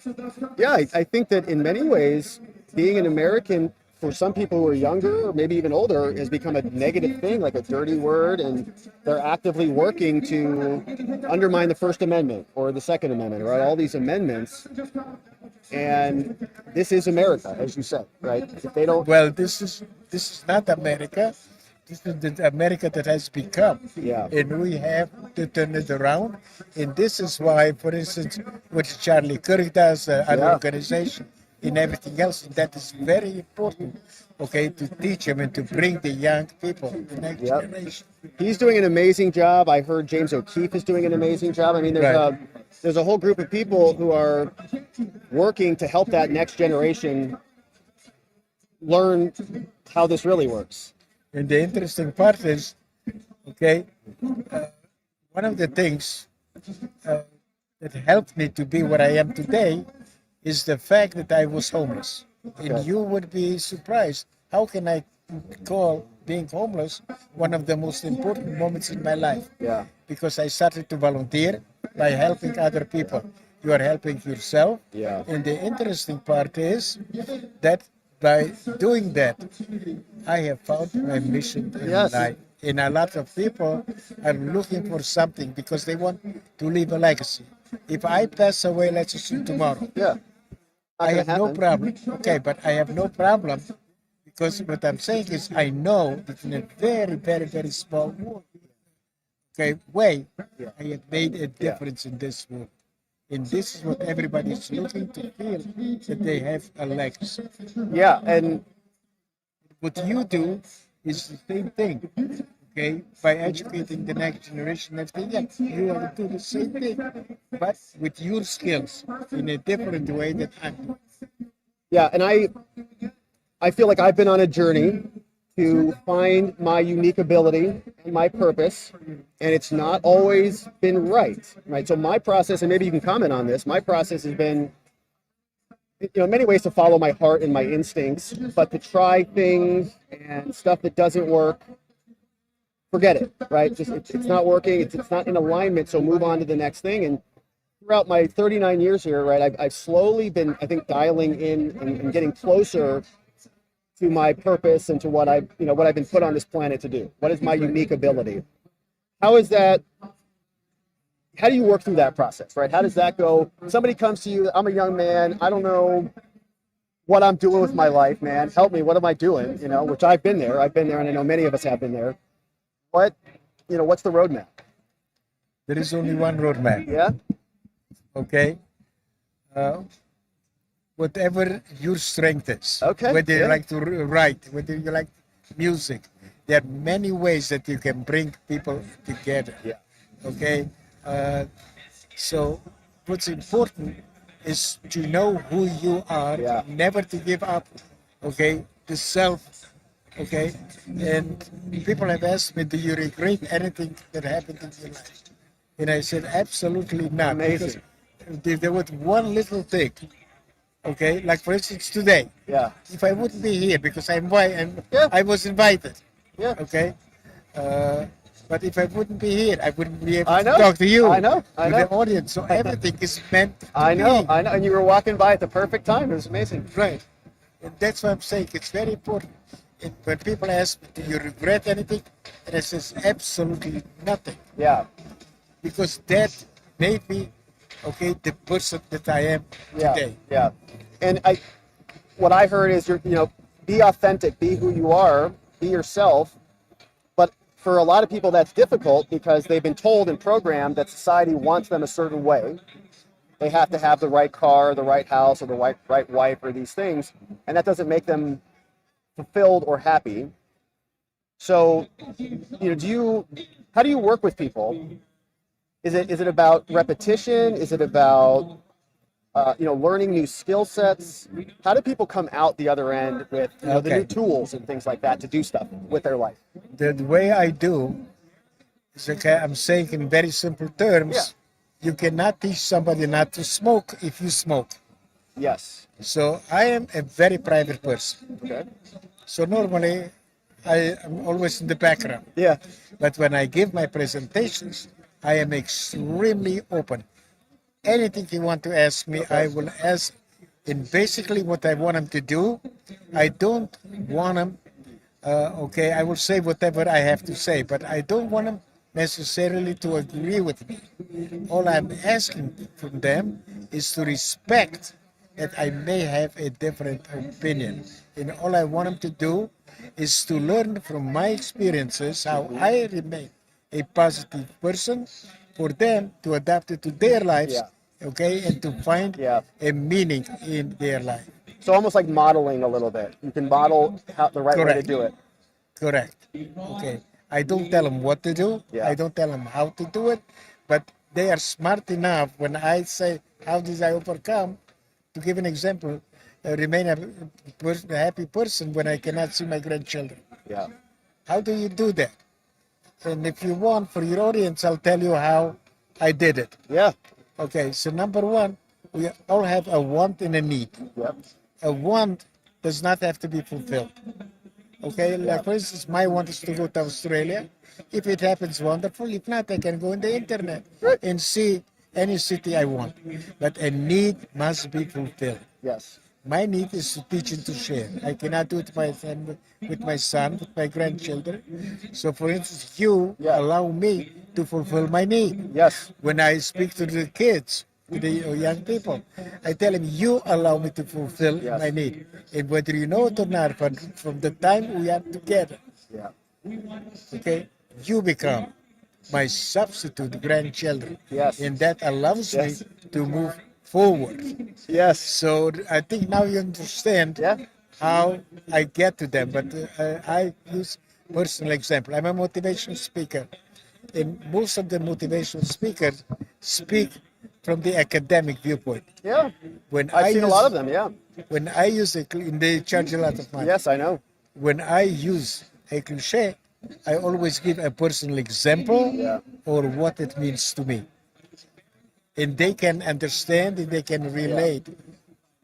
Yeah. Can I give you an example? Please, yeah. I spoke to 9th graders in Bayonne, New Jersey. Okay, 9th grade, that's like freshmen of high school, so like 14, 15. Yeah. And I wanted to explain to them what it means, high pain tolerance, because I'm in pain all the time, even now, but you will not see it on my face. And, everybody can interpret in their own way what high pain tolerance means. And I give a personal example. I went to a dentist. He gave me 4 injections. Yeah. For whatever reason, he did not numb me. Didn't? No. So he wanted to reschedule my appointment. And I said, you don't have to. Yeah. But for some reason, okay, I cannot scream. And I said, when the pain is absolutely excruciating, I will raise my finger, you stop. Okay? Yeah. Okay, then you can lower it. Okay. So that was my explanation with this hyperintelligence. Yeah, so you let the being dentist drilled, go in there, yeah. being drilled without anesthesia. So I got a few days later, okay, thank you letters from the students, and one of them said I had to go to the dentist, and I told the dentist not to give any check. If Sammy can do, so can I. But the funny part is that you never know how you can reach somebody.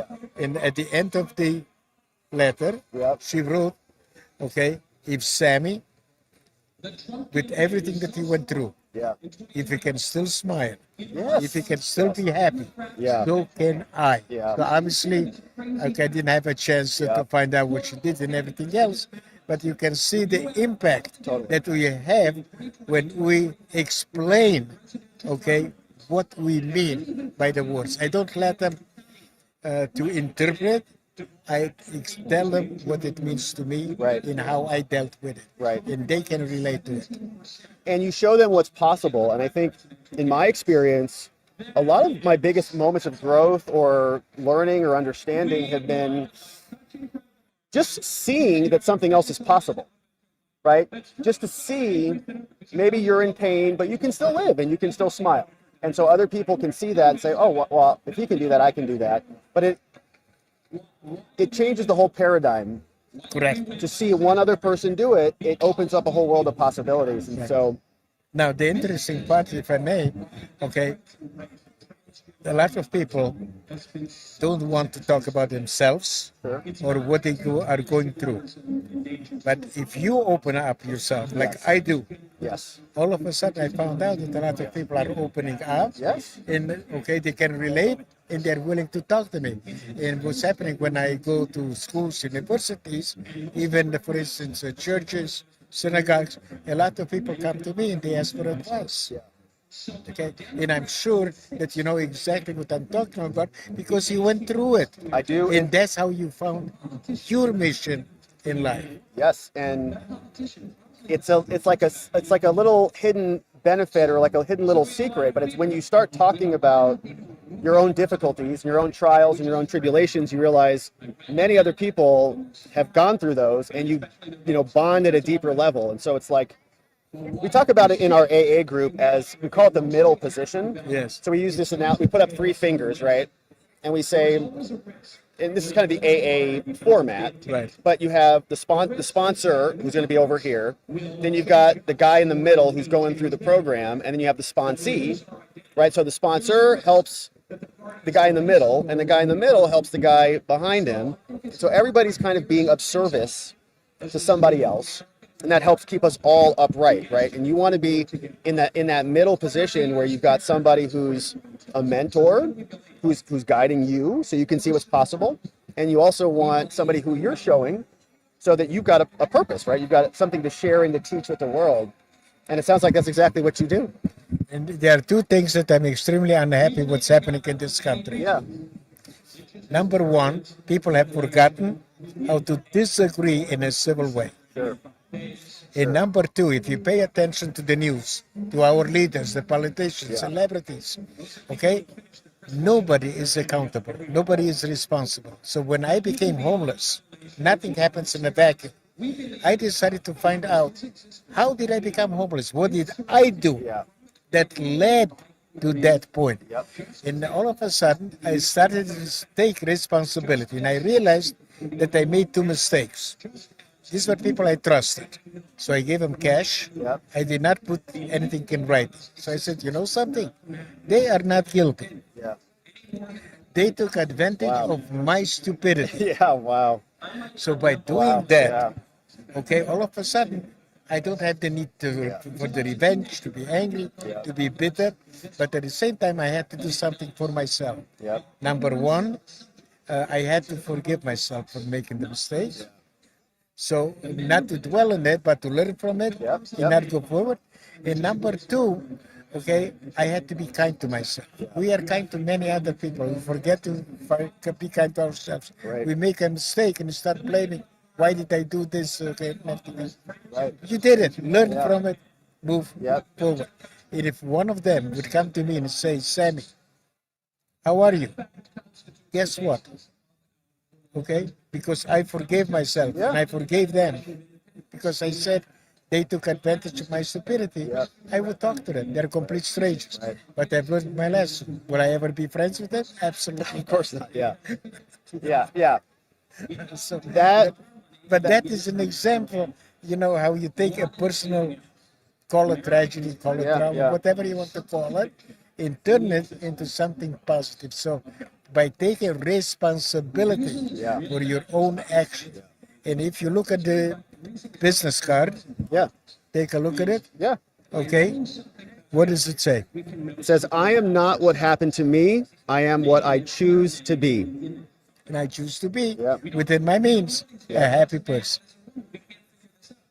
It's amazing that you're here speaking about this stuff. I think, I've had a lot of experience with other people who have those things happen to them. I'm a criminal defense attorney, so I've represented a lot of people in difficult positions.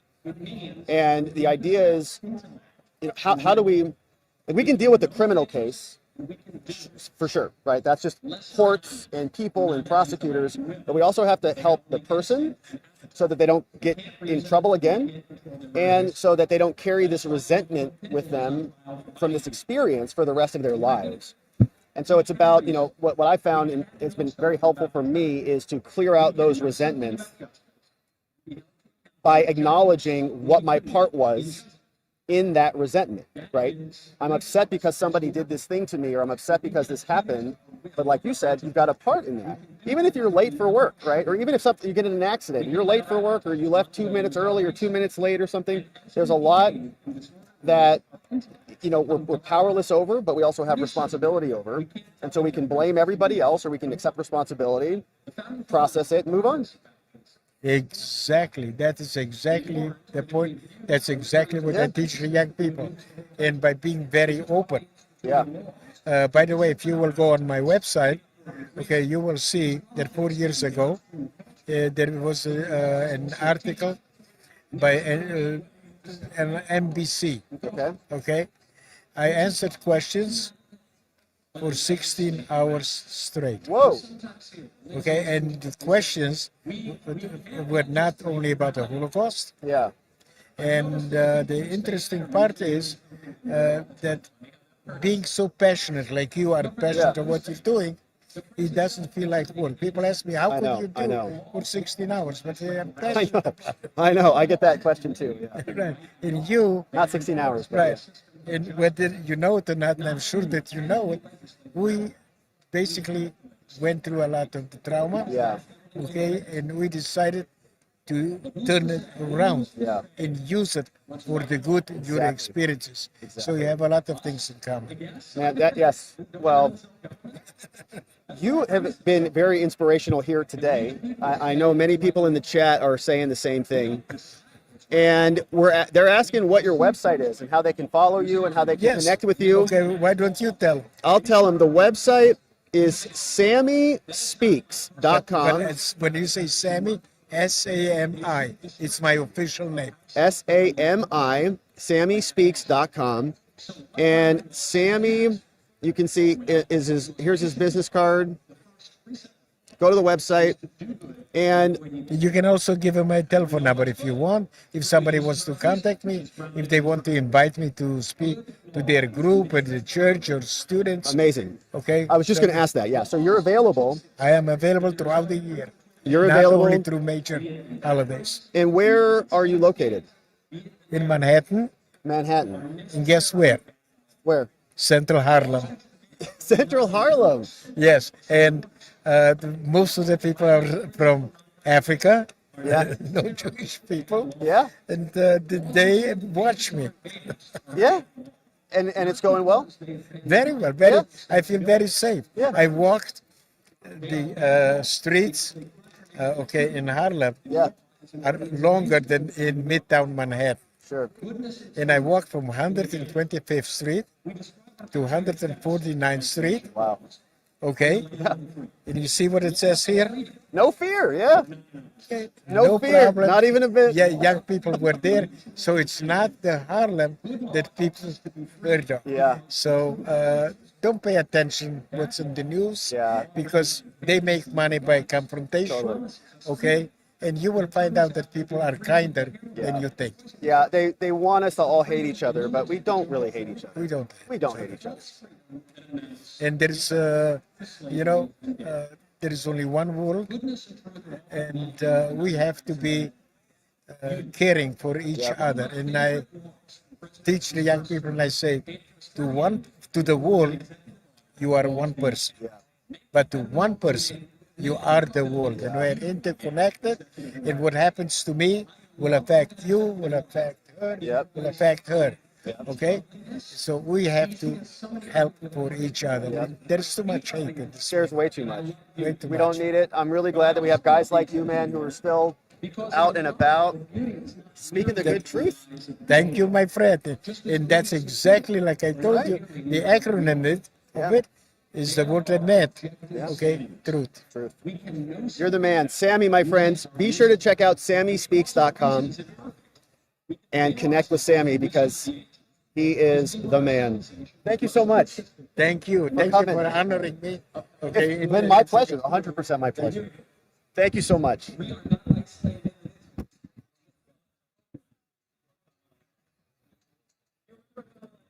Sammy Speaks, baby. Woo! Man, I'm inspired. I don't know about you guys. Wow. Yeah, all the way in from Manhattan for the conference. And we're really glad we got to chat with him. We spoke earlier and he was telling me a story, but we were not live yet. And I just saw him and we got to grab him. So, wow. All right. 85 years and just still humming along. Speaking truth all over the country, it sounds like. Incredible. All right. So thanks for joining us for that one, my friends. Let's see if we had any comments on that. And we're going to keep this train on the tracks for a bit. Thank you, sir. Thank you. That was great. Tons of fun. Super great, man. That was awesome. Yeah? All right. Sheriff Richard Mack. He's a local guy. Running for sheriff? Sheriff? All right. We got a sheriff coming on, my friends. Sorry about that. Volume of lectern guy was not good. I tried to pick that up there, kind of middle off. Sorry about that, Boopsie.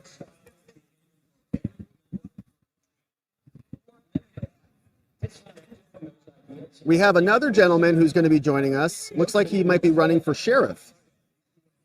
Constitutional Sheriffs and Peace Officers Association. All right. Let's check it. What's up, Sharpie Guy? Sharpie Guy sent a message in, a dono. Thank you, Sharpie Guy. Boopsie. Sharpie Guy says, you definitely married up, Rob. Miss Alexis is beautiful indeed. Congratulations, brother. Come on in. Yeah, come on in. Sheriff. Sheriff is in the house. Richard. Yes, sir. Sheriff Robert. Good to meet you. Yes. Welcome to the show. The show's Watching the Watchers. And That sounds like something I would do. that's right. Maybe hold that right there, get a little closer to the mouth. So it's great to meet you. Tell us about what you're up to. Well,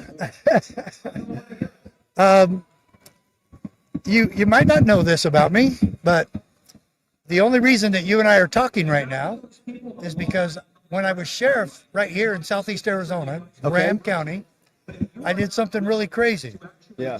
I sued the Clinton administration. Yeah. And you're still alive. And that's the thing. That's the real miracle. I live to tell about it. You're alive. Because I beat them. You did? Yes, I won a case at the U.S. Supreme Court against the incursions of the Clinton administration, and it was the Brady Bill.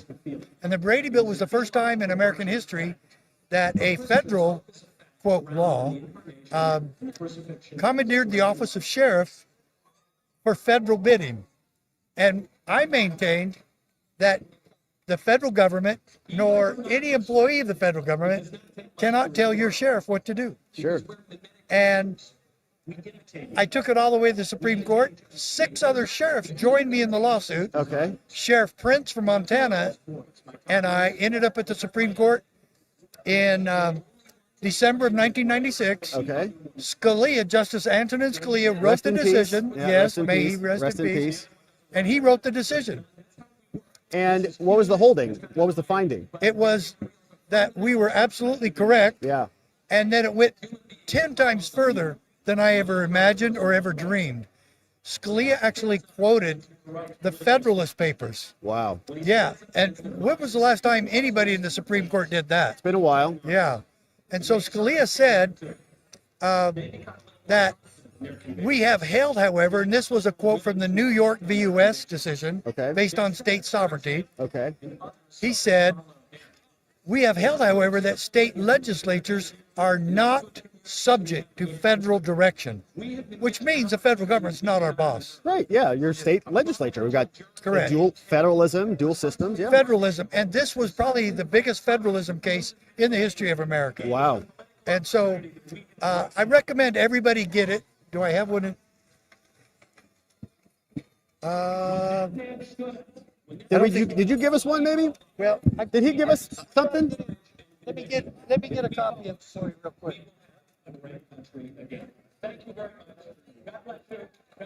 Yeah, Scalia's death wasn't very cut and dry. Okay, this is what every American should have. All right, what is this? Okay, this is a highlighted version of my Supreme Court victory. Okay, let's see if we can get the focus here. And it's called Supreme Court case for state sovereignty. Yeah, the Supreme Court case for state sovereignty. And what I did is I studied the case for days. Okay. And I put all the most important parts in this little booklet. Amazing. And folks, every American should have this book in their pocket, in their car, in their home. State sovereignty. Read it with your children. Any junior high student can get this. They can understand it. And folks, you will not believe what Scalia did. Let me give you another little gem from Justice Scalia. He quoted Federalist paper on page 9. On page 9, second paragraph. This is Federalist 51. Great one. Hence, a double security arises to the rights of the people.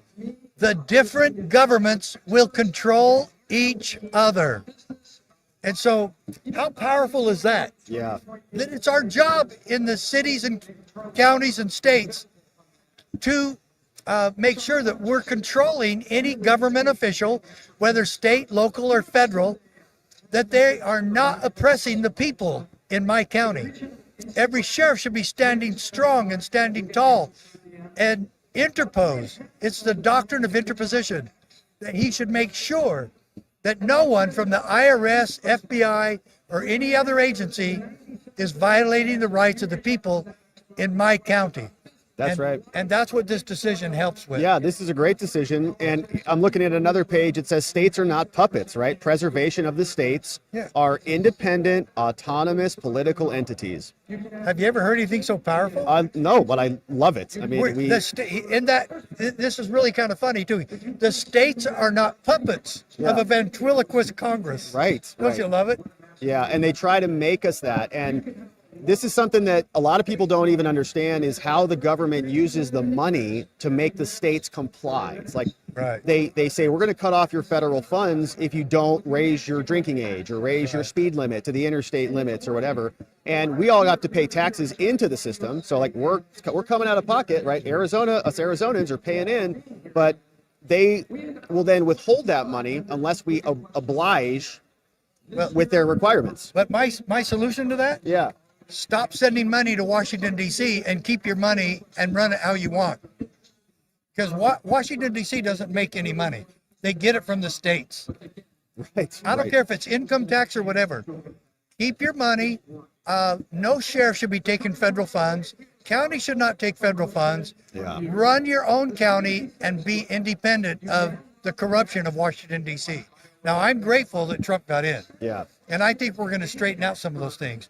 But on day one, BOGE with Elon and Vivek, the first thing they should cut is Planned Parenthood. Yeah. Why do we send $500 million a year to a private organization that has nothing to do with our government and provides no government service? That's right. What in the hell are we doing? That is completely illegal expenditures of taxpayer dollars. The second one, abolish the IRS right after you stop funding Planned Parenthood. Let's go. The IRS is nothing but a bully organization that commits crimes every day against the American people, and you cannot have God-given American liberty and the IRS. We do not and cannot coexist. So the IRS has existed all this time where liberty has been greatly diminished. Right. And the income tax is in addition to all of the other taxes, and they dumped that on us in the early 1900s. Our country was fine without it. We don't need it. No. In addition, they're debasing our currency, and they're forcing us to pay taxes with their crap dollars. I mean, it's a mess. It's the worst mess in the world. It's tyranny, it's oppression, and it's corruption. And now we have an opportunity to correct all of that. Yep. And I sure pray that we do. We're on the path. I mean, it would have been a much different situation had the election gone the other way. Oh. The final nails in the coffin of our Constitution would have happened under Kamala. Yeah, and I think a lot of the country realized that. And that's why a lot of people were activated. We saw guys like RFK get off the sidelines, join Trump. Elon got off the sidelines. I know, guys like you and I are off the sidelines to come in here. And my whole thing is I work with sheriffs nationwide. I formed the Constitutional Sheriffs and Peace Officers Association, and every American citizen should be a part of this because we want to train you and teach you how to work with your sheriff so that you can create a peaceful and effective county in your neighborhood. Yeah, so tell us what you're working on. So you got cspoa.org? Yes. And that is an organization? Yes, that's our Constitutional Sheriffs and Peace Officers Association, and it exists for you, the people. And every one of you can become a member of our CSPOA posse so that you can be part of a peaceful and effective solution. Remember General Flynn? Yeah, he said local action, national impact. We take back America county by county. And for anybody to think that we can do this without the first three words of the Constitution, we the people, we must be involved in the process. Right. Yeah, we cannot allow other people to manage our own government for us. Right, correct. We can't delegate it away. Yeah. A lot of people in America, even people I will run into, will say, how do you talk about politics so much? Like, I don't pay attention to politics at all. And I think to myself, well, that's very... It's not politics. It's the principles of liberty, folks. It's our lives, man. It's our lives. It's your life, man. If you're not going to be involved in politics, if you're not going to pay attention to what these people are doing to corrupt your system and try to steal your livelihood, what are you paying attention to, really? What did Jefferson say? You can't be ignorant and free. And, folks, Brilliant. The price of liberty is eternal vigilance. He was talking to us, the people of this country. We must be vigilant. We cannot become complacent. We've got a lot of work to do now that Trump is getting in office in about 32 days. Folks, it's time for us to stand, get involved, and work with your sheriff in doing exactly what we've been talking about here. Yeah, and show him this case. Make sure you show him this case. Yeah, amazing. And we've got some law enforcement friends in the house, so I'm sure people will be very interested in supporting you. And so one more time, this is Sheriff Richard Mack. The case is Prince versus USA. Your website is cspoa.org. Yes. Anywhere else people can connect with you, follow you, or? We're on all the social medias. Just look us up there. But the main thing is go to our website, get our information. And I also wrote several books. The biggest book I wrote, The County Sheriff, America's Last Hope. Let's go. Don't you love it? Yeah, I like that a lot. And those are available on Amazon. People can grab those? Amazon has County Sheriff, but you can get them right off our website. Amazing. Sheriff Richard Mack, my friends. Anything else? Thank you so much for having me. it was really great to chat with you. Thank you for stopping by. God bless you too. Thank you, man. Keep up the great work. I'm going to look up that case actually, because I don't. It's not. Keep that. I will. And then Google Mac VUS or Prince VUS. I will. You're the man. Have a great conference. I'll see you later. See ya. All right, my friends. A sheriff in the House, Sheriff Richard Mack, and fighting for states' rights, state sovereignty. So check this out one more time, cspoa.org, and it is the Supreme Court case for state sovereignty, Mack versus Prince, Prince versus USA, with Sheriff Richard Mack in the House. And so, my friends, what a fun experience. We're just meeting all sorts of new people here today. Thank you, Donut is clipping for us and sharing the links. And so, my friends, let's see what you have to say about all of this and more. We may have some other people who want to pop by and hang out, but I saw some great donos coming in. Hey, this one from Just Me came in, says, peace in the chat. Merry Christmas. Merry Christmas to you, Just Me. And Tony Hay Munkets gifted 10 membos. Man, Tony Hay, thank you for that. Very generous of you to do that. Let's see what we've got cooking over on locals. On locals, we've got some friends over here. What's up, locals? Let's see. Here we go. We got some comments in here, and I think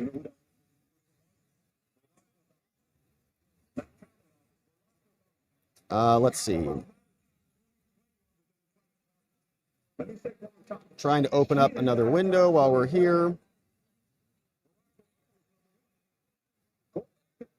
Who's talking right now, I wonder? I wonder who this is speaking right now.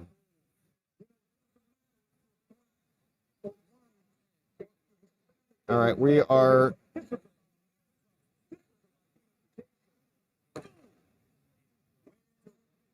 trying to log in here.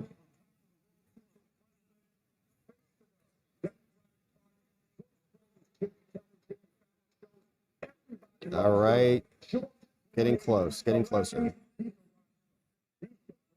There it goes.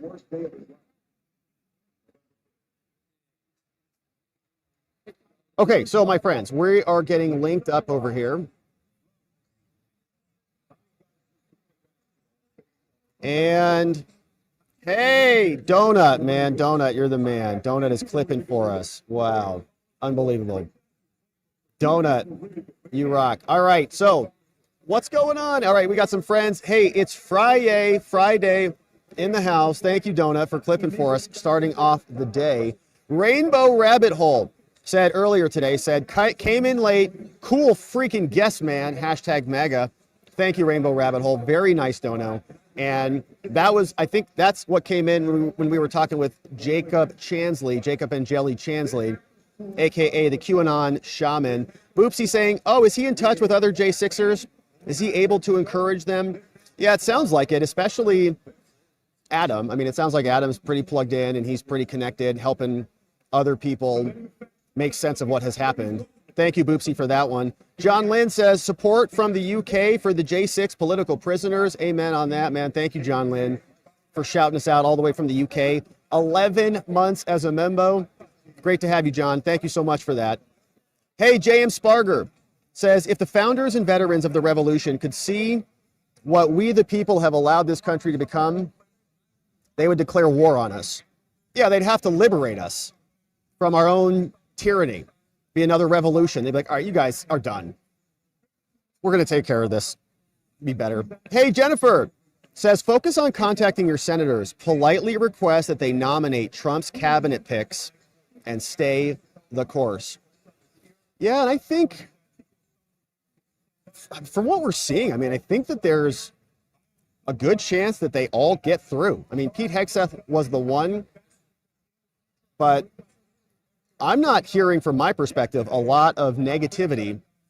Even some of the ones who were sitting on the fence are seemingly not committing. They seem like they're probably going to fall in line. Good to see you guys.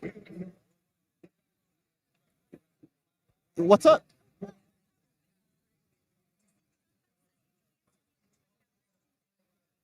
I don't know anything about that. Is there another fee?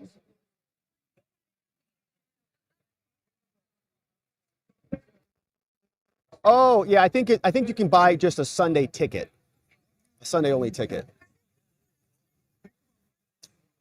That's a great question. I have not thought that far ahead. Probably. Yeah. Yeah, you guys heading out? Right on. Good to see you. Take care. All right, my friends. So, yeah, asking if there's going to be like an after party, and I don't know anything about that, but it sounds fun. All right, Q Revere says, catching up at 2x speed, best Chansley interview yet. Man, thank you, Q Revere. I know he's done a lot of interviews, so that's a nice compliment. I thought it was a great talk. Hey, Pete Smith says, I want to smoke whatever the shaman is smoking. He seemed like he was having a good day. Lots of energy. Shane says, no, you don't. Voice of the People says, on the galaxy thing he was talking about, he's right there. He's right. There's lots of articles about the galactic magnetic field and this planet's field changing. Yeah, I think that that's totally within the realm of possibility. I mean, on the grand scale of the universe, we are just these tiny little life forms on this tiny little planet. So if our cell phones can give us EMF radiation and fry our brains with cancer or whatever, why is humanity not facing impacts from the black hole in the middle of the Milky Way galaxy that has the entire galaxy trapped in its gravitational pull? Like there's some sort of energy happening there. And let's not even get started on dark matter or dark energy, whatever the heck that is. Will H, thank you for not taking the rest of the year off like the others. Well, I don't know who you're talking about, Will H. I mean, I think that we see a lot of people here grinding. There's a lot of people here going at it, but I'm sure there are some other stragglers out there who are taking off. Not us. Sharpie Guy says, I feel like I'm there because of you. Man, Sharpie Guy, that's awesome. And it's probably partially because of the audio that is being boomed in to our microphone while we're live streaming. We are here. QAnon Shaman has a similar energy as you. Keep it coming, Rob. And thank you very much for all your hard work. Man, Sharpie Guy, thanks for saying that. Yeah, QAnon Shaman, I think we do have some energetic alignment, no doubt about that. Hey, Ollie, what's up, Ollie? Gift and a membo. Will H is coming in. Thank you, Ollie. Hey, and Beach Life is here. What's up, Beach Life? Look at this gift we got for you here, courtesy of Donut. Beach Life gifted 5 membos. Evan S. We got T is here. Glenn Croy. R. Dub Lou. We got Wendy C. in the house. Gifted membos, courtesy of Beach Life. Thank you, Beach Life, for bringing our new friends in. Ollie, what's up, Ollie? And hey, new membos, if you want to, you can grab, we did a walk and talk that's available on members, so you can grab that and see what it looks like behind the scenes here at AmFest. Ollie, what's up, Ollie? Bringing in one new membo. Lethal is in the house. Welcome aboard, Lethal. Voice of the People says it's via Getty. Okay, for those that don't know, there's a reporter that called out, I think, Adam Johnson, called him that because he saw a pic of Adam with the Getty Images watermark, and that it was his name.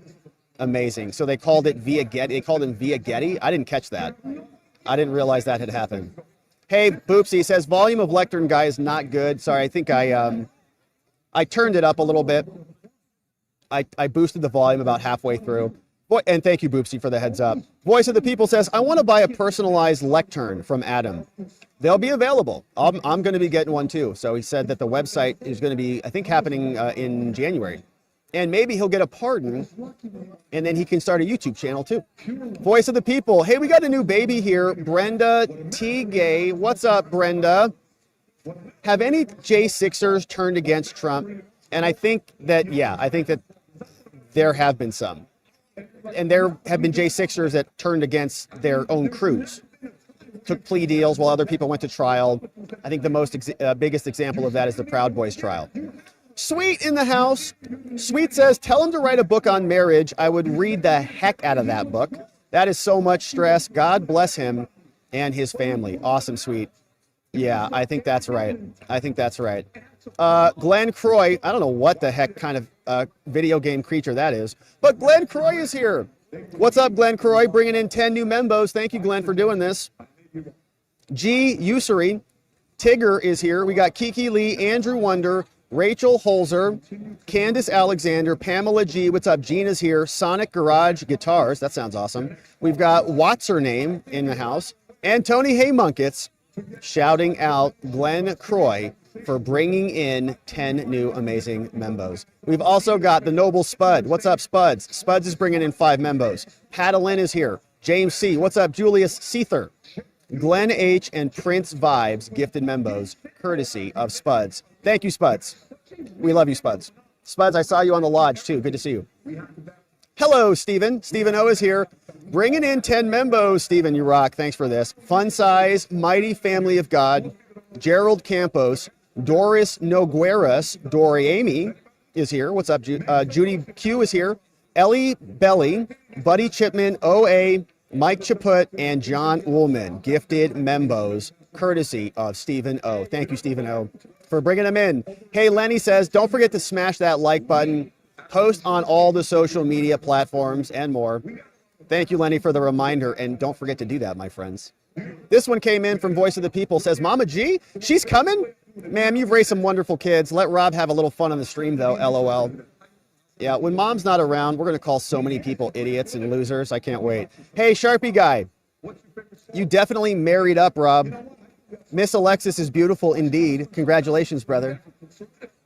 Talking about you over there. All right, so she's over there. What's up? She's hot, I know. Hey, Boopsy, turn off the other guy. Thank you, Boopsy. I botched it twice today. Voice of the People says, I tighten my tie when I know you're around too, ma'am, from my mama. We all got to be on best behaviors with our mama. Corey Powell, Rob, read the Constitution. Tell me what the word insurrection says in there. Woodchip Bill says, I saw that, Rob. I saw that, Rob. I don't know what you saw, but I'm busted. Boopsy says, do people have to have special tickets to see the speakers like Flynn? That's a really good question. So they give us private links. So like what I'm streaming, when I turn the stream on, it's a private link. That's an unlisted link. So I don't know if the rest of that is being broadcast publicly or not, or if you have to have access to that link. But they told us we could stream it. They're like, yeah, stream it. So we're streaming it. Just me, peace in the chat, and Merry Christmas. Thank you. Just me. Merry Christmas to you, my friend. 'Tis the season. Merry Christmas, The Range. Merry Christmas, Lenny Malley. Ryan PD says, you should have AK camera on while you're at AmFest. He is the RNC committee chairman from Minnesota. He is doing absolute God's work on TikTok in making Turn Minnesota MAGA red. He has a fantastic story and an excellent interview. So AK Kamara, man, I've not heard of his work. Sounds like he's awesome. I don't even have TikTok, but maybe we can connect, Ryan PD. We're here. We're going to be here all day tomorrow, too. Mizzy M. What's up, Mizzy M? Merry Christmas. Thank you for all your great content. Mizzy, what a nice dono. Thank you for sending that. Merry Christmas to you. Hopefully, we got some good stuff in today. I know the audio is pretty loud back there, but I think the conversations were well worth it. Hey, it's the Munkets is here, bringing in 10 membos. Thank you, Tony. Hey, look who's coming in. Emil is here. Lucas G. We got RTW Rec Status. V Despicable Me is here. Doug Lackey, Sniper 79. What's up, Bay Fen, aka Free Spartacus, is joining us. SoCal. Mike Houncho is here. Bennett Hooks, all joining us, courtesy of Tony Hay Munkets. Londo says, okay, Rob, we got to know. Clear up the fog of war. Are you smart and married or not? Your watchers got to know. We are not married, not yet. And I am not that smart, I know. Thank you for that. Hey, what's up, Michael Perkins in the house. Michelle Perkins in the house. Hey, Rob, good to see you, Michelle. 9 months as a membo. That's a new baby. Very nice to have you, Michelle. We got Rebecca Sanfilippo is joining us. Welcome aboard, Rebecca. Great to have you. Tony Hay says, this might sound weird, but I can't help but see that out of everybody, you win the contest for the whitest teeth. I have to say, it was close between you and Stephen Gardner, but you won. Stephen has white teeth, man. I've noticed that too. It's just the lights. I got good lighting today. That's all. Thank you, Tony Hay. That's a nice one to win. That's a very nice one to win. All right, so my friends, let's say hello on X. Let's see who's joining us on X. And then I think we'll wrap it up for the day. I think we've had some great conversations today. And your boy is going to be interviewed, I think, on another podcast, maybe about an hour or something. So we'll take a break, grab some food, and then we'll call it a day. But let's see who's joining us on X. And we got some donos, some comments on X. Here's one that came in. The heck is this? This came in over from Frank Rocco. Says oath of office, refusal for cause. I don't know exactly what this is or what this document is from. It's a 2023 document from Frank. Thank you, Frank. I'm not sure what that is, but I will certainly give it a closer look. Thanks for being over on X. Hey, Not Faker, what's up? Not Faker shouting out American Shaman. Says fantastic interview. We love you both. And thank you for opening our eyes. What's up, Chicago Jan? I'm excited to watch Lectern Guy. Man, we love Lectern Guy. He's so good. Hey, thank you for the live stream, Christy Lee. Thank you, Christy, for that.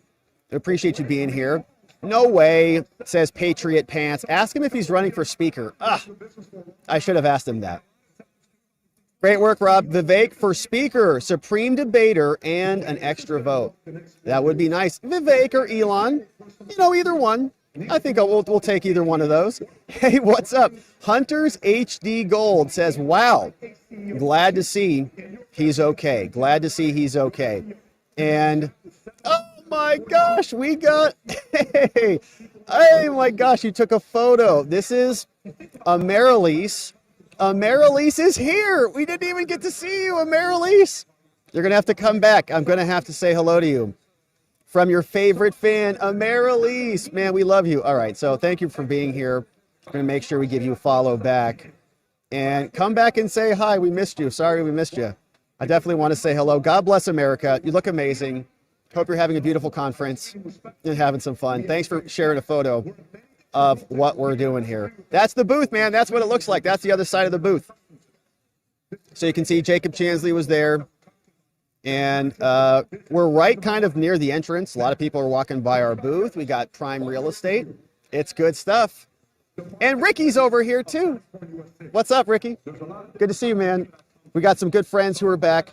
So, okay, my friends, thanks for being over on X and for saying hello over there. It has been a great stream and a ton of fun.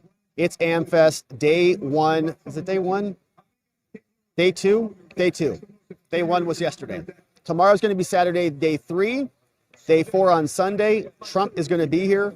Schedule tomorrow is still going to be a little bit up in the air. I'm doing an interview at 10:30, so going to go chat with some folks there, and then we'll probably boot up some point after that. It just kind of depends on what's happening here. So we're going to be here Saturday. We're going to be here Sunday. I think on Sunday, I think we might just live stream the Trump speech. So we'll be out here. Everybody else can go in. I think we'll just be here. We'll just go through it together. And it's going to be a great weekend. Streaming our little pants off. And I hope that you join us as we do. And so, my friends, we're going to leave it there on the day. Hey, there's Roger Stone. There's Roger Stone walking around with Chansley right there. Walking down the hall. And I know Michael was trying to get him maybe to come by tomorrow. So we'll see if that happens. But, my friends, it has been a beautiful stream. And so we're coming back tomorrow. We are going to get into it again. I want to thank our amazing mods and our meme smiths who helped mod the fort down for us. K-Bean, Donut clipping for us. John McGarvey's always there. Honorable mention. Carrie B, playing hooky. Dog Digger, Janek, helping us out. If you want to get some more updates on what's happening here, I put some action shots from yesterday. We'll post some more videos from some of what we did today. I think Michael was recording some stuff over at watcherlodge.com. We post our PDFs there. We post our show notes there. They're all free. So check it out and sign up at watcherlodge.com to access those items. And the show notes are just a summary with the links. So if you want any of the links that we cover, we also put those there. Now today, not going to be many links or many show notes because we didn't have any links or show notes, but we will get these interviews clipped out and segmented so that we can make sure that they last forever for everybody to see.